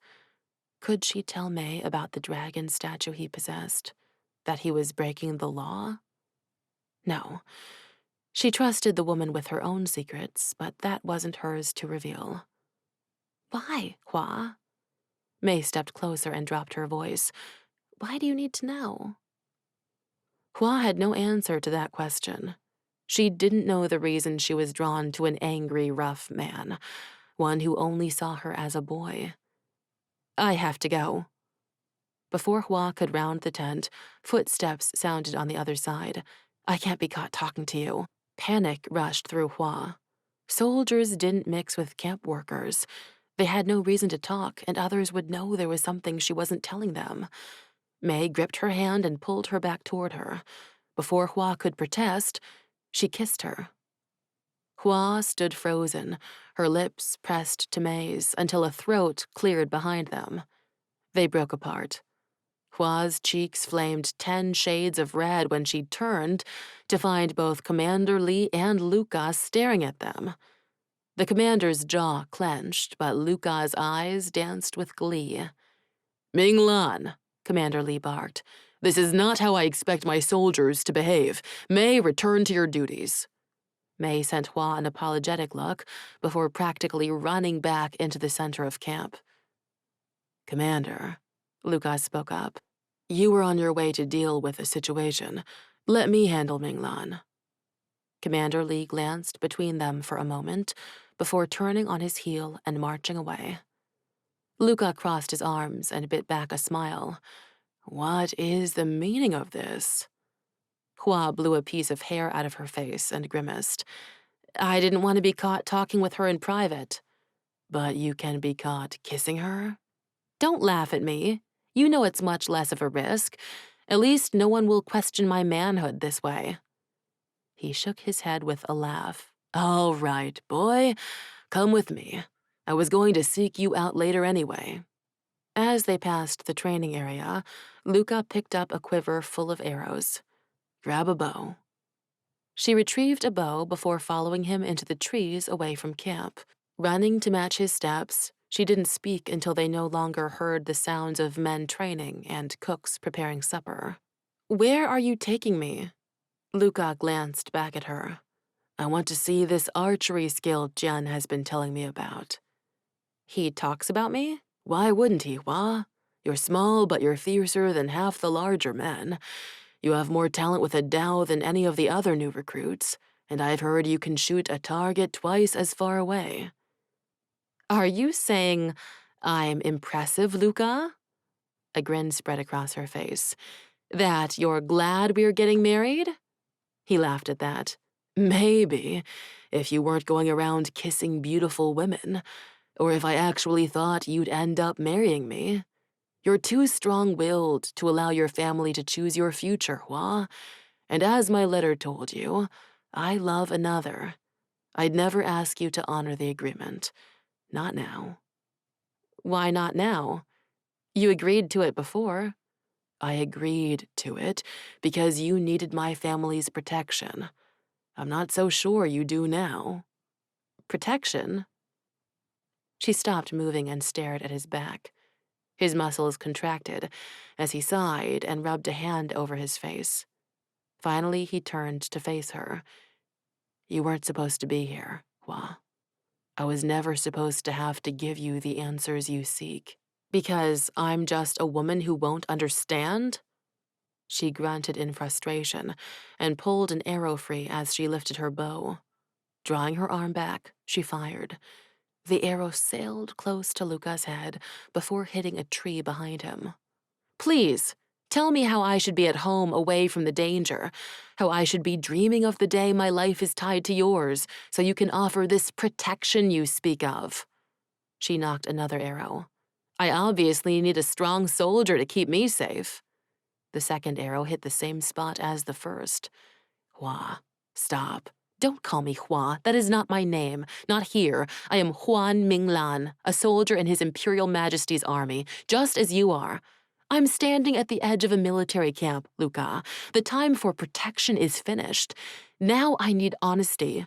Why did my father choose you?" He blew out a breath and stared at the two arrows sticking out of the soft bark. "I grew up in the Emperor's court with the princes. My father was the captain of the guard when I was young. Jian, Bo, and I were constant companions." "Bo?" Hua took a step back. "The Emperor?" Luca nodded. He sighed.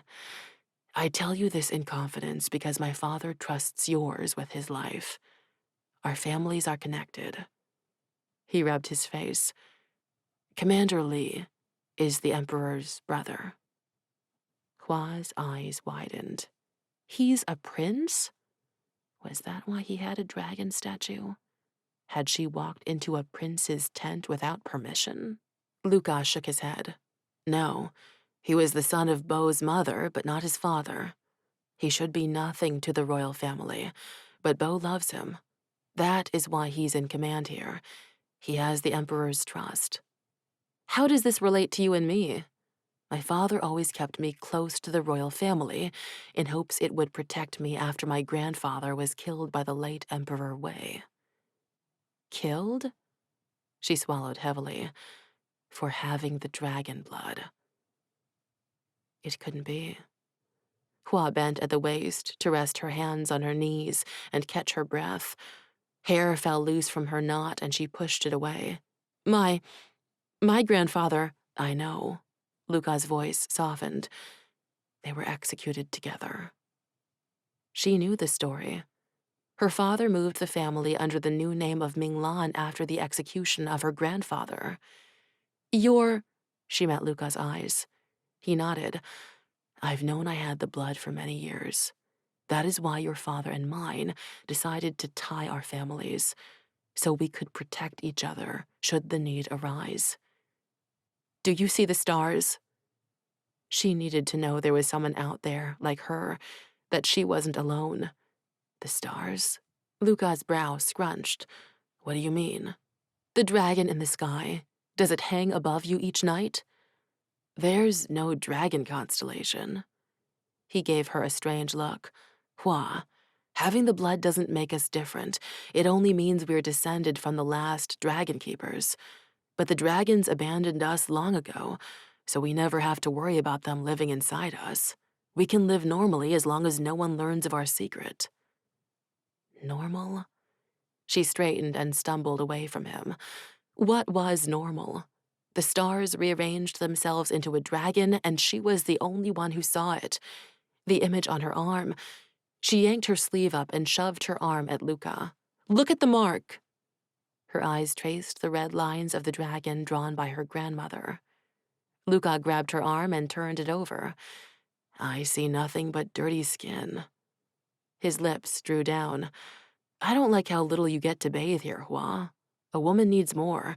Tomorrow I'll take you to the stream myself. I don't care about a stupid bath, she yelled. She cared that for a moment she'd thought she wasn't alone. Luca Kai might have the dragon blood, but he wasn't like her.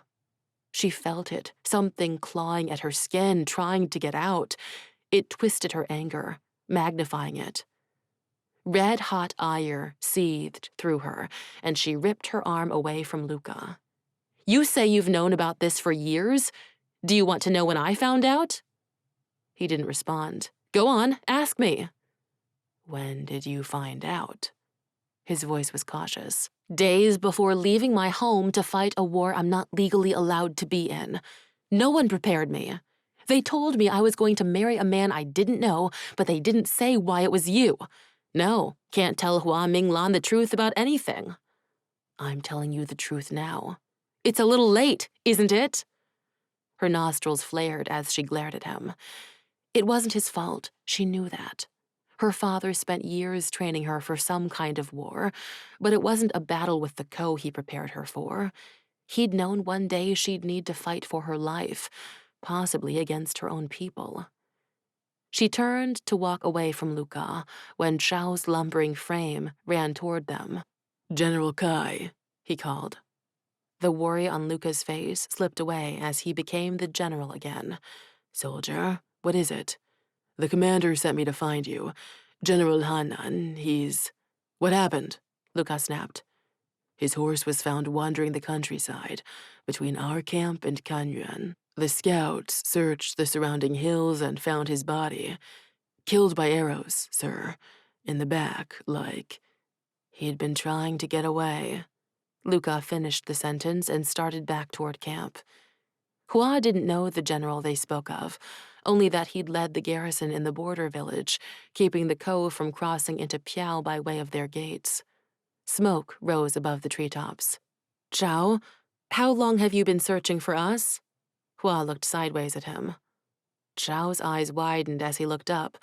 Not long, It's happening so quickly. Luca picked up speed, and Hua gripped her bow as she ran behind him. By the time they reached the edge of camp, she was out of breath. Still, there was no time. Fire raged through the lines of tents as far as they could see. Soldiers scrambled to put out the flames. The ground shook as horses thundered up the road from Kanyuan. Luca cursed. Tattoos stretched up their thick necks as the sun beat down on the tanned skin of the enemy warriors. No one was ready for them. They cut paths through the camp, dividing Jian's forces. Chao gripped his dao, but Luca had no weapon. Hua darted into the open, dodging an arrow flying through the air. She had to make it to the training ground for a dao. A burning sensation pulsed along her skin, and she bit back a scream as pain pierced her heart. But she couldn't stop, not when the enemy was at their doorstep. Footsteps sounded behind her, and she whirled around with her bow raised and an arrow nocked. Zhao threw his hands up, and she lowered it. Come on! The fire hadn't reached the training pens where the men normally practiced with weapons yet. The daos here weren't as good as the ones kept in their tents. Both edges were blunted for training, but they could do a lot of damage with enough force. Hua threw a weapon to Zhao, and he held it in his free hand with his sharpened dao in the other. He crossed them in front of his chest, looking every bit the warrior she wished she could be.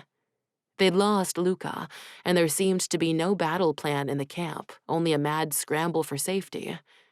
You and me, Huan. Zhao met her eyes, giving her the knowing look she'd grown used to from him. You ready? She nodded.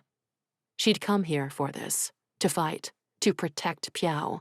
Somehow the Ko were on their land and they couldn't be allowed to stay. Forming up beside Zhao, she surveyed the destruction. Her hand squeezed around the hilt of her dao until it hurt, but the pain was good. It distracted her from the pounding in her skull. Ice replaced the heat, prickling along her skin and making her hairs stand on end. A man thundered toward them, but Zhao cut him down before he could get the first swing of his dao in. "One duck!" Zhao yelled. She lunged out of the way as a spear soared through the space she'd occupied only moments before. "Calm down, Hua. This is what you've trained for." Saying the words to herself was no use. Words didn't matter. Actions did. She flicked her eyes from the spear sticking up from the ground to a man battling a soldier nearby. Chaos surrounded them as Piao soldiers fought for their lives. Her father never trained her to fight with a spear, but she reached for it anyway. Closing one eye, she drew her arm back and sent it sailing.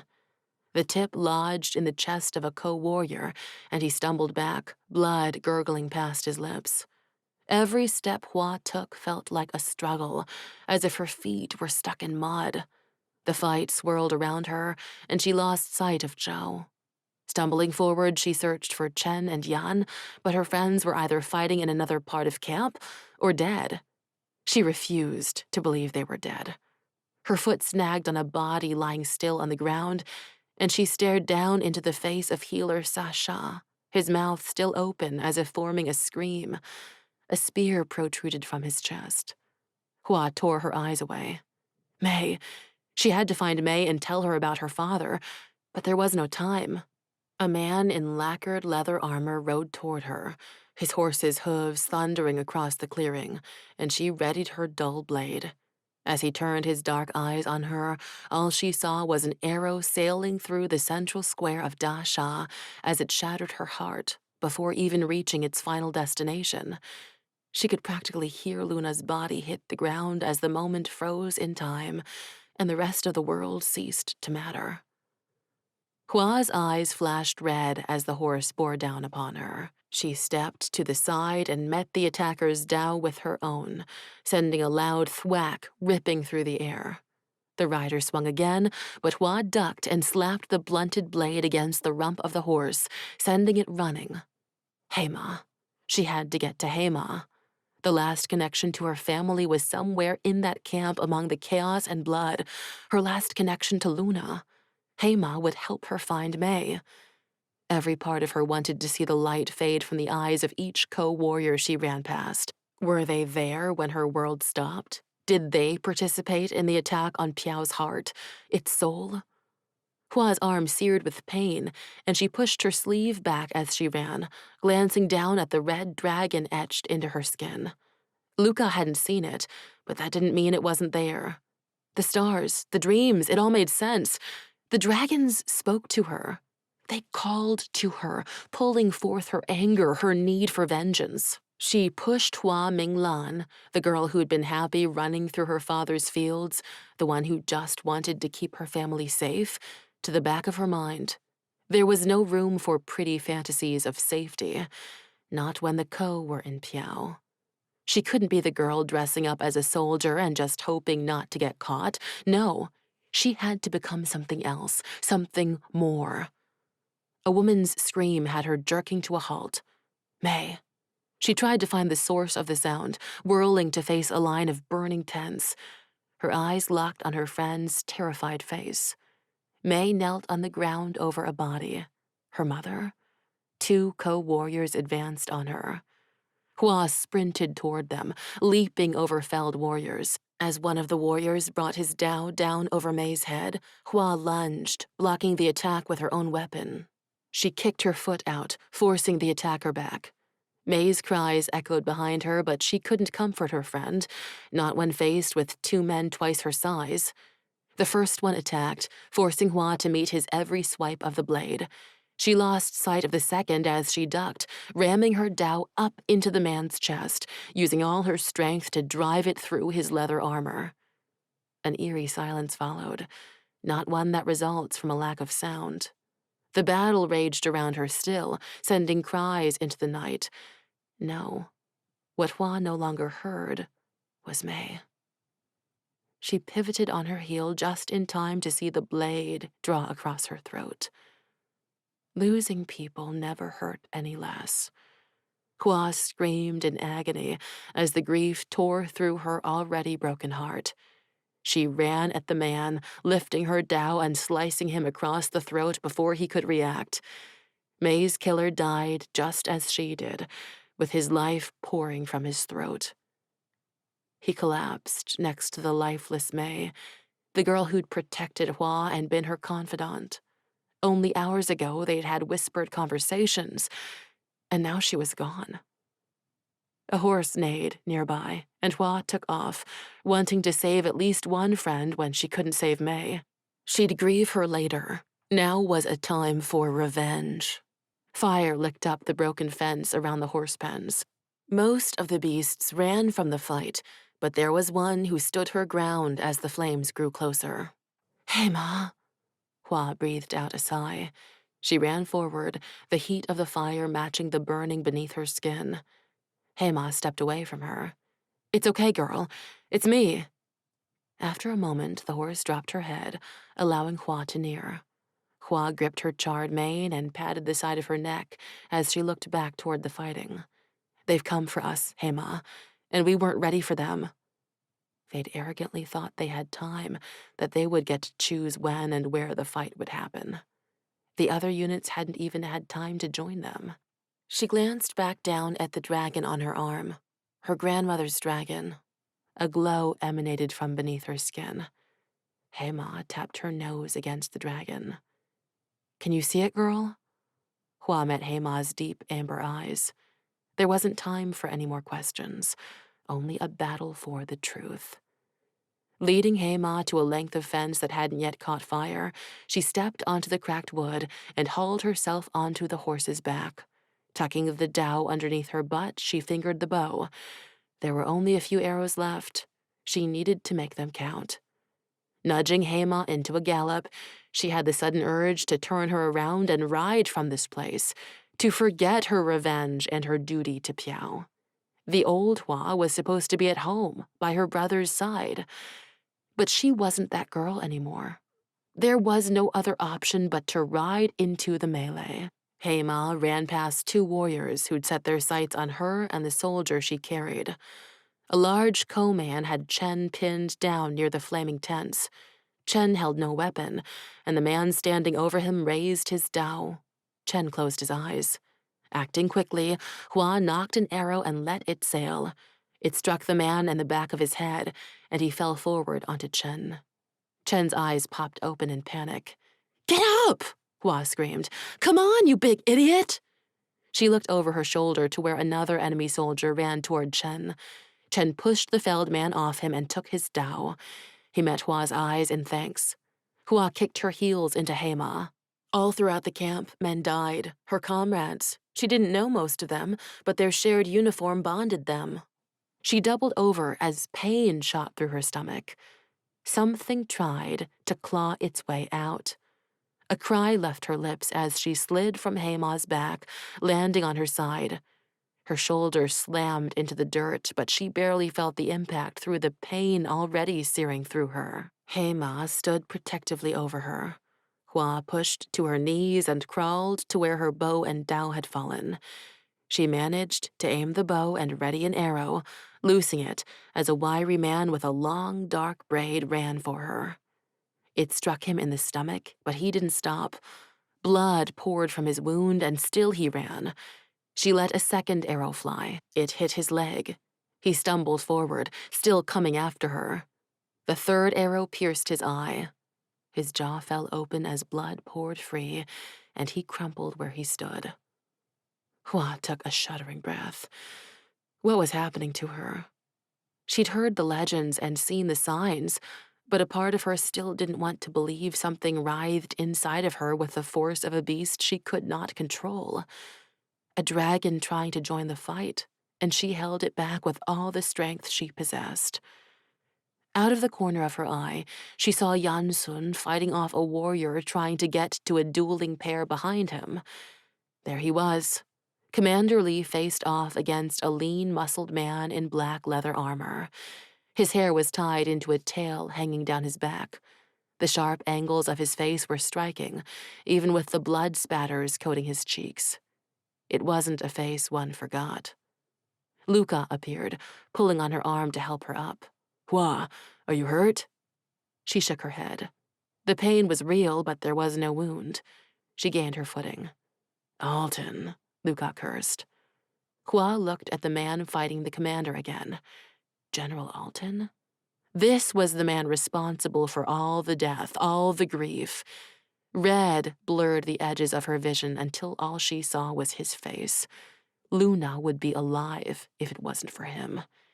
Heat built in the back of her throat, pushing up into her mouth. She released a puff of air, her mind going blank when steam left her mouth.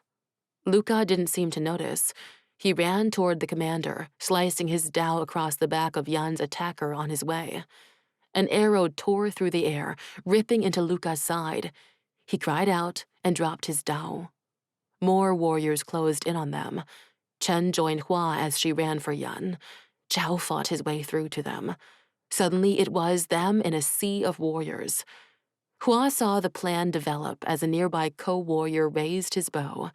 If they killed Commander Li, this war would be near a finish for them. Hua's heart pounded as she saw the realization dawn on Commander Li's face. Jian Li was young for a commander, much too young to have his life cut short.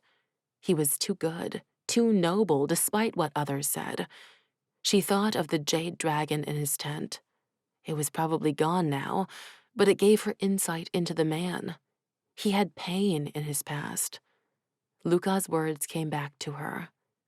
The Emperor's brother. I'm scared of him because I'm not a fool. Hua wasn't scared of Commander Li, but she was terrified of watching him move on to the next life. When she started running again, Luna wasn't her only thought. This wasn't for her revenge. She pushed away the anger and the pain of whatever lived inside her.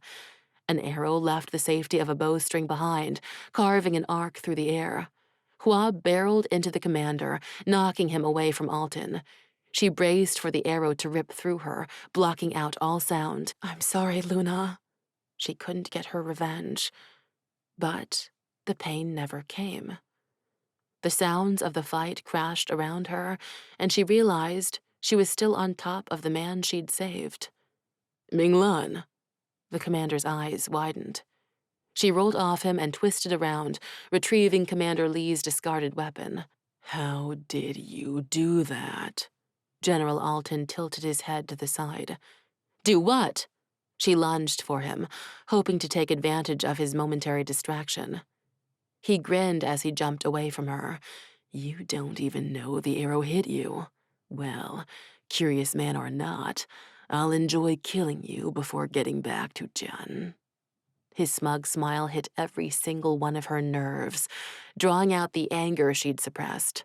Fire rose up in her, and she lunged for Alton. He sidestepped her, but she wasn't ready to quit. My sister died because of you. His smile dropped. For that, I am dearly sorry. I, too, have lost a sister. I don't want your apologies, she growled. I want your life. General Alton laughed. Where are you finding these soldiers, Jian? Commander Li rolled to his feet and tried to step around her while he shook his head, a wince of pain crossing his features. He'd had his chance. This was her fight now. She lunged again, and the general's laughter faded away, replaced by anger. That was okay. It still couldn't match hers.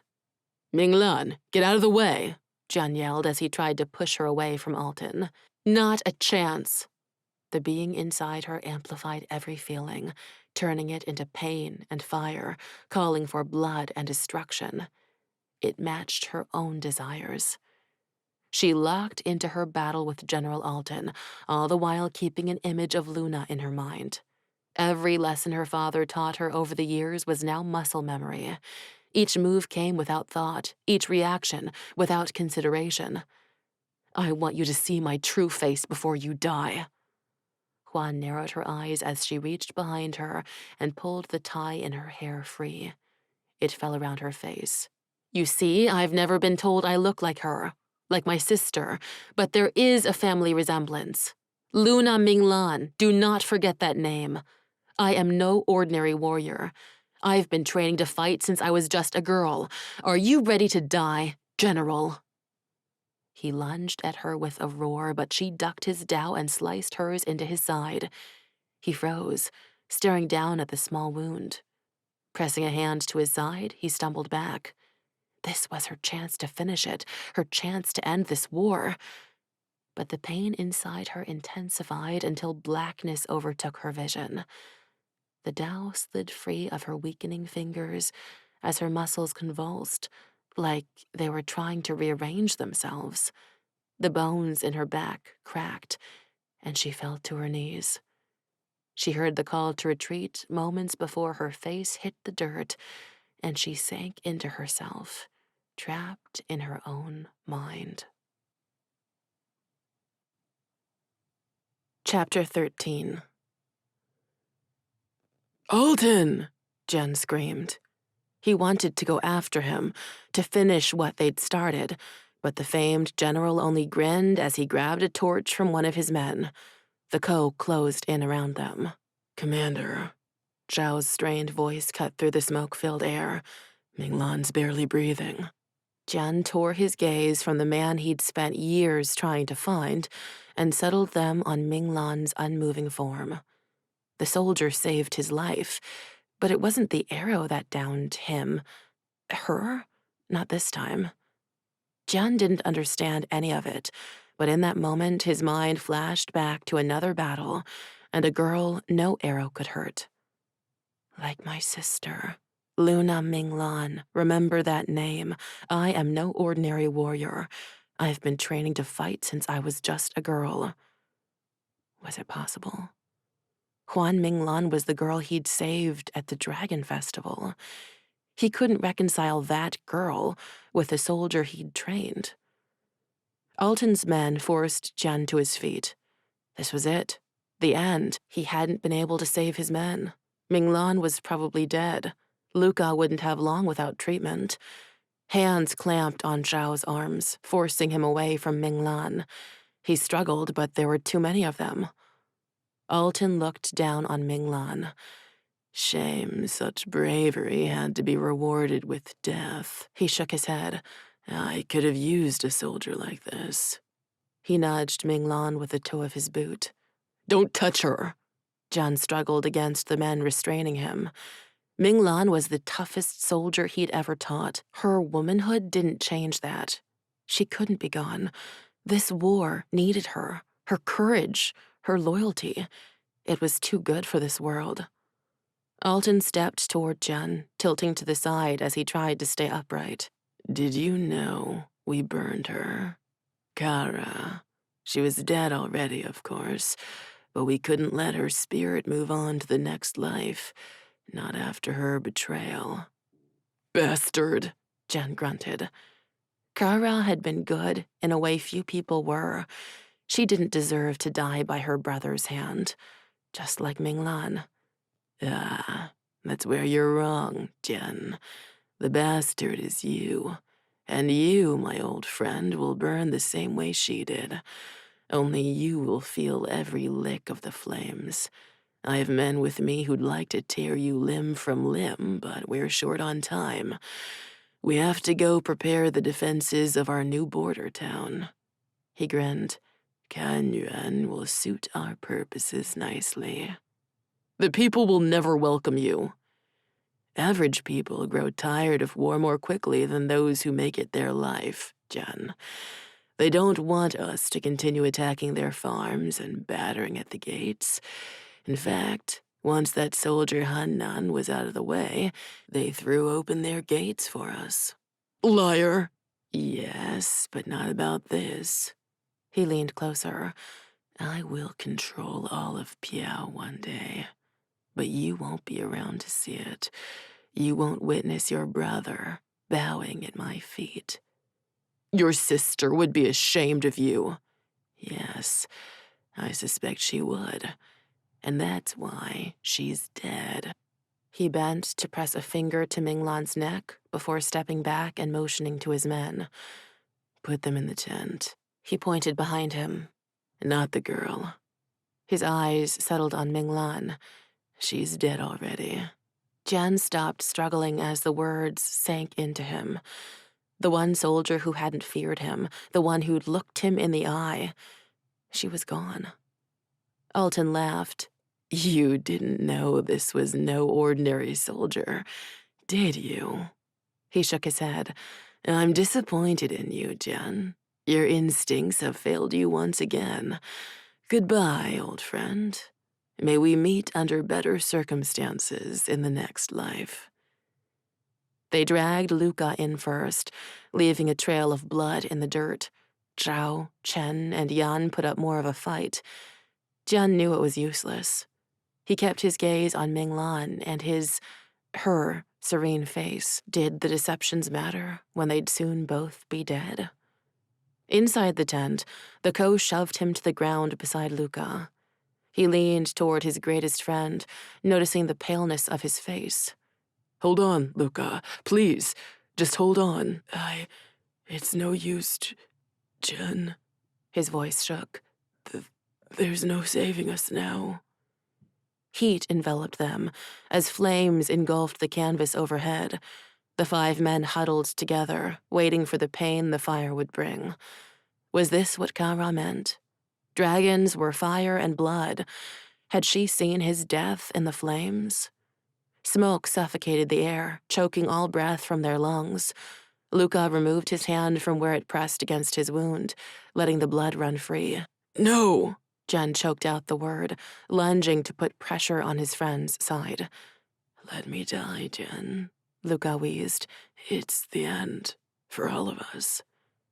Jen shook his head, refusing to believe it. Outside the tent, many of his men now moved on to their next lives. Most of them were novices, coming to the mountains outside Kanyuan to train for the war. They hadn't expected the war to come to them. Women who only wanted to serve the army in any way they could now lay beside the fallen warriors, equal in death.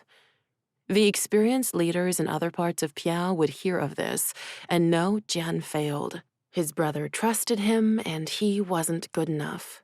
He never anticipated a village, tired of raids, would surrender to their foes, or a town guard anxious to join what they saw as the winning side. Across Piao, people would tell stories of his end, less heroic than weak. Bo was wrong to think I was ready. Jian looked away from the last of his men cowering in the smoke. Outside the tent, a girl he hadn't known was among them, lay still, her life stolen in the blink of an eye. No weapon killed her, no co-warrior. Jian didn't understand it, but then none of this made sense. No, Luca coughed. Bo knew what he was doing. He loves you.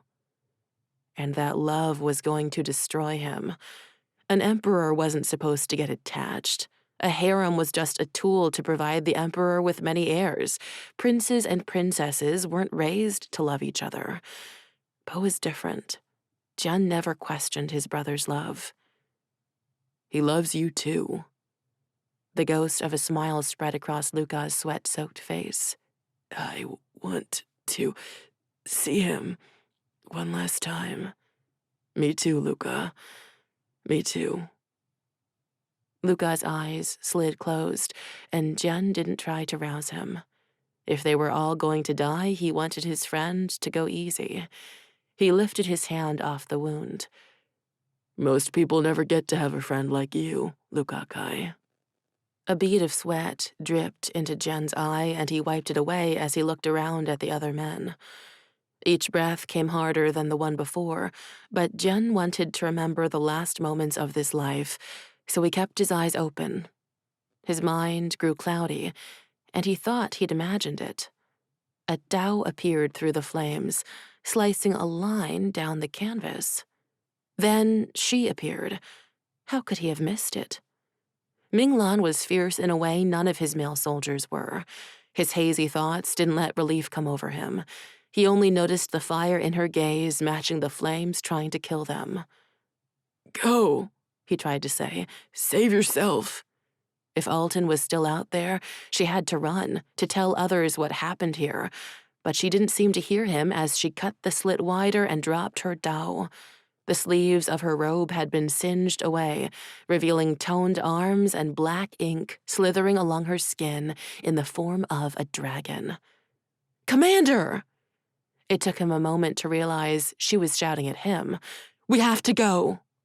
Zhao stumbled to his feet and took Luca under the arms, dragging him from the burning tent. Chen and Yan followed in a torrent of coughs. Minglan held a hand down to Jian. He looked into her swirling red eyes for a moment before clasping her wrist and pulling himself to his feet.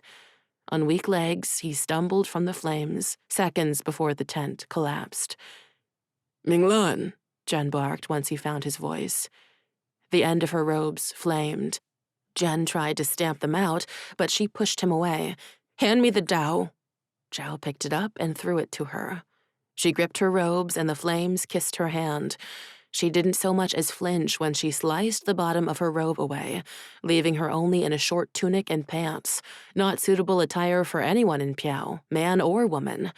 Yet proprieties no longer mattered as the group looked around at each other, knowing they'd just defeated death. Jian searched the surrounding ruins of the camp, eyes stinging from smoke, but the Ko were gone. Chen hovered over the body of two women, huddled together in death. "They're all gone." His words echoed the whispered in each of their minds. Looking to Minglan, Jian wiped soot from his face before crouching beside Luca. "He needs a healer." They'd have to deal with revelations about Minglan once they were safe.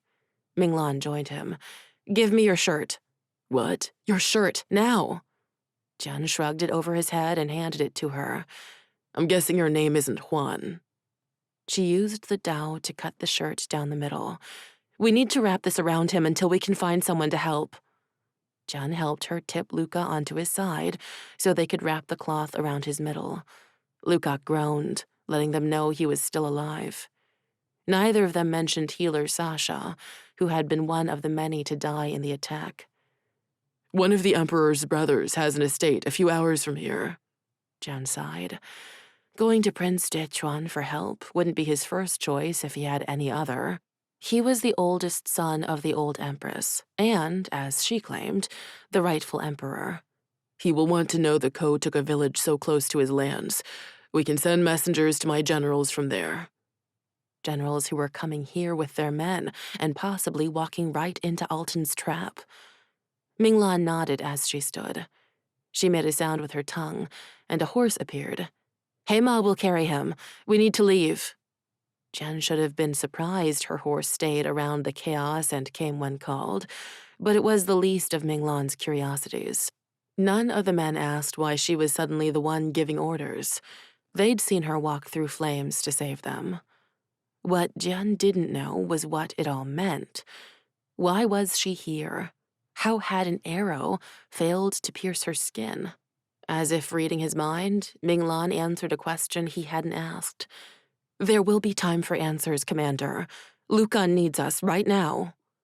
He nodded in agreement, noting her use of his friend's name rather than title. She hovered over Luca with a familiarity that didn't normally exist between soldier and general. Had he known? With the help of Zhao, they managed to get Luca onto the horse's back. Minglan rubbed the beast's nose. "It's okay, Hema. The fighting is done for now." Her voice didn't only calm the horse. Jian glanced at each man, noticing how their posture relaxed at her words. They'd all just found out their friend, their comrade, was a woman pretending to be a man, and they didn't look at her with any less trust in their eyes, because they all knew. Whoever this girl was, they were alive because of her. Chapter 14. Hua met Prince Dechuan's gaze, as he stared out at the bedraggled soldiers, not letting them pass the threshold of his high gates. She'd seen too much to be intimidated by someone like him. His shining ebony hair was pulled back from his sharp features. He had the same father as the Emperor, but none of the kindness she'd seen in the younger beau's eyes during their single encounter. "Jian," the prince crossed his arms. "Why are you here?" He surveyed their charred, blood-stained clothing. Jian led Heima forward. "The Ko now hold Kanyuan," Prince Dechuan cursed. "You were camped near the village to protect the border." Hua scowled. No one could have foreseen the village guard killing their leader and joining the enemy. They didn't think people of Piao would welcome Ko into their town. "We have a lot to discuss." Jian rubbed his chin. "You know I wouldn't be here if I had a choice. Luca needs your healer. We don't have time to waste. And you and I need to talk. My men need rest and sustenance." He shot Hua a look. Was he telling her not to reveal her status as a woman? If it had been up to her, she wouldn't have even told Jian. The prince sighed and gestured to his men. "Your people will be taken care of. Come with me." Jian spared them one final look before following the prince. Hua wanted to protest, to tell Jian he too needed to see the healer, but he didn't give her a chance before walking away. Servants descended on Hua and the others. 2 men helped Luca down and carried him inside, disappearing down a long hall. The pitch-black night held an eerie silence, even as the estate bustled around them. It wasn't until Hua sat in the great hall with a bowl of stew in front of her that the events of the evening fully hit her. The death, the blood. Flashes of the fight ran through her mind. She'd saved Jian, but what happened after that? The agony she'd endured had no source. It made no sense. Something tried to claw its way out of her. She glanced at the image on her arm. Had she imagined it turning black, as it had when her grandmother drew it? Before the ink sank into her skin, leaving behind a faint red line. Zhao slid onto the wooden bench beside her, setting his bowl on the table. "Huan, that's not my name." And they all knew now. Tears came unbidden to her eyes. None of it felt real. When she'd left her family for the army, she'd known she'd see battle. But she hadn't imagined a scene like that, a slaughter. All the men she'd trained alongside for months. The healer who patched her up when she needed it. May.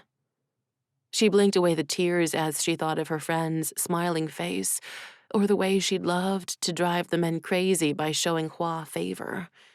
In the grand scheme of things, losing Kan Yuan would hurt much worse than losing a small part of the army.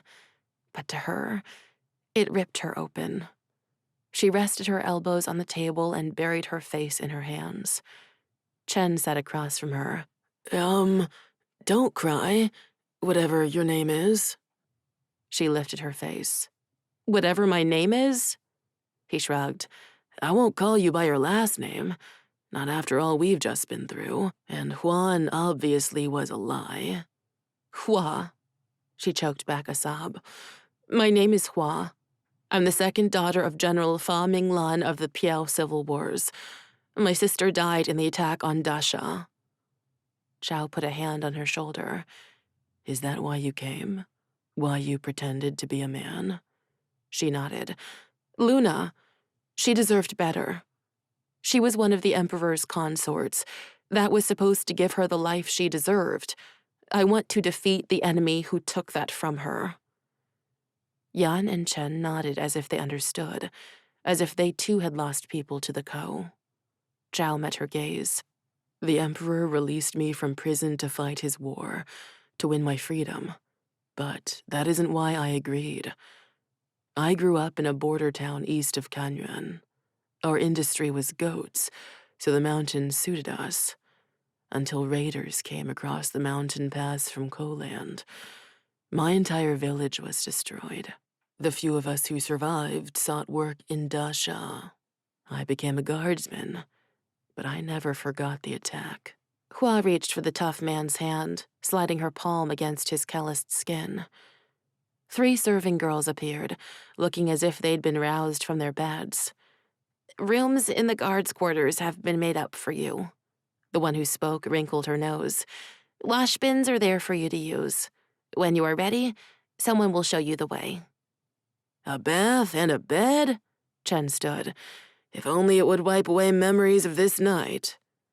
Yan and Zhao stood to join him, looking at Hua expectantly. She eyed the youngest of the serving girls. "Can you show me the way to the healer?" The girl nodded without a word.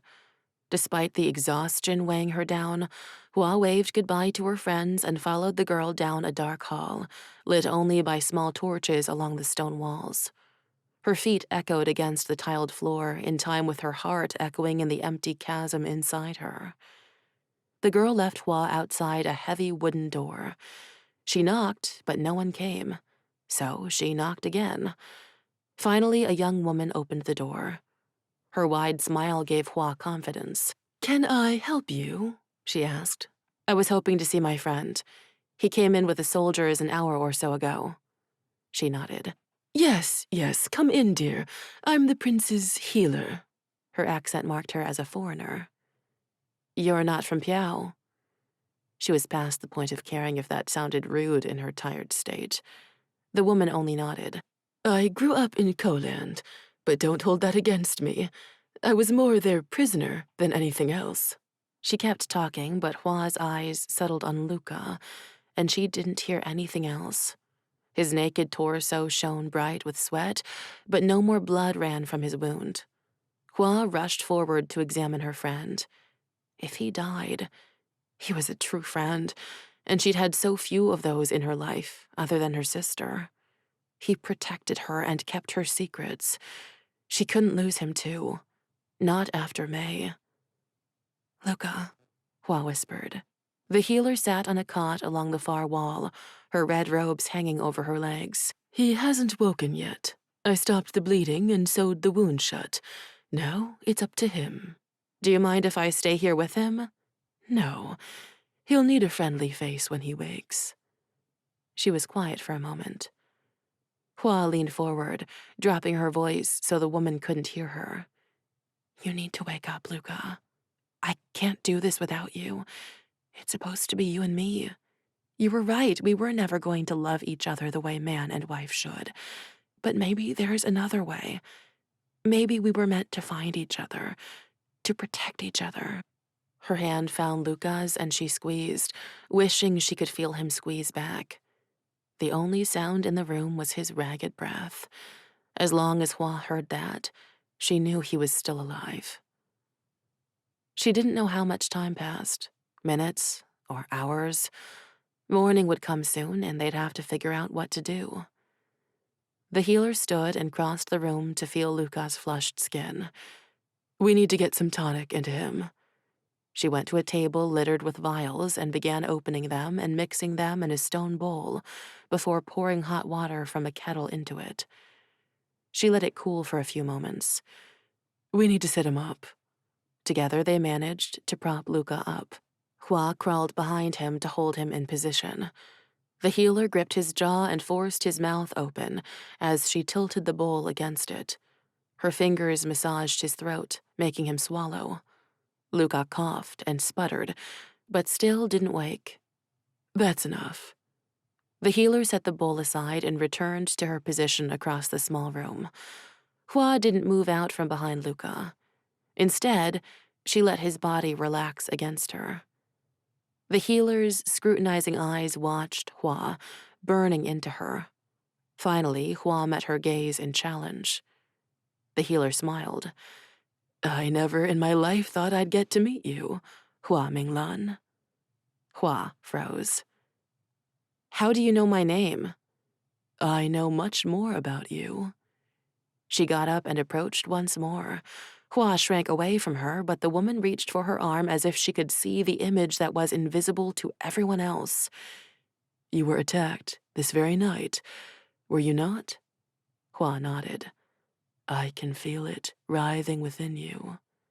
"You can?" Hua leaned toward her, desperate for someone to understand, to tell her she wasn't losing her mind. She nodded. But you cannot be told these things. You must learn them for yourself. How do you know me? For the first time, Hua knew she was in the presence of someone who could give her the answers she sought. Oh dear, I've seen you. Seen me? She nodded. I have the sight. It's unreliable, so I did not know if you truly existed. I merely wished it so. Who are you? My name is Kara Alton. Chapter 15. Jian collapsed into a high-backed wooden chair in De Chuan's sitting room. He needed sleep. His lungs needed to heal after breathing in so much smoke. Yet here he was, facing off against a prince who'd never been fond of him. Excuse my lack of food and drink. De Chuan walked toward the door. I wasn't expecting visitors in the middle of the night. He spoke to his servant for a moment before returning. I'm having something brought to you. You look as if you've been trampled by a stampede of horses. I guess it beats looking like I was trapped in a flaming tent, preparing to face my death. De Chuan's eyebrows drew together. Okay, Jian, let's start with this. You and I are not family. We've never seen eye to eye on anything. Jian shook his head.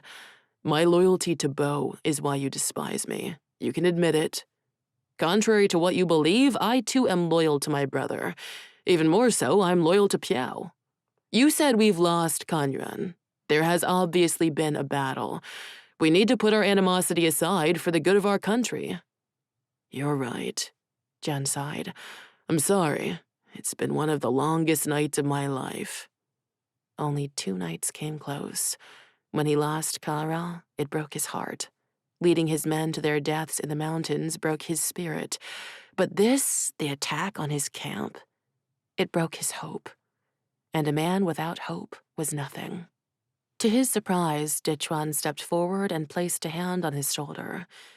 He didn't say anything, and for a moment, silence stretched between them. A knock on the door broke whatever spell they'd been under. De Chuan answered it himself. Jian knew the man well. If this were daytime when servants bustled about, he'd never touch a door or a tray of food. He thanked the servant and carried the tray over, setting it on the table beside Jian's chair. Jian's stomach rumbled, but he couldn't muster the energy to lift the bowl. Instead, he leaned his head back. De Chuan took a seat across from him. I know all you want to do right now is find a bed. I can't imagine what you've been through in the last few hours, but if the Ko are now on my doorstep, this can't wait. You're right. There's so much to do, but first things first. Bo isn't here, so the eldest prince has to suffice. Jian pushed himself from the chair and down on one knee in front of De Chuan. It wasn't a position he'd ever wanted to be in. Disgrace. As a member of the royal family, De Chuan was one of the few men with authority over a commander. Only the emperor could overrule the orders of one of the princes. De Chuan Wei, I hereby relinquish my command of the Piao army. I no longer hold my title and rank. I'm not fit to serve this country any longer. De Chuan studied him as he rubbed the back of his neck. Get off your knees, Jian. Jian obeyed, letting himself fall into the chair once more. I accept your resignation, De Chuan sighed. Though Bo will hate me for doing so, you were always his favorite pet. Because he trusted me when he shouldn't have.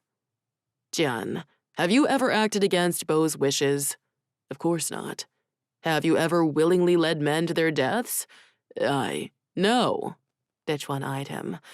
I know the stories of your first battle in this war. You made a mistake that got your men killed, but you did not do so willingly. Leaders make mistakes, Jian. It is how they respond to them that determines how they will be remembered. I wasn't prepared for this. I didn't foresee the Ko taking Kanyuan so easily, or attacking a camp full of newly trained soldiers. And neither did anyone else. He closed his eyes for a moment.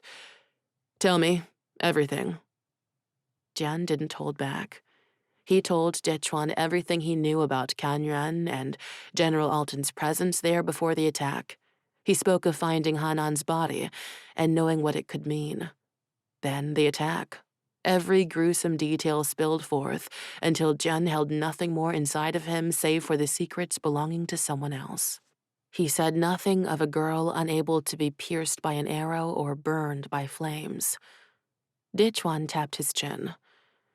Messengers must be sent to intercept the generals traveling with their men to the plains outside Kanyuan. They will convene here instead.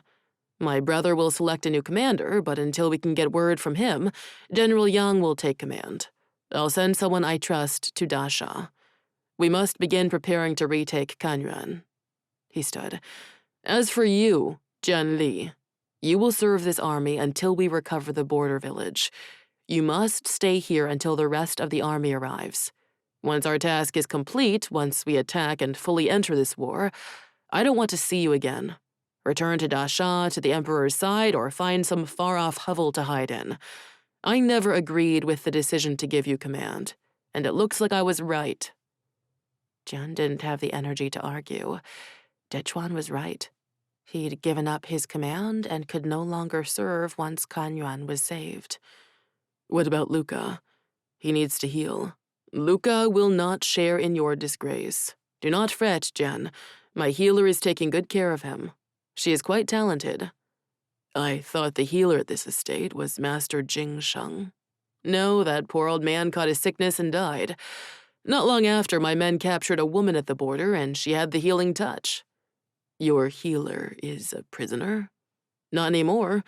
She won her freedom long ago by giving us insight into Koland. He met Jian's eyes, his irises gleaming with pride. She is quite the prize, a relative of General Alton himself. Jian couldn't breathe. He felt like the smoke returned, choking the air from his lungs. A relative of Alton's, the only relative of Batukan Alton's he'd ever heard of, died by her brother's hand. Jian's hand shook as he reached for the cup of water next to the food he didn't eat. Name? He took a sip. What's her name? Kara Alton. Dichuan stood and clapped his hands together. Now, if you'll excuse me, I must rouse my messengers before I can find my own bed once more. Do not wake me again. He left Jian staring into space. Kara? It couldn't be. A servant appeared in the doorway. Can I show you to your room? He managed to shake his head as he clasped his hands together. The healer's quarters. I need to go there, now. Each step felt more surreal than the one before it. He stopped in front of a heavy wooden door, a door that might separate him from the woman he'd thought about every day for years. He knocked, knowing there was a good chance he'd wake her, but it didn't stop him. When no one came to the door, he gripped the handle and pushed, finding it unlocked. The first thing he saw in the small room was Minglan, with her back against the wall and Luca cradled in her lap. Her head lolled forward, resting on top of his as she slept. An unfamiliar anger ripped through him when he saw them, but it was nothing to the rage he experienced when he set eyes on the other sleeping woman across the room. Kara's familiar face was relaxed in sleep, not knowing her past and her present were about to collide. As if sensing him, her eyes slid open, the blue irises Jian saw in his dreams fixed on him. She shook herself awake and sat up, his name a whisper on her lips. He flicked his eyes from Kara to Minglan before gesturing to the hallway. Kara nodded and followed him. They'd barely made it into the hall when he whirled around, pushed her up against the wall, and pressed his lips to hers. How was this possible? He whispered against her lips. Instead of giving her a chance to respond, he kissed her again. He'd spent so long just wanting her back and chasing her brother to get his revenge. Now that she was here, he didn't know what to think of the way he'd spent the last few years of his life. Her kiss felt like home, but a home that no longer welcomed him, belonged to him. There was something missing in her response, a passion they'd had before. Instead, his lips felt cold, like they no longer knew the woman barely kissing him back. Their bodies were no longer in sync. She put a hand on his chest and pushed him away, her eyes shifting between his. Jian, I never thought I'd see you again. I thought you were dead. Sadness grew in the depth of her gaze. I should be. How? She put a finger to his lips, stopping his words. Shh, Jian. Glancing back over her shoulder, she moved him away from the open door. Her fingertips caressed his cheek before she took a step around him. It's good to see you. Kara, I never thought I'd even speak your name out loud again. She smiled, reaching a hand toward him before dropping it. I wondered if we'd meet again. How long have you been in Piao? Why are you here, in the prince's household? Did you escape your brother? Why didn't you come find me? Each question spilled out before he could stop them. Her smile fell. Prince Dechuan has been kind to me. Jian had never known him to be kind. He recognizes the gifts I possess. Not the healing skill. It would have been easy to find a replacement healer from one of the villages. Dechuan wouldn't have kept his enemy's sister for that reason alone. His eyes widened. The sight? You never believed in it. There was no disappointment in her voice, only a statement of fact. Jian had always been a simple man. He didn't believe what he hadn't seen. People couldn't predict the future. It was impossible to imagine a villager transforming into a dragon, as the stories of old claimed. But then he'd seen a girl at the festival shot with an arrow that didn't pierce her skin. Again, that same girl walked through fire. His eyes flicked to the door, catching a glimpse of the sleeping Minglan. If she had some kind of power, wasn't it also possible Kara did as well? You left me, didn't you? It made so much sense now. How she was still alive, why her brother didn't kill her. She went back to him, willingly. Tears sprang to her eyes, and he wondered if she too was remembering their chase through the mountain pass, or the moment she pleaded with him to go. Had she bargained for his life? Jian, there was no other way. He turned away from her. All this time, I believed Batu Khan took away the woman who would always be by my side. I've hunted him and made choices that got my men killed. Was it all for nothing? She shook her head. No, he's an evil man. I escaped him as soon as I could. I never thought you'd hold on to me so tightly. He whirled around to face her again. Why? I loved you, Kara. With everything I had, I risked my life to get you out of Koland. I didn't have a choice. There is always a choice. Tears streamed down her face as she shook her head. It wasn't supposed to be me. Don't you see that? I wasn't the one who needed you. What does that mean? He ran a hand through his hair in agitation. It means you have a destiny greater than me. Your visions. His anger deflated, leaving him hollow inside. You saw me, and I'm guessing you won't tell me what you saw. Regret shone in her eyes. There is someone else who will need you at their side now, Jian Li. You gave up your command, but that does not relinquish you from your duty to protect Piao. How do you know? You know what? Never mind. Losing you broke me. I never recovered, and it shattered the pieces of me I would have given to this war. I don't have anything left to give Piao. You have the dragon, the jade statue you gave me. No, Kara, that was lost when my entire training unit was slaughtered. Whatever protection you thought it would bring was a lie. A statue is not meant for protection, only thought. When the real dragon comes, it will need you. A real dragon? A harsh laugh broke out of him. Visions and dragons, the stuff of fairy tales. There have been no dragons in centuries, if they ever truly lived at all. Now they only exist as a symbol of power, a power that is on the brink of crashing down around us. Kara sighed. One day, Jian, you will have to believe in something.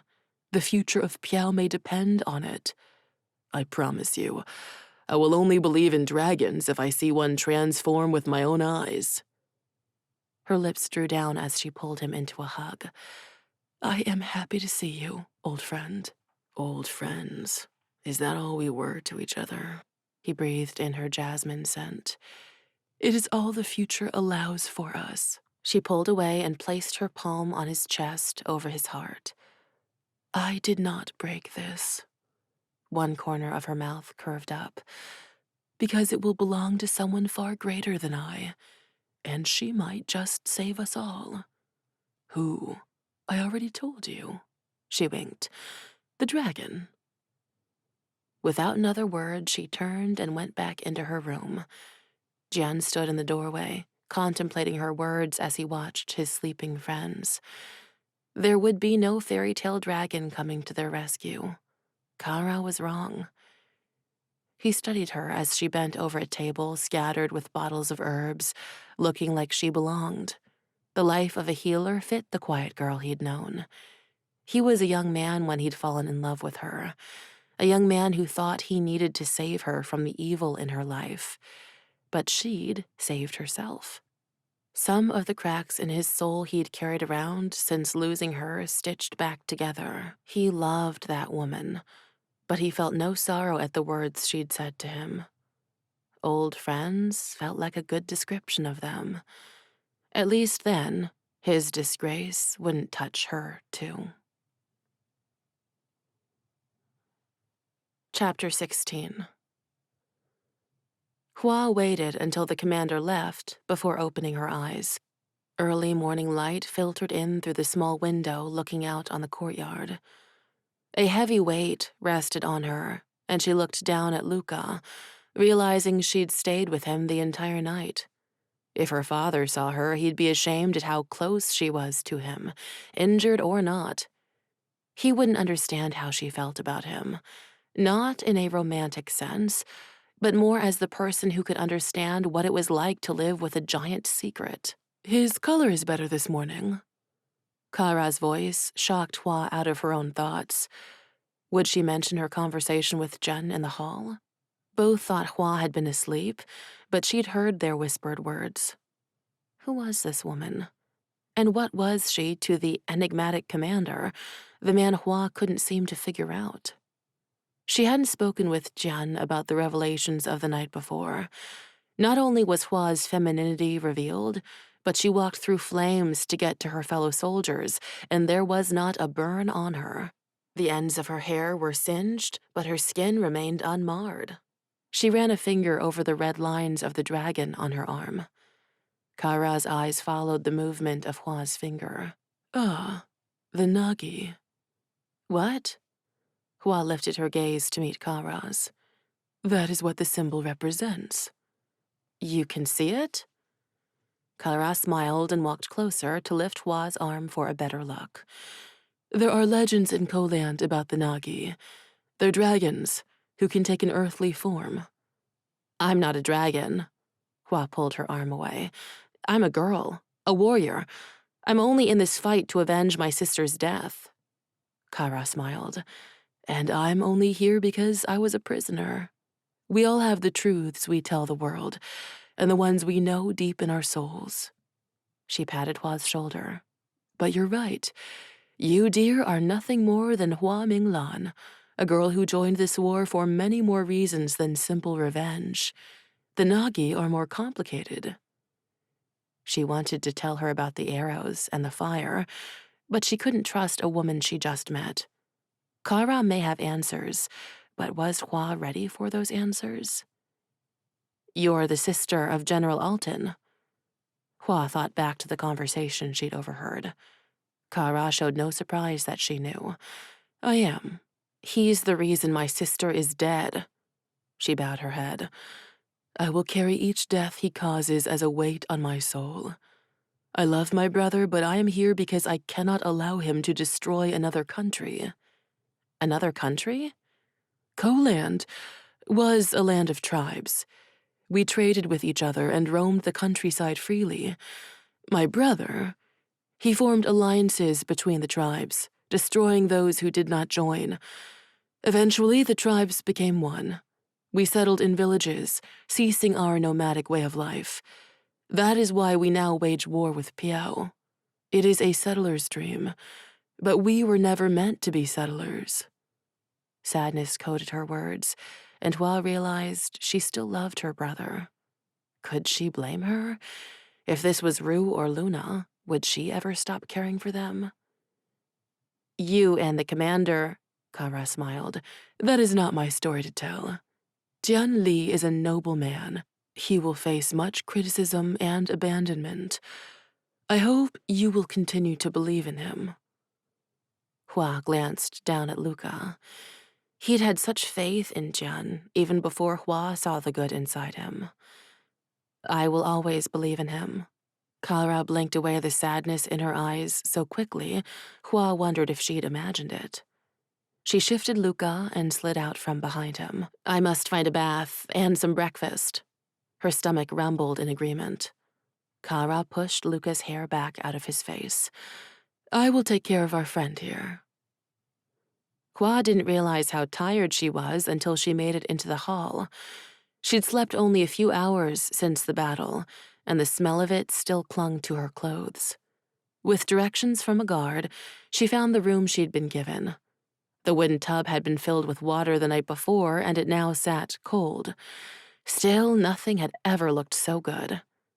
Stripping off her singed clothing, she left it scattered in her wake as she stumbled on unstable legs to the washtub. Climbing in, she sank down, letting the cold water envelop her. On a low shelf next to the tub sat a bar of lye soap. Picking it up, she sniffed it, reveling in the slight flowery scent. As she scrubbed the dirt and blood from her skin, images from the battle came back to her. Running through a flaming camp, bodies hitting the dirt with crimson life seeping from their wounds. General Alton. The pain that had no reason. That was what she didn't understand. Why had she collapsed? She scrubbed faster and faster until her skin was raw. Leaning back, she dipped below the water, letting it block out all sound. She should have known war would be like this. Part of her hoped for a grand adventure the day she left her family. All she got was months of training and a few hours of death. Her lungs screamed for air, and she broke the surface of the water as someone pounded on her door. Reluctant to let anyone into the first solitude she'd experienced in so long, she emerged from the tub and dried herself as best she could. Being that the prince was told she was a man, there were no womanly items nearby. The pounding persisted. She deepened her voice. "One moment." After squeezing her hair into the bath sheet, she pulled on the clean linen trousers and a robe made of the same material.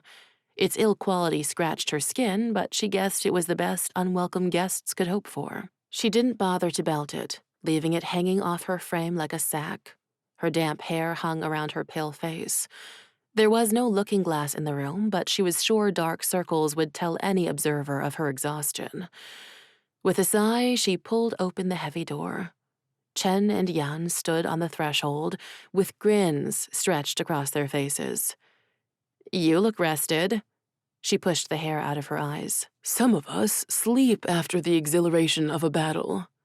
Yan's smile fell as he took in her appearance. "Exhilaration," she snorted. Chen's dimple winked. "No wonder we didn't know your true identity. Women don't make that sound." Much to her mother's dismay, she'd never cared what women were allowed to do, or how they were allowed to act. She shrugged and turned back into her room. The two men followed her. Chen jumped onto her bed and made himself comfortable. Yan went directly to the fire to stoke it to life. "Yes, please do come in." Hua's mother would chastise her for such sarcasm, but she was too tired to think of that. "Did you stay with General Kai all night long?" There was a second unasked question in Chen's eyes. "Yes," she snapped. "In case you don't remember, he is injured." "And the healer wasn't a good enough caretaker?" "I don't know what you're implying." Hua folded her arms across her chest. "Yes, you do," Chen winked. She'd let them think what they wanted. There was nothing between her and Luca.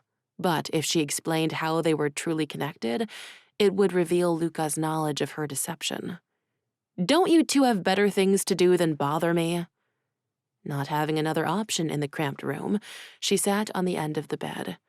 Oh, if only her mother saw her now, sitting on a bed with a man who was not her husband. Yan turned and studied her. I can see it now. See what? You were never like the other soldiers.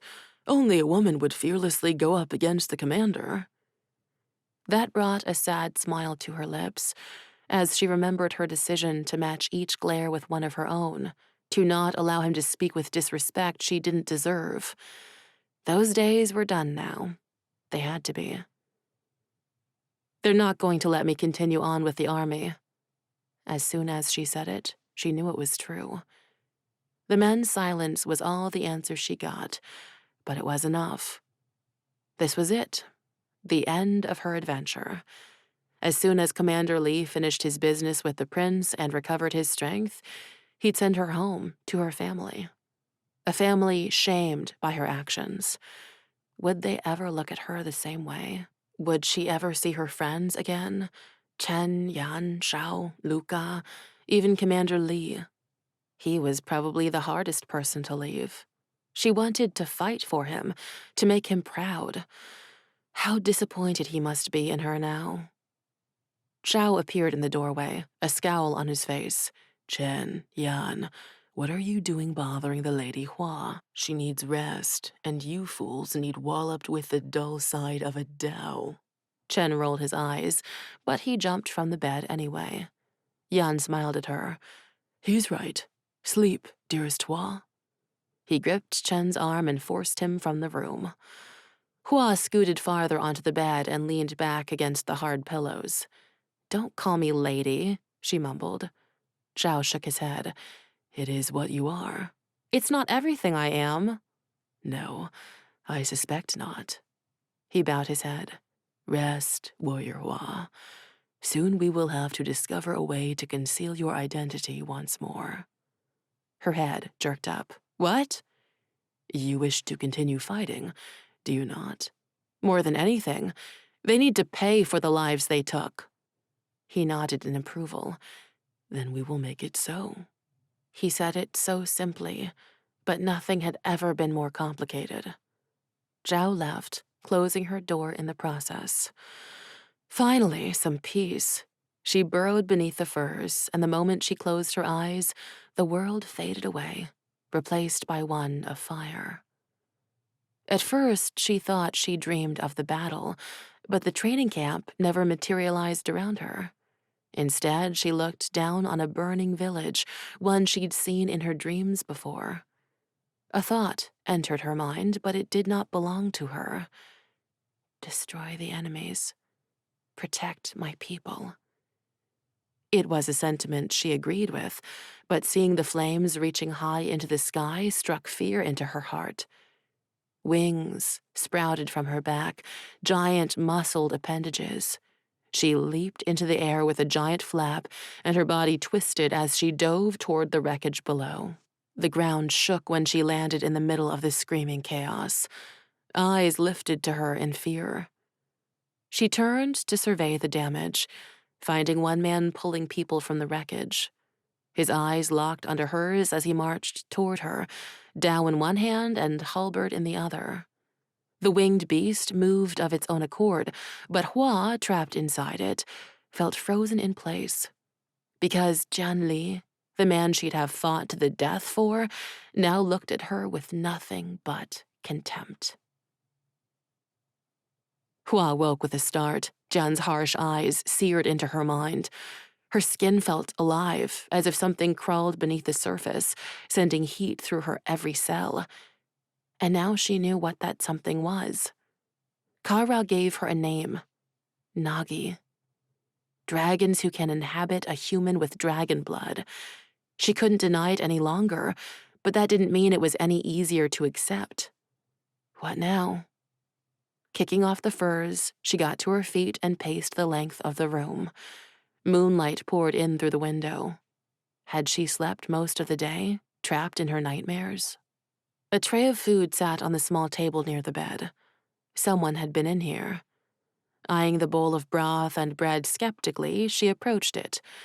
Despite the ache of hunger, Her stomach roiled at the thought of food, the beast inside her causing a nausea to rise up. Finding a leather strap where she'd left her filthy clothes, she tied her hair back into a knot. For all she knew, the commander could have already told the prince of her identity as a woman. But on the chance he hadn't, she couldn't risk being seen with her hair down. Tying a belt loosely around her waist so her womanly bits were less obvious, she pulled on her leather boots. Dried blood coated the thin soles and splattered up the side. She stared at it for a moment, trying to remember the faces of those who'd lost their lives in the attack. General Alton appeared in her mind.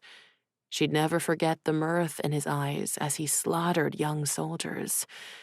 Did he wear the same smile during the attack on Da Sha? Would he have looked down on Luna lying lifeless on the ground with a grin? As she stepped from her room, she considered checking on Luca, but that could wait. All she wanted to do was get outside, where the starry sky could give her comfort, as it always had. The guards on night duty barely paid her any mind. To them, she was just a visiting soldier, one who couldn't carry a weapon within the estate except in the training yard. She reached the courtyard and lifted her eyes to the sky, but it wasn't good enough. She needed to get closer. Searching her surroundings, she found a flat-roofed tower at the west end of the fortress. No guard manned the tower, and she realized why as soon as she walked inside and began climbing the spiral stone staircase. Rock crumbled along the walls. Beneath her feet, the stone was cracked and uncared for. At the other end of the estate, more ornate towers served the watch. They had no use for this relic from a different age. Hua's legs burned as she climbed to the top. If this tower followed the structural patterns of Piao fortresses she'd learned in her studies, it would open onto the roof, where a pyre sat, waiting to be lit to alert the nearest fortress of coming enemies. The nearest fortress to Prince Dechuan's was in Kanyuan, serving the village guard. The fact that they'd never lit their fires was proof enough which side they'd chosen. Hua struggled to breathe by the time she made it to the top. A hatch sat partially open in the stone roof. The steps to it were intact, but only barely. Hua climbed the stairs and gripped the handle, yanking down with all her strength. Dust and rock rained down around her as the hatch opened. She reached up, gripping the sides, and pulled herself through. The roof stretched before her, a white platform balanced against the black night. In the center, a black scorch mark showed where fires once blazed. Something about the spot called to her, as if it had a memory of the fire. She bent to brush her fingers along the mark before walking to the edge. Being this high reminded her of sitting on the roof outside her loft with her grandmother, the one person who might have real answers for her. Yet, she'd given none. "Why did you want me to figure this out myself, Nai?" The wind carried her words away, as if taking them straight to the woman in question. Hua sat with her legs hanging over the edge. From on high, the estate looked every bit like the fortress it was, meant to protect Piao against their enemies. But it hadn't been able to this time. Stone towers sat in every direction. Only a few guards manned the high walls at this time of night. Lying back with her legs still hanging over the edge, Hua studied the stars above, finding the brightest one as she always did, believing it was Luna watching over her. "I miss you." A tear slid down her cheek. "But I don't know if you'd recognize me anymore. I abandoned Mama and Ba. I told myself it was to save Ba, and that was part of it, but I needed to do something to stop this anger burning through me. I thought if I avenged you, I could become Hua Minglan again, a simple girl from a farm in Zhuochang." She wiped her eyes. "But I'm not sure I was ever meant to be her, Luna. Please don't be disappointed in me. I couldn't take that." The only thing she used to want was to make her sister proud. Now she wanted to bring her back to life. Maybe both of those had been impossibilities. "They know." She pushed out a breath. "What happens to me now, Luna?" There are things I haven't told you, things I can barely grasp myself. She shifted her gaze to the dragon constellation. Kara spoke of the Nagi, but then said that was not who Hua was. You're nothing more than Hua Minglan. It didn't make sense. If she was only Hua, why did the dreams come to her? What about the pain and the heat? Footsteps sounded on the stairs before Jian appeared through the hatch. He froze when he spotted her on the edge of the roof. Are you insane? He swallowed thickly but didn't move to come near her. Get away from the edge. Hua didn't look at him. No. No? You could fall. Yes, I could, but I won't. She tilted her head to look back at him. Silver light illuminated his tall frame, but she couldn't make out the expression on his face. You're infuriating. Thank you. She took pride in irking the stoic commander. He sighed and sat in the center of the roof, far from the edge. You're a woman. I am. I can't speak to you when I fear you'll tumble off the edge at any moment. Come here. He paused. Please. She'd never heard him utter the word please in the months she'd known him.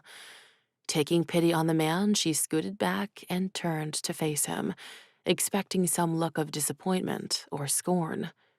She'd deceived him for months and convinced his greatest friend to lie to him as well. But he only studied her with curiosity alight in his dark eyes. My name is Hua. She offered him a small smile. Not Juan. He nodded. How? He sucked in a breath. You saved my life. Twice. It wasn't anything anyone else wouldn't have done. He let out a tired sigh. Hua, you walked through fire to save us. Her lips tipped up at the sound of her real name coming from his mouth. Her smile dropped when she remembered the conversation she'd overheard with Kara. No matter how kind the commander was to her, his heart belonged to a much more worthy woman than Hua Minglan. That thought came suddenly and unbidden to her mind. She jerked back, trying to put it back in the box in her mind it exploded out of. She didn't want to be the woman falling in love with the first strong, kind man she saw. She hadn't joined the army for that. After a beat of uncomfortable silence, he spoke again. It was you, in Dasha. I didn't get a good look at you before you ran from me, but I can see it now. The arrow. He reached out and gripped her wrist, his touch burning its memory into her. Why didn't it pierce you? And again in the battle. She yanked her wrist away. I don't know what you speak of. She couldn't tell him. She couldn't tell anyone, when it was still hard to explain even to herself. What about the tattoo? He leaned forward and pushed her sleeve up. She froze under his scrutiny. I saw an image on your skin when you walked through the fire. Hua forced a smile as her thoughts became a jumble inside her brain.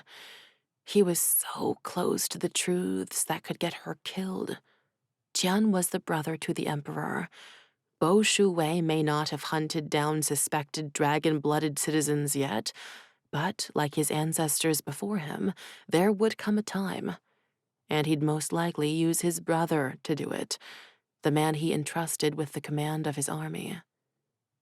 The smoke was thick in that tent, Commander. There is no shame in admitting it caused you to see that which was not there.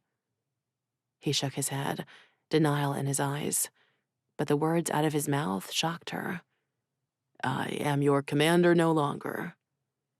She pictured Jian running toward her in her dream with his weapon raised. He hadn't been leading the battle or issuing orders. What does that mean? She dropped her voice. Did they take your command because of the attack? He shook his head. I relinquished it because... He sighed and didn't finish that sentence. Hua, why did you betray me? I would never betray you. His expression turned pained. Every day for months you looked into my eyes as Hua Minglan. What would you have done if I told you the truth? He shifted his eyes away from her. I didn't want to be a useless woman in your eyes, someone needing your protection. I have been training my entire life to protect myself. I am every bit the warrior the men I trained with are." He rubbed his face, and for a moment, she thought he was going to argue with her. Instead, he chuckled to himself. "You are not the first stubborn woman who shunned her place." "My place isn't at home knitting beside my mother, sir. I deserve to be by your side when we face our enemies. I've earned it." "You have." He looked to the stars. "I cannot believe I'm going to say this. I don't want to go into battle without you. When I go after Alton, you should be with me." Her breath hitched. "You mean Hua Minglan must stay hidden still. Huan will ride at my side. No one else can know the truth." Without thinking, she lunged for him, wrapping her arms around his broad shoulders. He stiffened at her touch before his arms came up to hug her back. "Thank you," she whispered. He'd given her another chance to fight for her sister, her people, May. She ignored the elation of the beast brewing inside her, a happiness that did not feel like her own. Whatever was happening to her, she had to deal with it. Jian rested his chin on her shoulder, the movement bringing Hua back to her senses. She couldn't hug the commander, even if he no longer held that title. Jian wasn't hers to hold. Pulling back from his embrace, she met his gaze. She'd never known anyone with so much intensity about them. Her breath hitched in her throat as she waited for him to move, to either pull her closer again or push her away. His eyes shifted between hers in the dark. So close now, she could count the long lashes fluttering against his cheeks, adding a softness to his otherwise hard features, a beauty to his strength. He reached up to brush a finger down her cheek to trace the path of her lips. She parted them, not wanting to break the moment. Her heart thundered in her chest, trying to burst free. For so long, she pretended to be a man and was treated as such. It normally didn't bother her because she preferred more masculine pursuits. But now, in this moment, she wanted him to see her, the real her, someone who didn't have to act like a man to be strong, to be capable. He was letting her fight as Huan, but would Hua ever get her war? "Tian," she whispered, "I'm not Huan. I never was." "I know." His lips curved up. "How could I not have seen it?" He sighed. "Hua." "Say it again." "What?" "My name." She closed her eyes. "Please, just say it again." He chuckled, the sound vibrating through them both. "Hua Minglan, where did you come from?" She lifted her face to the night sky. The stars. The dragon image stretched across the dark. When she looked down again, Jian was even closer. "I need to ask you a question." She should have pulled away, but she couldn't make herself move. "Yes?" "Luca." His eyes met hers. He knew, didn't he? As if a bucket of ice-cold water splashed over them, Hua pulled away. Jian didn't reach for her again. He sat back against his heels, letting her get to her feet. He did. She hugged her arms over her chest and turned away from him. "What made you trust him? Why tell him and no one else?" She detected hurt in his words. His real question should have been why she'd chosen Luca over him. There was no room for lies between them. If they were going to get past all of this, they had to be honest. "I didn't tell him." She could no longer hold his gaze, so she turned. "He already knew, because we are betrothed." Like a coward, she didn't look back at him, and all that followed her was the price of that honesty. Silence. Chapter 17. We are betrothed. Somehow those words felt more like a betrayal to Jian than learning the soldier he'd trained was a woman. If he hadn't seen the skill Hua possessed, he wasn't sure he'd have believed it. But why not? He'd seen women fight before. It was common in Koland, and even Kara had the skill. Yet part of him wanted to send Hua back to her family, where she'd be safe from the coming battle. Every other part of him wanted her fighting by his side. He got the distinct impression she didn't need his protection. No, she had Luca for that. He'd avoided Hua in the days following their conversation on the rooftop, but he couldn't stop thinking about the fearless girl sitting on the edge. Hadn't she been living on the edge of a cliff for months now? If the wrong person found out her identity, she'd face great shame. If anyone else found out she'd survived 2 arrows without a scratch, well, he wasn't sure what they'd do to her. That was why she hadn't told him. Trust was a thing to be earned, and he wanted more than anything to deserve hers.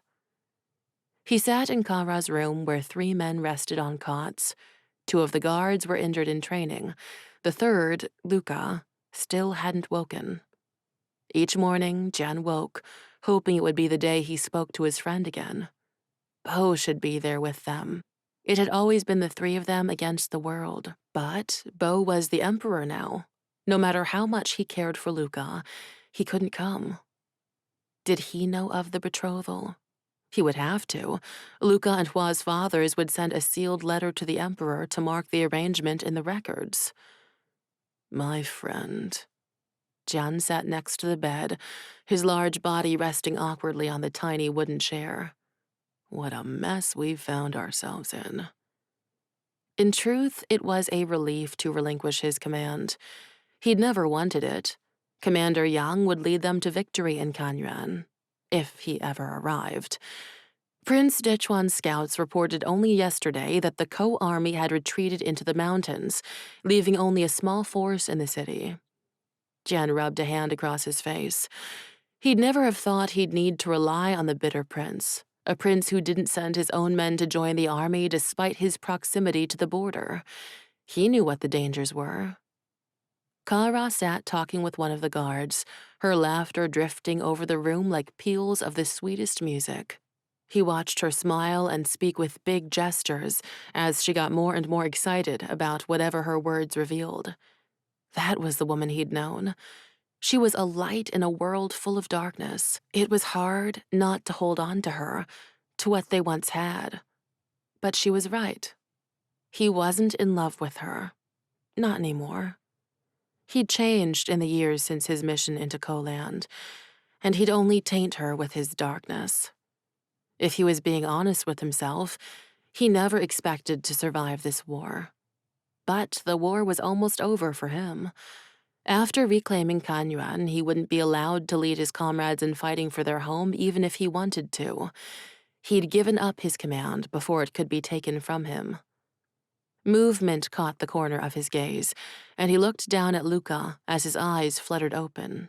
Jian couldn't bring himself to smile, as relief crashed over him in an angry torrent. You're awake.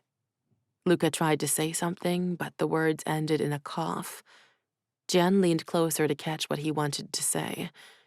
Still, stating the obvious, I see. Kara bustled over, a grin stretching across her face. Luca Kai, welcome back. She pressed a palm to his forehead.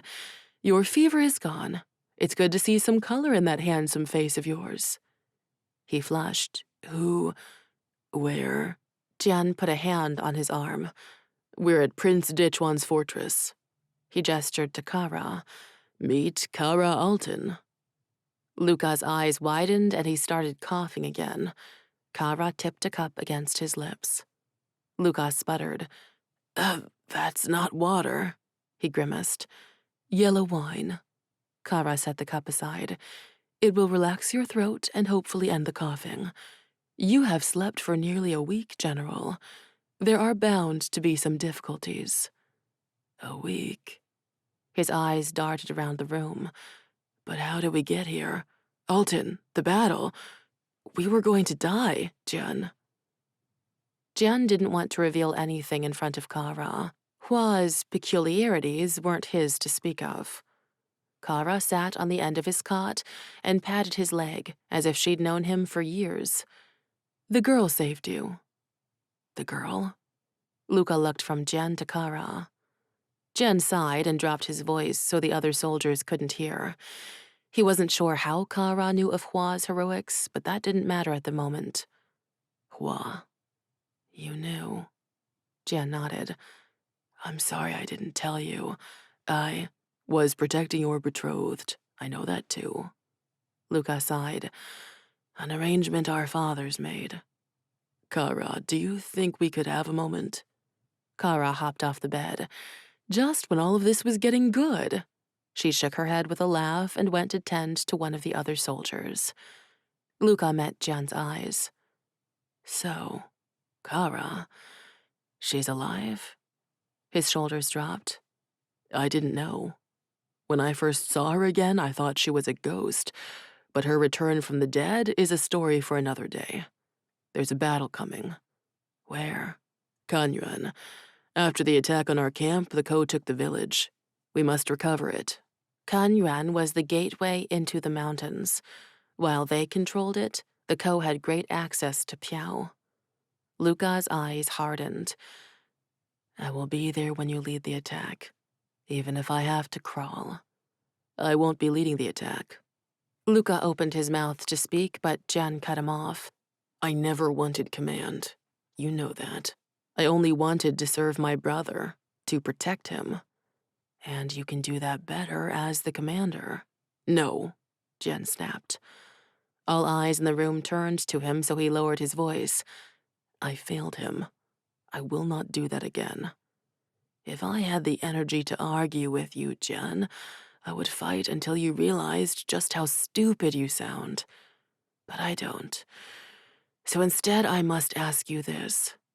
What about Minglan? What about her?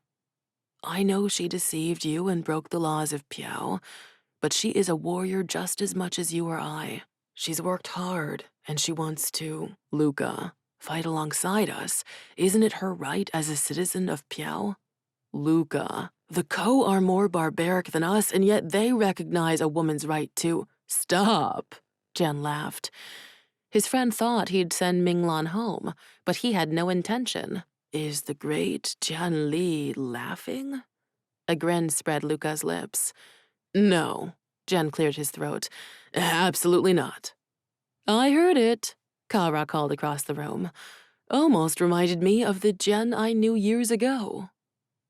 Before he lost her. Before he had to escape Koland and become the commander. Since then, he'd lost an entire unit of men in a mountain battle and another right in their own camp. No one would be the same person after that. I'm not sending her home. While it is in my power, she is a part of this army. Once this battle was over and he left the army, what would happen to her? He met his friend's gaze. Protect her. What? If I no longer can, promise me you'll protect her. Jian, he sighed. She can take care of herself. Against our enemies, yes. But what about the traditions of Piao? Who will protect her against those? Her betrothed. Something akin to fear sparked in Luca's eyes. Jian wasn't sure what brought it forth, but it was gone so quickly he could have imagined it. Somewhere deep in the fortress, a horn blared. Moments later, a young man in shining armor ran in. General Li, your presence is requested in the courtyard. Commander Yang has arrived. As he followed the boy out, Jian looked back at Luca once more. I'm glad you're still with us. In the courtyard, the prince's men stood in formation, rows of soldiers stretched across the stone space. Jian searched until he found the prince. With a confidence he no longer felt, he strode toward him and stopped at his side. Turning to face the open gates, his eyes widened. The new commander rode at the head of lines of men, stretching as far as Jian could see. He shielded his eyes from the afternoon sun. The main Piao fighting force kept camp in the Liudong Valley, with smaller forces spread throughout the kingdom. They'd ridden for weeks to get to the border. Commander Yang slid from his horse when he reached them. Jian bowed, but Prince Dechuan didn't so much as dip his head. Commander Yang returned Jian's gesture before issuing a more pronounced bow for the prince. Your Highness, we are here to serve you in this time of need. Dechuan's jaw worked as he surveyed the men. Have your men set up camp beyond the walls. I hope they brought their own supplies, for we cannot feed so many. With that, he turned on his heel and walked toward the hall. Jian stared after him, amazed by his rudeness. He expects us to follow him, sir. Commander Yang lifted an eyebrow.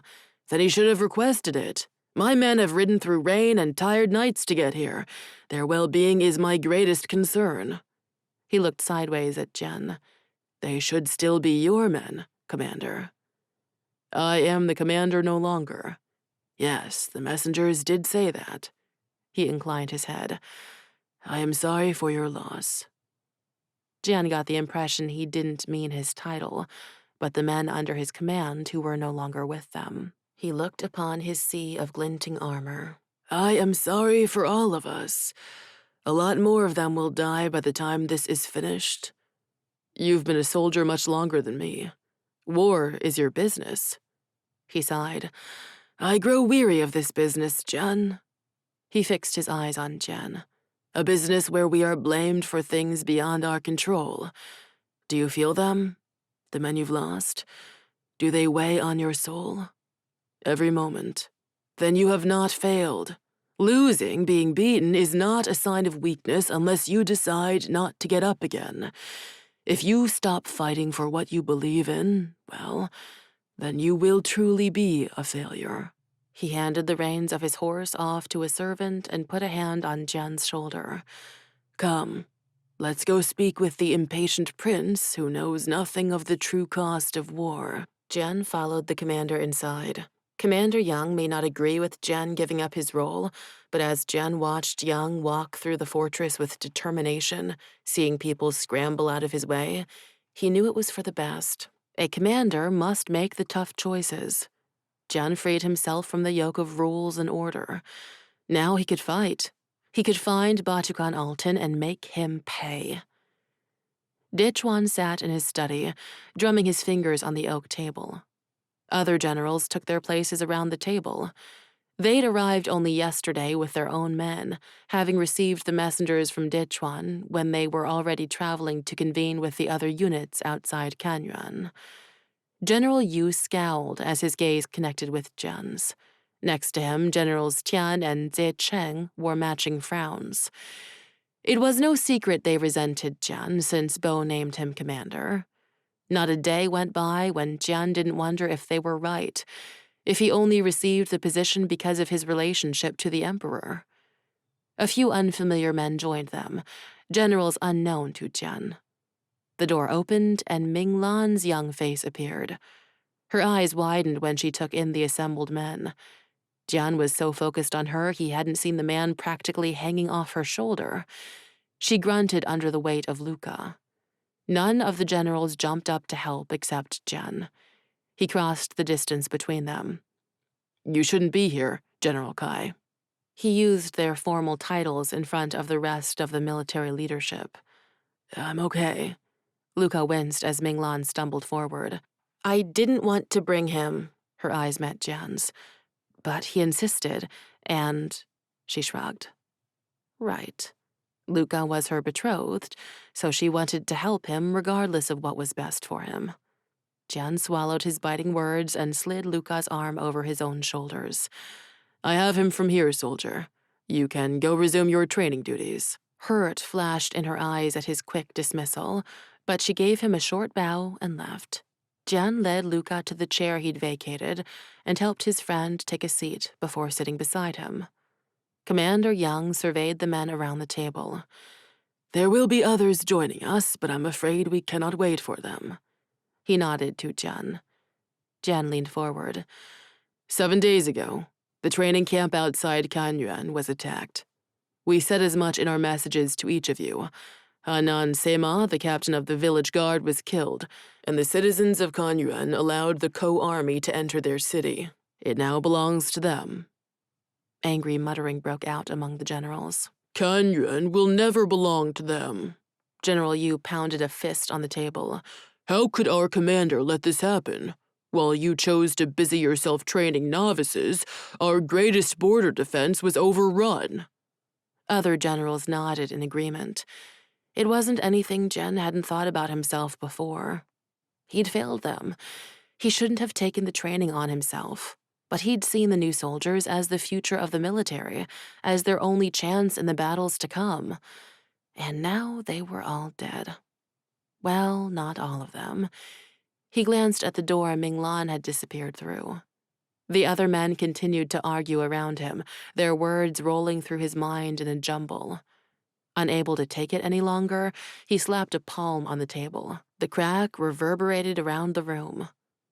Fighting will do us no good. Kanyuan was lost, our new recruits lost, but we are still here. The military might of Piao has not been diminished. The Ko cannot be allowed to remain in Kanyuan. While they hold the town, they can enter Piao without traversing the more dangerous mountain passes. So, if we're all quite done arguing and discussing my failures, might I suggest we figure out how we're going to reclaim our land? Commander Yang inclined his head toward Jian, approval glinting in his intelligent eyes. Jian waited for him to take over the meeting, to speak to the men who would listen to him.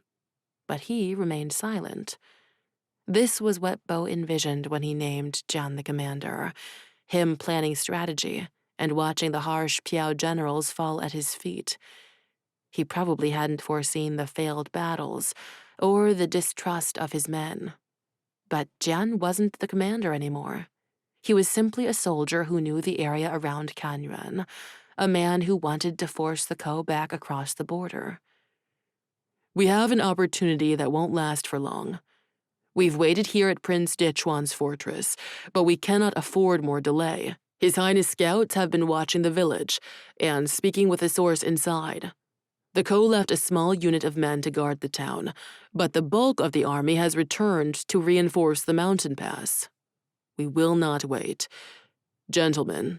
Jian swept his eyes around the table. For once, there was no scorn on the faces he saw. Instead, he held their rapt attention. It is time we take the fight to them. Silence followed his words. Commander Yang pushed his chair back and stood up to loom over the table and stare at the powerful men around it. Do we have your support? His words broke the stunned silence, and the generals clamored to agree. Luca let out a whoop. A call to fight was what they'd been waiting for since their capital was attacked, since the safety they'd been living in shattered into a million pieces. The commander pounded on the table, bringing them all to attention. In 5 days, I want to be standing in the middle of Kanyuan Central Square.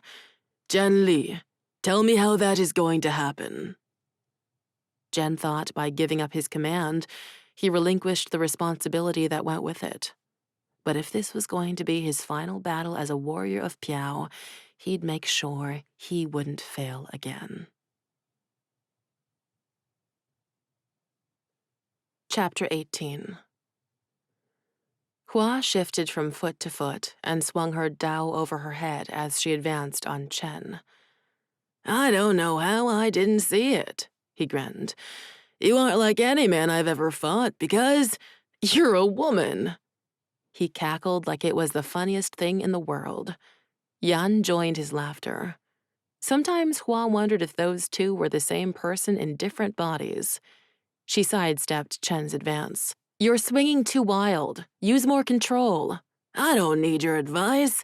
I've been fighting with a dao since I was a child. She's right. Zhao didn't lift his eyes from where he sat, sharpening his blade.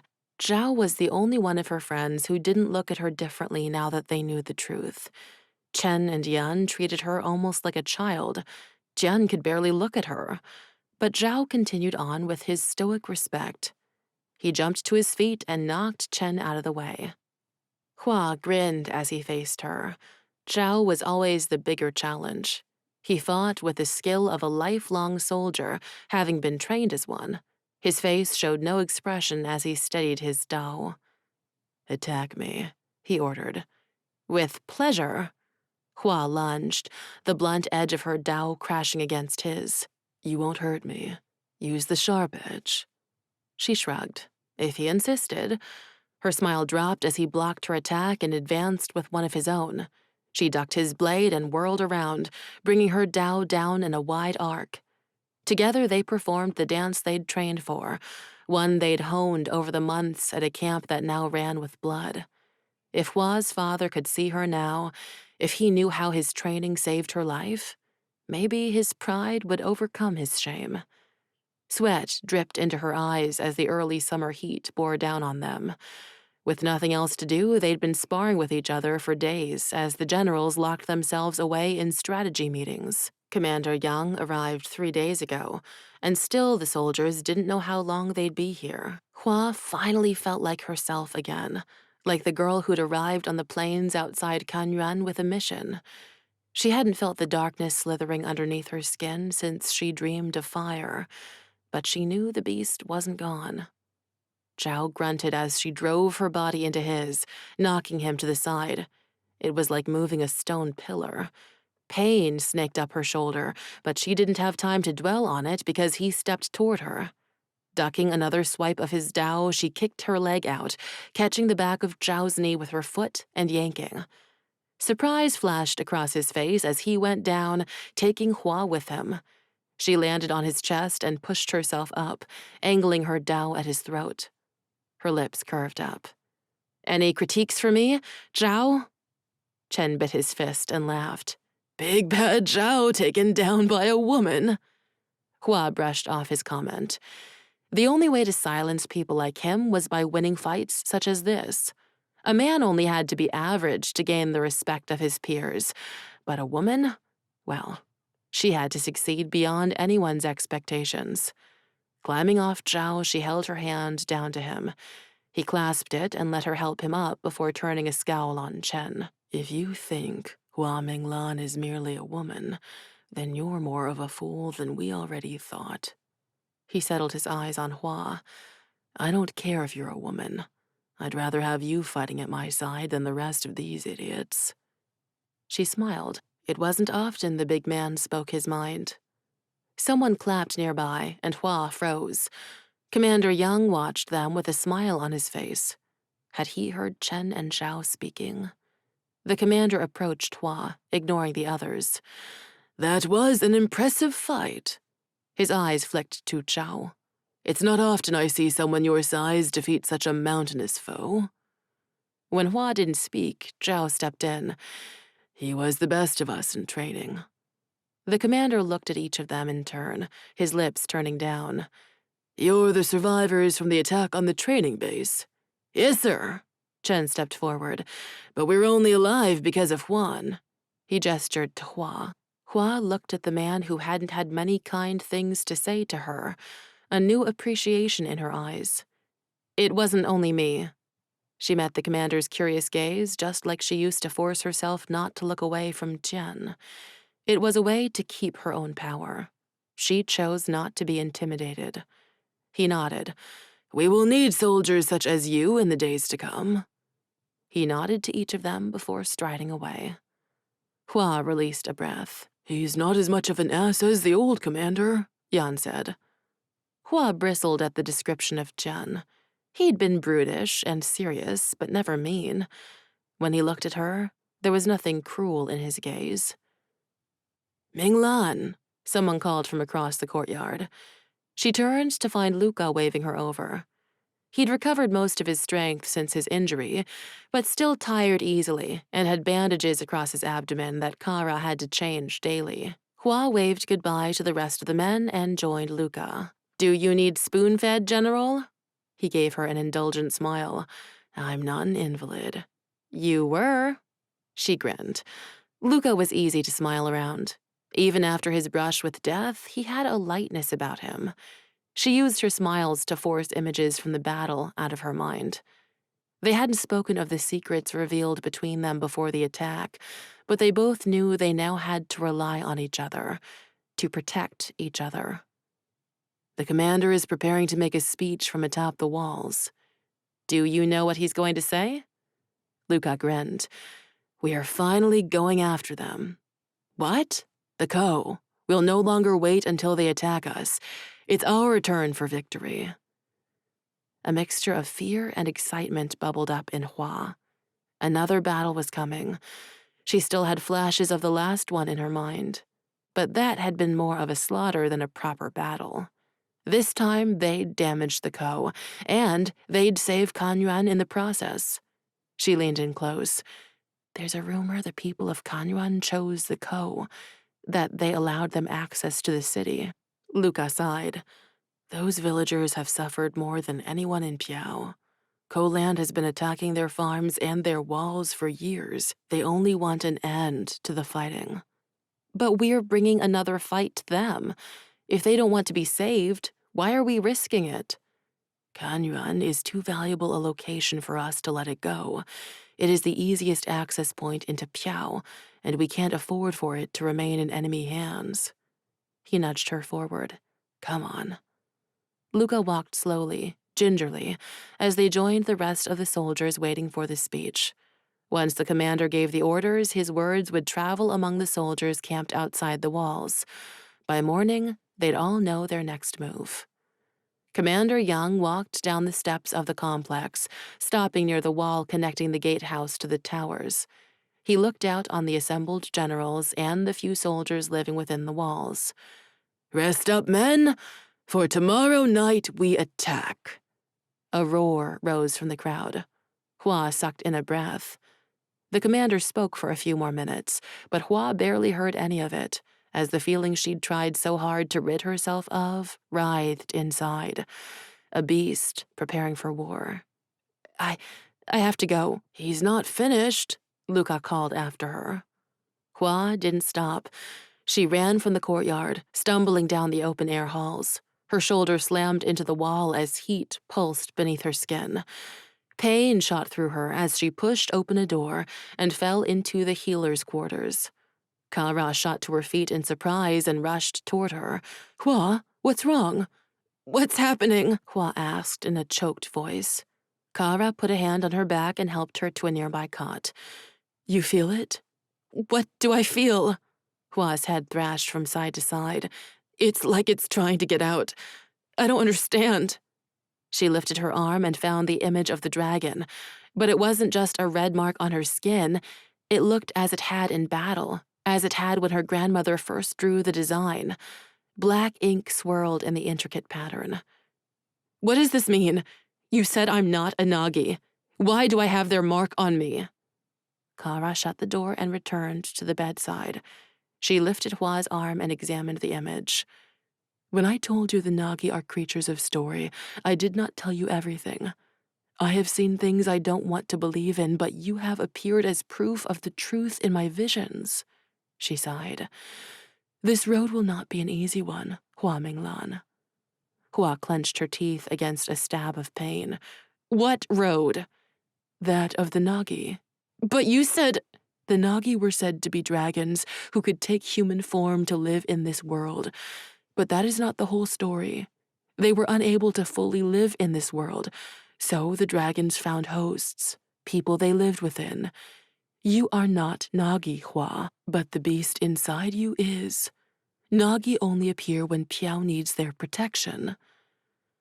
Hua squeezed her eyes shut as her breathing stuttered. Hosts? You mean the dragon-blooded? She opened her eyes to find Kara's gaze still on her. For many years, the emperors of Piao have hunted those suspected descendants of the ancient Nagi lines, what you call the dragon-blooded. Dragons are powerful creatures.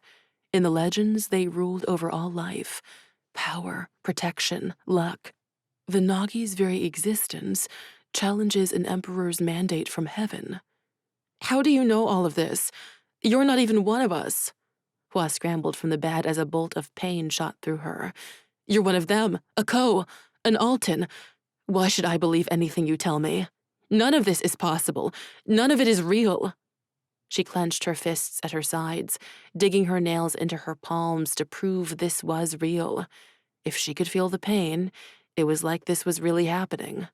The woman before her knew things she shouldn't, things that were forbidden. Hua pushed out a breath to calm the chaos in her mind. Kara studied her for a moment before tapping the side of her head. Have you ever met a seer, Hua? Hua shook her head. Before Kara, she believed seers to be of the myths, just like the Nagi. I know what has happened in the past, and I can sense some of what the future holds. I do not know everything, but you're important. I'm not important. I'm just a girl. Even as she said the words, she didn't believe them. Not anymore. Kara smiled. No one is only one thing. I too am a village girl. I'm also of Koland and the sister of the man terrorizing this country. Do you believe there is nothing else to me? No, We all want safety, Hua, for Piao to continue on in peace. You're not alone in needing to see the direction before setting your feet onto the path. But you no longer have that luxury. Hua Minglan must become more. You must embrace every part of yourself. A tear slipped down Hua's cheek. What if I can't? Kara approached her and reached out to wipe away her tears. The dragon is the smartest creature to have ever lived. Much brighter than you or I. If one of them chose you, there was a reason. You may be able to fool a camp full of dim-witted men into thinking you're someone you're not, but don't for one moment think a dragon would fall for it. She put a hand over Hua's heart. If a dragon does indeed live inside of you, it knows exactly who you are. Hua dried her tears with the sleeve of her robe. The pain lessened to a dull throb, almost as if the creature listened to their conversation. Could it be true? Were the legends coming to life right inside her? I dream of fire, she whispered. Fire and devastation. Kara's lips turned down, and sadness entered her gaze. As do I. It is our future, I'm afraid. Hua turned toward the door. We leave tomorrow for battle. Soon it will be our future no longer, and instead become the present. Be careful, Hua. Dragons have no masters. What does that mean? Hua looked back at her. I don't know what I'm supposed to do. Kara's expression saddened. I'm afraid there is nothing for you to do. The dragon will do what it must. Hua stepped into the hall with those words filling her mind. If a dragon had no master, what happened when they broke free? Fear coiled in her stomach, twisting with the rage rising from the depths. In Kanyuan, an enemy awaited. What if another lurked inside her, waiting to be released? Chapter 19. The Piao military was an impressive force. Rows of men standing perfectly still waited for the order to move. At the front, horses led the way with spearmen on their backs. Foot soldiers stood behind them with archers at the rear. The sun set over their heads. Soon only stars would guide them. Jian nodded goodbye to Kara, who'd come to wish him well before nudging his horse up beside Commander Yang. We are ready to march. The commander nodded. We will reach Kanyuan in the early hours of the morning, and catch them by surprise. It was a well-thought-out plan, one Jian took pride in. Once this battle is through, soldier, I would very much like you to remain in my service. Jian couldn't go from commanding the army to only fighting in it. That wasn't the way he'd serve Bo. I'm sorry, sir. I have already resigned my post. The prince sent notice to the imperial palace. It is done. Nothing is ever done. This battle will not win the war, Li. Jian sighed. No, this is still the beginning, I'm afraid. Which is why I shall return to Dasha where I can be of use protecting the emperor. There are men in my service, however, that would be of great use to you, should they survive the night. Men? He looked sideways at Jian. Is that all they are? Jian swallowed his next words as he caught the commander's eye. How did he know about Minglan? They are all warriors. I suspect so. Yes, Soldier Li. I will allow them all into my service. Jian didn't miss the word, all. Relief spread through him. At the same time, an irrefutable sadness sank in. After this battle, he'd leave them all behind. He'd leave Minglan, a soldier he'd trained over the last months. Not like she'd needed much training. Will you ride into this battle at my side, Jian? Jian couldn't recall the commander ever calling him by his real name, even when Jian was his superior, but there was somewhere else he needed to be. I'm sorry, Commander. I must ride with my men. I respect your loyalty. It is a rare quality in those who lead. Jian ignored the eyes of the generals forming up around the commander as he rode toward the back, looking for a familiar face. Minglan sat atop her chestnut warhorse, Hema. She looked fierce in her lamellar armor, plates of iron punched together to create a protective body casing. The armor hung to her knees, and a thick robe reached to her feet as they rested in the stirrups. In training, most soldiers chose to wear lacquered rawhide instead of iron. As he watched, Minglan placed her helmet on her head and it tilted into her eyes. She pushed it back into place, revealing a hard look of courage, readiness. She was breathtaking. One of the generals shouted the order to move out, shocking Jian from his momentary stupor. As he rode up to his men and woman, Luca grinned. Thought you'd ride with better warriors than us. Jian couldn't believe that such a short time ago, his best friend was fighting for his life. He wasn't at full strength, but he'd never have missed this fight. There are no better warriors than you. He shifted his eyes from Luca to Minglan. Chen, Yan, and Xiao rode behind them, one unit among a sea of strangers. They were in this together, just like they'd been in that smoke-filled tent. He formed up beside Minglan, and the six of them nudged their horses forward. Many days ago, they'd ridden this same route with the dying Luca, and questions on their minds. The questions hadn't gone away, but as Jian looked sideways at Minglan, they didn't seem to matter in that moment. Whatever secrets she held, they wouldn't affect them this night. There were no more betrayals or deceptions, only warriors on their way to war. When I left home, Minglan started, I knew I'd never see my family again. I followed down a path I thought would lead to my end. And now? Jian asked. Do you still think this will be the end for you? He'd had the same thought as her before every battle, every mission. That was what bonded soldiers, knowing their choices could result in death and continuing to make them. Minglan didn't answer his question. I've never been afraid of death. Her voice drifted away as if the words were meant for only herself. There are much bigger things to fear. I'll protect you, Hua. He didn't know what made him say the words. We'll protect each other. There are things you don't know. She looked away. I very much doubt anyone can protect me now. Jian met Luca's eyes in question, but his friend only shrugged. No matter what she said, Jian would fight for Minglan. He'd fight for all of them. He hadn't been able to protect anyone else, but it wasn't over yet.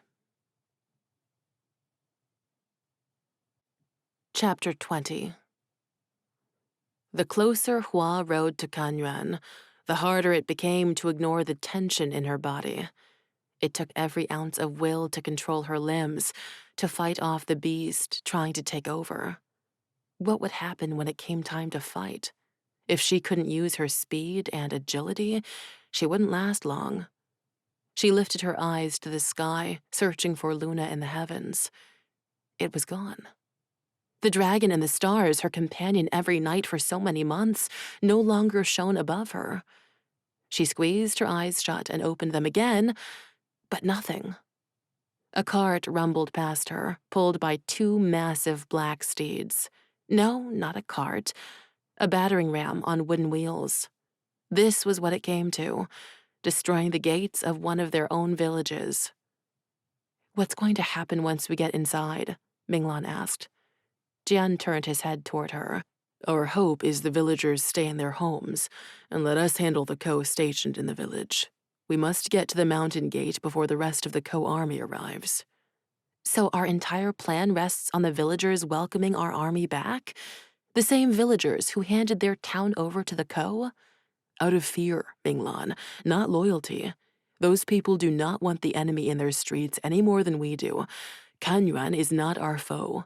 They are sick of war, but they will have no other option but to choose a side.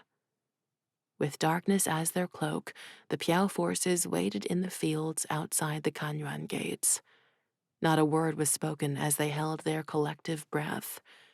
Commander Yang lifted a hand and threw it forward, telling the foot soldiers to move in. Those on horseback stayed behind, far enough so even the light from the stars couldn't give away their position. Armor creaking, the men on foot ran for the gate with no battle cry and little noise to tell of their presence. The first wave of them reached the high walls and pressed themselves up against the stone where no guard looking down could see them. The horses pulling the battering ram followed, led by the brutish-looking General Yu. A horn sounded as the ram neared the gates, alerting the city to intruders. Hua sucked in a breath and looked to Jian, but no panic crossed his face. "Part of the plan," he whispered. A general Hua couldn't remember the name of yelled behind them, "Archers!" Rows of soldiers ran past the horses, bows in hand. Behind them, others wielded crossbows. Everything was coordinated, calculated. The attack on her camp had been chaos, nothing but a fight to survive. This was war. In the distance, General Yu unhitched the horses from the battering ram and led them away. Men lined each side of the wheeled ram. The first boom of the ram against the gates rent the air, and Hua clenched her reins tighter. Arrows rained down on Piao foot soldiers at the gate. Each time one fell away, another took his place. They didn't give up. Another boom shook Hua, vibrating through her body and awakening whatever lived within. "Not now," she whispered, thinking of how the pain nearly got her killed when she passed out at General Alton's feet. "Minglan." Jian's voice swam in her mind, but she couldn't move. "Minglan." It wasn't until his tone softened she managed to meet his gaze. "Hua, there's no time to turn back now." "I don't want to turn back." She pushed out a breath. "I want to kill them all." The words weren't her own, and the deep tone sounded foreign to her ears. She wished she could take back the words when she saw shock flicker across Jen's concerned face. Her body craved the blood they'd soon be soaked in. Her hands wanted to destroy. Her heart hardened against the people of Kanyuan, the ones who'd threatened the peace of Piao. They didn't deserve her mercy. "We're going to destroy them all." Her voice was a low growl. Jian's eyes narrowed. "We're going to save our people from the Ko." Hua forced herself to nod. The archers loosed arrow after arrow. They arced high up over the walls to the town behind them. Up ahead, the gate splintered. It was never meant to hold off a siege. With one more boom of the battering ram, it burst inward. The foot soldiers ran into the city, their dows ready. The sight burned into Hua's mind, and no hint of fear remained. A slow smile spread across her face. This was what she was meant for. She was only vaguely aware the thoughts weren't entirely her own, but instead of holding back the monster within, she embraced it, and the pain faded away. Maybe that was the key. She had to become one with the darker force. She saw the world before her through a hazy film of red. Heat snaked up her arms as she watched the first wave of attack. If everything went well, they'd recover the city within the hour. Commander Yang guided his horse in front of the others and raised his voice. "Remember, the people of Kanyuan are not our enemy. Seek out the Ko inside those walls and destroy them." He raised his dao. "Charge!" Hua leaned forward. "Come on, Heima. Let's show them what we can do." Heima shot forward, matching her pace with Jian's charging steed. Warm night air whipped around Hua, heating as it touched her skin. Chen, Yan, and Zhao reached the town before her, cutting their way past soldiers to leap over the shattered gate. Luca and Hua formed up on either side of Jian, and together, the three of them entered the fray. Hua cut her way through the enemy with precision, never slowing. The Ko and the city guard fought back with ferocity, but they were no match for the Piao army. A small bearded man sliced at Luca's horse. The beast reared up, throwing its rider. Luca landed on his back and got to his feet slowly as two co-warriors circled him. Without thinking about it, Hua slid from Heima's back and jumped in front of the still weak Luca. She blocked an attack from the first man before jumping back to avoid a second attack. Behind her, Luca engaged their other foe. The Ko were supposed to be the best trained fighters in the world, but Hua sensed every attack before it happened. Strength coursed through her, a power that was not her own. Luca stumbled back into her and she whirled around, slicing her Dao through his attacker's stomach before returning to deliver a fatal blow to hers. Around her, blood coated the cobblestones as bodies dropped. Ko, Piao soldiers, Kanyuan guards, they all died with alarming frequency. Wiping a bead of sweat away with her sleeve, Hua surveyed the melee. Men crowded into the square beyond the broken gates so tightly they barely had room to move. The houses lining the streets were closed up tightly, and she could only imagine the families huddled inside, wondering if this night would be their last. The sharp sting of a blade nicked her arm, and she turned to block a second attack, using the blunt edge of her Dao to smack the Ko across the head. He crumpled to the ground. A woman ran for Hua, dressed in the traditional Ko leathers. Hua grinned. The beast inside her readied itself, wanting this to end in blood. Hua ducked the first attack before twisting on her heel and crashing her Dao against the woman's. They circled each other, both breathing heavily, both waiting for the other to make a move. Hua narrowed her eyes, seeing flames flicker across her vision. Enough of this. She lunged forward and was thrown off balance as the woman shoved her to the side. Hua hit the cobblestones and she lifted her eyes, daring the woman to make a move. Before she could, the tip of a blade appeared through her chest. Surprise coated her features as her mouth fell open, and she collapsed, leaving the bloody blade behind. Jian looked down at her from the back of his horse. He reached a hand down. "Come with me." She didn't think twice as she gripped his hand and pulled herself onto the horse behind him. "I can't leave Heima." That was the only piece of her family she had. "I saw her running back through the gates. She's long gone." At least she escaped the fighting. Hua gripped Jian around the waist as he kicked the horse into a run. "Where are we going? The fight is back there." She didn't want to leave the battle, not until they'd killed every last one of their enemies. "We have to get to the mountain gate." Right. The Ko army, they were stationed in the mountains. If there was any hope of holding Kanyuan, they had to close off the gate into Ko land. Beyond the fight, the town was deserted as citizens took shelter. Jian's horse thundered through the streets with a few other riders behind them, Commander Yang leading the way. The mountain gate rose before them, much larger than the one that now lay broken on the other side of town.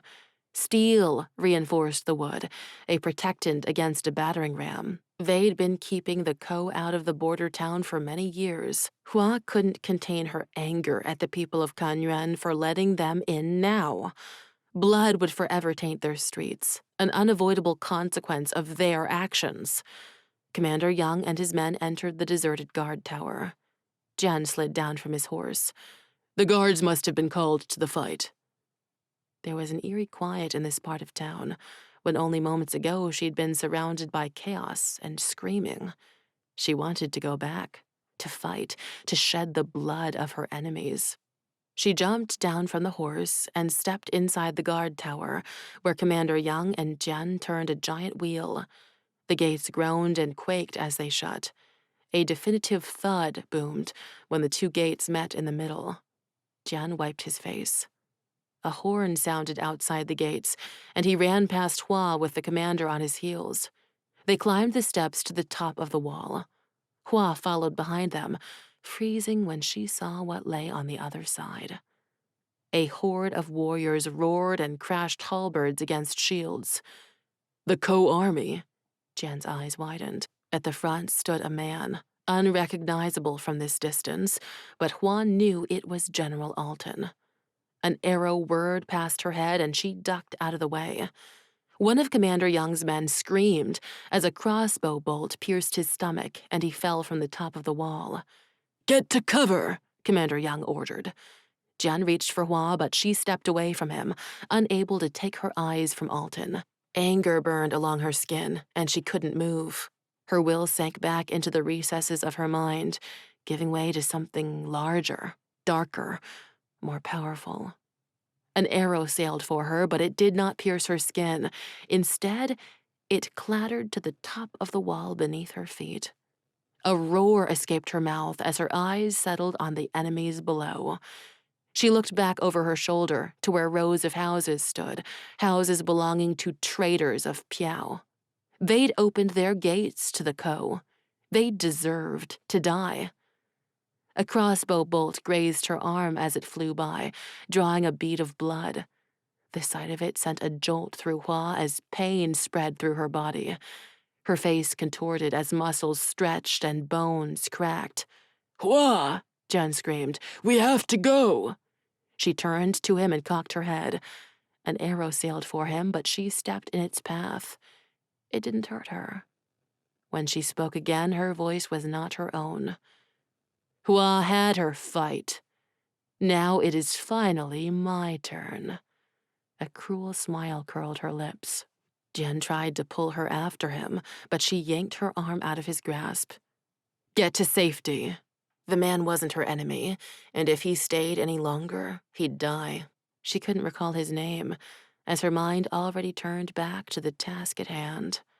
Dusty gray scales appeared along her skin, coating her in a layer of impenetrable armor.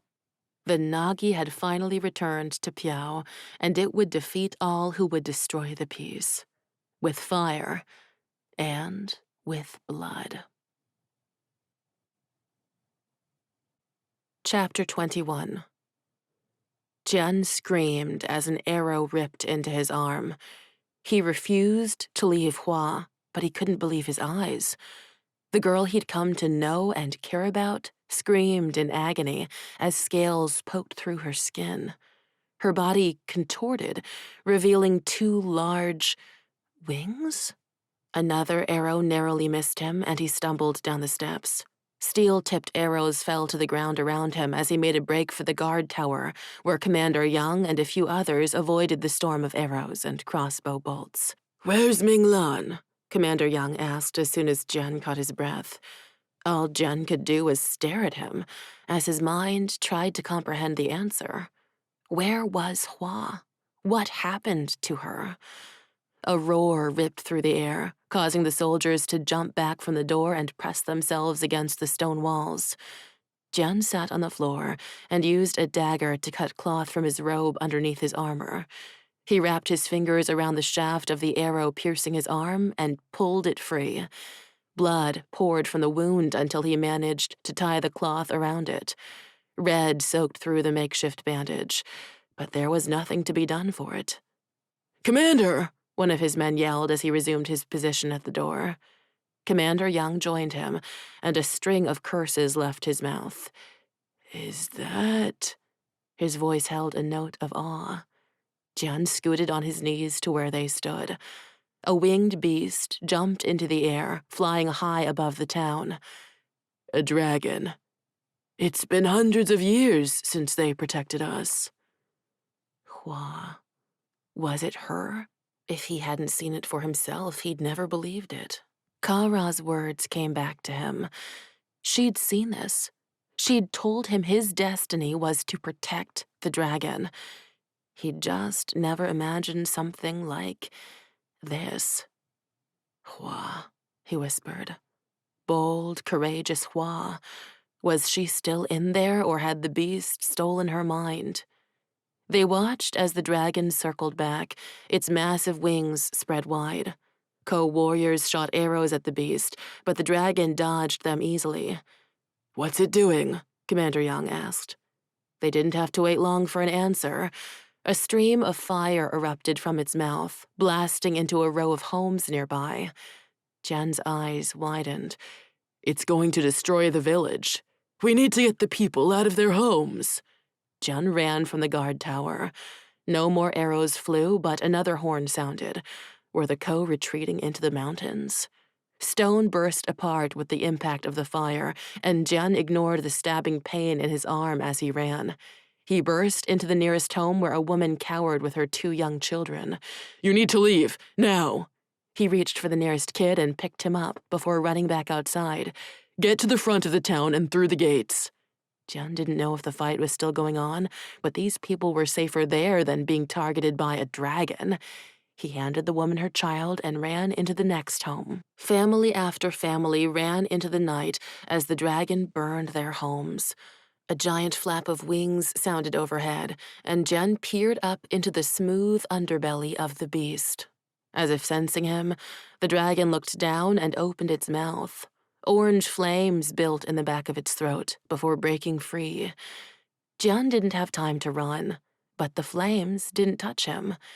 Instead, the dragon drew a circle around him with dancing fire.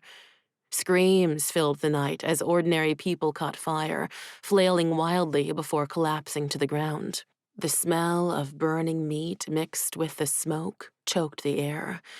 A gust of wind blew in, giving Jen the opening he needed to leap through the line of fire. The impact sent a jarring pain through his injured arm. Commander Yang caught up with him. "We need to get to the gates and sound the retreat. Where's Minglan?" Jian lifted his eyes to the dark sky. She was somewhere up there. "No longer with us." The commander clapped him on the shoulder. "I'm sorry. Come, we must get our people to safety." Around them, the homes burned. There were no more families to pull to safety because nowhere was safe. Bodies littered the way to the broken gates. Some killed by the fight, others charred beyond recognition. The dragon circled overhead, leaving no street unmarred by its flames. Jian had to get to her. He had to stop this. Glancing down, he saw the blood seeping through the cloth wrapped around his arm. His fingers flexed, struggling to curve around the hilt of his dao. Switching the weapon to his stronger hand, he searched the skies. "Come on, Hua. Tell me where you are." The night's veil hid the beast from view. "Jian," Commander Yang ordered, "we must pull back from Kanyuan." One of the remaining generals not lying dead in the square put a horn to his lips. The sound reverberated through Jian. Men helped their wounded comrades as they scrambled past the splintered gates. Families cried for each other and ran to escape the wreckage. In the middle of it all stood a little girl. Her faded blue sleeping robe hung to her ankles, and bare feet peeked out from underneath. Soldiers scrambled around her. The Ko inside the city were dead, and their army fled back into the mountains, but they weren't the real danger, not this time. Jian sprinted for the girl, not stopping as he scooped her into his arms. Tears streamed down her face, streaking through the ash covering her skin. Dust rained down from the stone towers as they crumpled in the flames. The girl let out a wail as Jian tripped over a body lying twisted on the ground. He righted himself and kept going. At the gate, the few remaining men on horseback in the city ushered people through. "General!" Jian yelled for General Yu. The man never liked or respected him, but now was not the time for personal feelings. General Yu didn't scowl. Instead, he looked just as lost as Jian felt. The majority of the Piao army hadn't entered the town yet, a small mercy. Jian pointed to the girl, and General Yu nodded. "Get her to safety," Jian yelled over a deafening crash of stone behind him. General Yu pulled the girl onto his horse in front of him and took off toward the plains, where the rest of the army had retreated. Commander Yang yelled for their people to go. An injured soldier rode in front of him, his face white. Jian should have followed them. He should have gotten himself to safety. But Kara's words wouldn't release their hold. The dragon would need him. But maybe it wasn't the dragon who needed him at all. The girl he'd seen transform into the beast had to still be in there. The one who'd challenged him since the day she showed up as a man in his camp. The one who loved her sister so much she went to war. He had to save her. The ground shook as the large dragon landed amid the chaos, its long neck stretching above them. Its head turned from right to left, as if surveying its path of destruction. At its back, the town burned. Soon nothing would be left but ash. The dragon stomped a foot, and Jian swore the earth shook. As he stared into the giant amber eyes of the beast, he tried to see her, the girl inside. The dragon opened his mouth, revealing hundreds of pointed teeth. A glow built in its throat, and Jian started running. For Hua, he couldn't let the beast destroy Piao. As he ran, he retrieved a halberd from the ground, not breaking his stride. He lifted the battle axe over his head. The dragons were said to only target enemies of Piao, yet he was a warrior fighting for that very country, and when the fire exploded past its lips, the dragon was no longer their protector. It could destroy them all. Chapter 22. It happened like the dream Hua remembered so clearly, and she was powerless to stop it. Locked in the mind of the dragon, she hammered against its defenses, trying to free herself. Blood soaked through the bandage on Jian's arm, but it didn't stop him. He picked up a halberd and sprinted through the dust and debris. The dragon didn't move. It didn't jump into the sky to look for more enemies. If it truly were a protector, it would have chased the army in the mountains. But it hadn't. Instead, a city lay in ruins. It didn't matter to Hua that Kan Yuan surrendered to the enemy, not when she'd watched families die under the weight of their own homes, mothers and children burned beyond recognition. And Jian. Heat corded along her skin, rising from the depths of her belly to pool in her throat. She wanted to cry, to shield her eyes as the beast set his eyes on the man she wanted to protect, the man who'd earned her loyalty. No matter what rank he held, Jian Li was her commander, her leader. She would have followed him straight into death if that was what it took. Goodbye, Jian. The stream of fire exploded forth, dousing the surrounding square in flames. The remaining Piao forces fled, and she hoped the dragon would let them be. He was meant to protect Piao, but all she felt from it was a desire to destroy. The dragon rose to its full height, flexing its giant wings, and let out a roar. Hua searched the flames, expecting to find Jian's body. She never got to say goodbye to any of them. Chen, Yan, Zhao, Luca. Were they all dead because of her? And now Jian too. As the flames receded from her vision, the sight before her took her breath. Jian stood unharmed in a circle of flames. The dragon hadn't killed him. She caught sight of a group of co-warriors moving together and stabbing their spears into every Piao body they found, making sure they were dead. The dragon's eyes narrowed as it twisted around to swat them with its tail. They sprinted toward the gate, even though the Piao army sat on the other side. Two of the warriors ran for Jian, and the dragon stepped back, letting the flames protecting him die. "Do something," she screamed inside her mind. "Fight for him." Jian stumbled forward, struggling for breath. One arm hung limp at his side while the other tried to keep the dao raised. They attacked at the same time, and all Hua could do was watch in horror as he tried to block them. She screamed, but no sound left the dragon's mouth. Please. What good was it to have a Nagi inside of her if she couldn't protect the people she cared about? You stupid beast. Help him. Her thoughts strengthened. They're going to kill him. Jian cried out as a dao slid between the scales of his arm, puncturing his side. He fell to his knees. Jian! Hua tried to scream. Tears slipped down her face, and she thought she'd imagined it. How could she feel them? Was the dragon crying? Her thoughts pounded harder at the wall in her mind, separating her from the dragon. Jian looked up into the faces of the attackers before shifting his gaze to meet the dragon's eyes. No, not the dragon's. He looked straight through him to Hua, trapped on the inside. I'm sorry. She was sorry for everything. All the people who died, the devastation. It was all her, and she hadn't been able to stop it. I'm so sorry, Jian. He nodded as if he knew. He rose up on his knees and took the hand he'd pressed to the wound at his side away. Blood seeped through the plates of armor. Jian's life faded before her eyes. His gaze held a defeat she'd never seen in him. Anger raged through her, but this time the dragon couldn't claim the emotion. Hua let it overcome her, vibrating through every cell.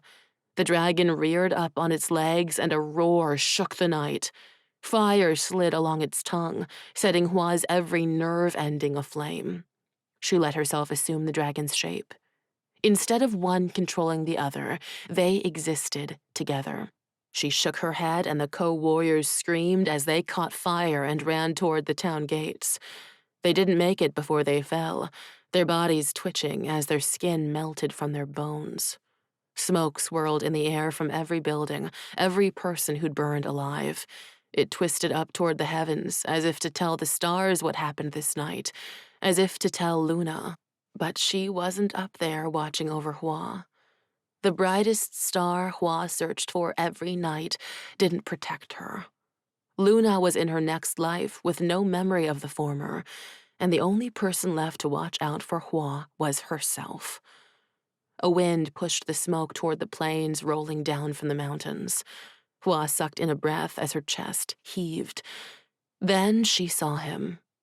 Jian, untouched by her flames, hadn't been protected from everything. She was too late.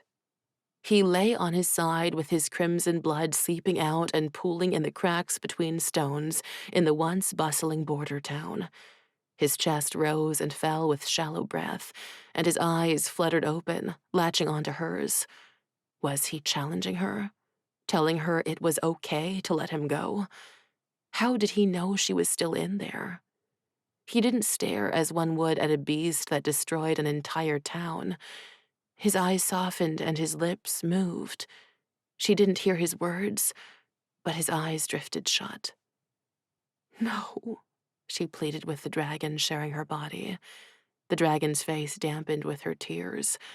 I can't let him die. A rumble of approval sounded low in the dragon's throat.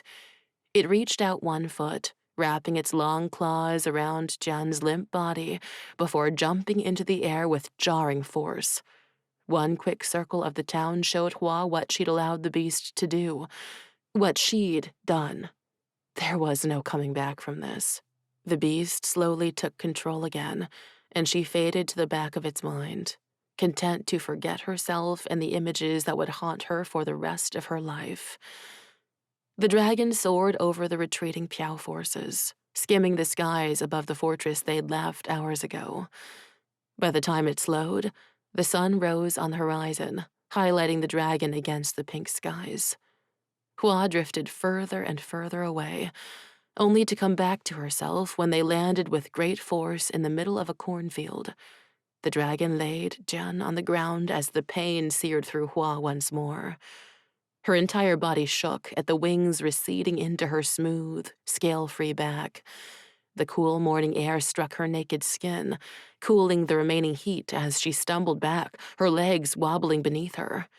Breath exploded into her lungs, and she lifted her hand in amazement that she could do it once more. Her knees slammed into the ground, and she pitched forward, every last bit of energy fading from her limbs. She rolled onto her side next to Jian and reached for his hand, finding it ice cold. His pulse beat weakly in his wrist. She didn't know where the dragon brought them, but there was one thing she realized. They were alive. Her fingers thread through Jian's as flashes of his final moments in the battle came to her. In her dreams before the fight, she saw fire, she saw blood. Jian ran toward her carrying the weapon just as she'd known he would. What she hadn't seen was the man she'd once hid her true name from, saving her from herself. The most dangerous thing about Hua Minglan wasn't that she was a woman playing the part of a soldier. Her greatest secret, the one that could end everything she knew, had been hidden even from her. Hua harbored a beast inside her, one she couldn't control. What if the Ko weren't going to destroy Piao? What if General Alton was only a distraction? She tried to keep herself from falling into darkness, but her eyelids fluttered closed. As she fell into the black abyss, the screams of burning children filled her mind. Epilogue. Jian woke to sunlight streaming through an open window. A groan escaped his mouth as he tried to sit up, and pain lanced through him. He managed to turn his head, taking in the simple wildflowers in a bronze vase on the wooden sill. A fur blanket covered his bare torso. He lifted it to find a bandage wrapped around his midsection, another wound around his arm. It all came back to him. The battle, the dragon, flying through the sky. It still didn't feel possible. Hua? He had to find Hua. His eyes darted around the small room as he tried to figure out where he was. Stone walls closed in on him, leaving only enough room for the bed he woke in and a table in the corner beside it. A clay cup of water sat on the table. He tried to push himself up again, but his strength failed him, and he flopped back, eliciting another stab of pain. Feet sounded against the floor like someone running outside the door, moments before it opened, and a tiny boy sprinted in. "The soldier's awake!" He grinned, and all Jian could think about were the children who'd never smile again, the ones killed as the town of Kanyuan burned to ash. The boy approached the bed slowly, pushing curly black hair out of his face. "You're in the Emperor's army." He crossed his arms. "Why did we find you in the fields?" "Boy," an older voice snapped as an ancient-looking woman in a simple woolen robe and apron walked in. "Don't bother the man. He needs his rest." The kid stuck out his bottom lip. "But, Nai, I just wanted to know—" "Hush, child. He doesn't need your questions." "But what happened to—" "Go. Your ba is heading into town." The kid's face lit up. "And I can go?" "If it gets you out from underfoot, away with you." The injured soldier all but forgotten, the boy ran from the room. Jian cleared his throat and tried to speak, but no words came out. The older woman moved to the side of the bed and reached for the water. She helped him lift his head and tilted the cup against his lips. The lukewarm water slid down his throat and he coughed. "Where? How?" The woman offered him a kind smile and set the water back on the table. "I can answer the where, but we've been waiting for you to wake for the how." She looked over her shoulder at the door. "Don't mind Rue. He's an excitable child." Her eyes fixed on him again. "You're on a farm outside the village of Zhochang. We found you collapsed in our field. Tell me, how did you and my granddaughter end up here?" Granddaughter? "Hua." Alarm washed over him. "Is she okay?" Her face fell. "We do not know yet. She hasn't woken up." "Did you say she was your granddaughter?" She nodded. "That girl is the light of my life. If she doesn't wake up... Please, young man, tell me what has happened." "The dragon brought her home." The words were no more than a whisper on his lips. What did that mean? Why did the dragon fly here? The woman's eyes widened and glistened with unshed tears. "Oh, I had hoped she'd have longer to prepare herself." "You knew?" The words were an accusation, but he couldn't help the anger rolling through him. Hua wouldn't have wanted this, and he didn't believe she knew what was going to happen at that battle. If she had, she could have been ready. He could have helped her. But how did one ready themselves to let a dragon take control of their mind and body? The older woman buried her face in her hands. "My poor girl." "Where is she?" "In my room, across the hall. We couldn't carry her up to her own bed." She lifted her eyes to his. You saw it? The dragon? He nodded. It destroyed an entire city. She covered her mouth with her hand. A city? I don't know what it would have done if I hadn't been injured. What do you mean? He pictured those moments in his mind when he'd thought the co-warriors were going to kill him, or when the dragon burned everything around him, leaving him intact. She saved my life. Not the dragon. Hua. Somehow, she controlled it, The woman whispered, her pupils dilating. And then brought you both here. Oh my. How could you know what was coming and not warn Hua? She's the fiercest and strongest person I know. She could have found a way to prevent the destruction. She put a hand on his shoulder. You care about my Hua, she smiled. That will help her in the days to come. Jian didn't deny it, not even to himself. He'd watched the dragon soar above Kanyuan, destroying at will, and his heart cracked, thinking she was gone forever, replaced by a beast, until she'd fought her way back to him. Hua's grandmother heaved a sigh and turned back to the door. I must check on Hua. She stopped with her hand on the doorframe. This knowledge is dangerous. She hung her head. If word gets out, people will come for her. She dropped her voice. They'll all want her destroyed. Her words caused more pain than any of his wounds, because he recognized the truth in them. His own brother would destroy Hua if he ever found out about the dragon. He met her grandmother's eyes. They were in this together. His need to protect Hua matched hers. Even after what happened in Kanyuan, he couldn't let anyone take her. I disappeared from the battle with Hua. There is only one thing we must do. Understanding sparked in her eyes, and she nodded. Everyone you knew must think you are dead. Jian, your old life is over now. My old life was over the day a girl walked through fire to save my life. Maybe the new one began when a dragon carried me away. That dragon, it's not Hua. We must remember that. We must make sure she knows it too. She offered him one more worried smile and left him to his thoughts. Jian leaned his head back, picturing her the first day she'd arrived at camp, innocent and unblemished by the evil they'd see together. If it was the last thing he did, he'd make sure that girl lived. He wouldn't let the dragon destroy her. This has been Dragon Rising, a Mulan-inspired fantasy, The Hidden Warrior. Written by M. Lin. Narrated by Natalie Naudis. Copyright 2020 by Michelle McQueen. Production copyright by Michelle McQueen.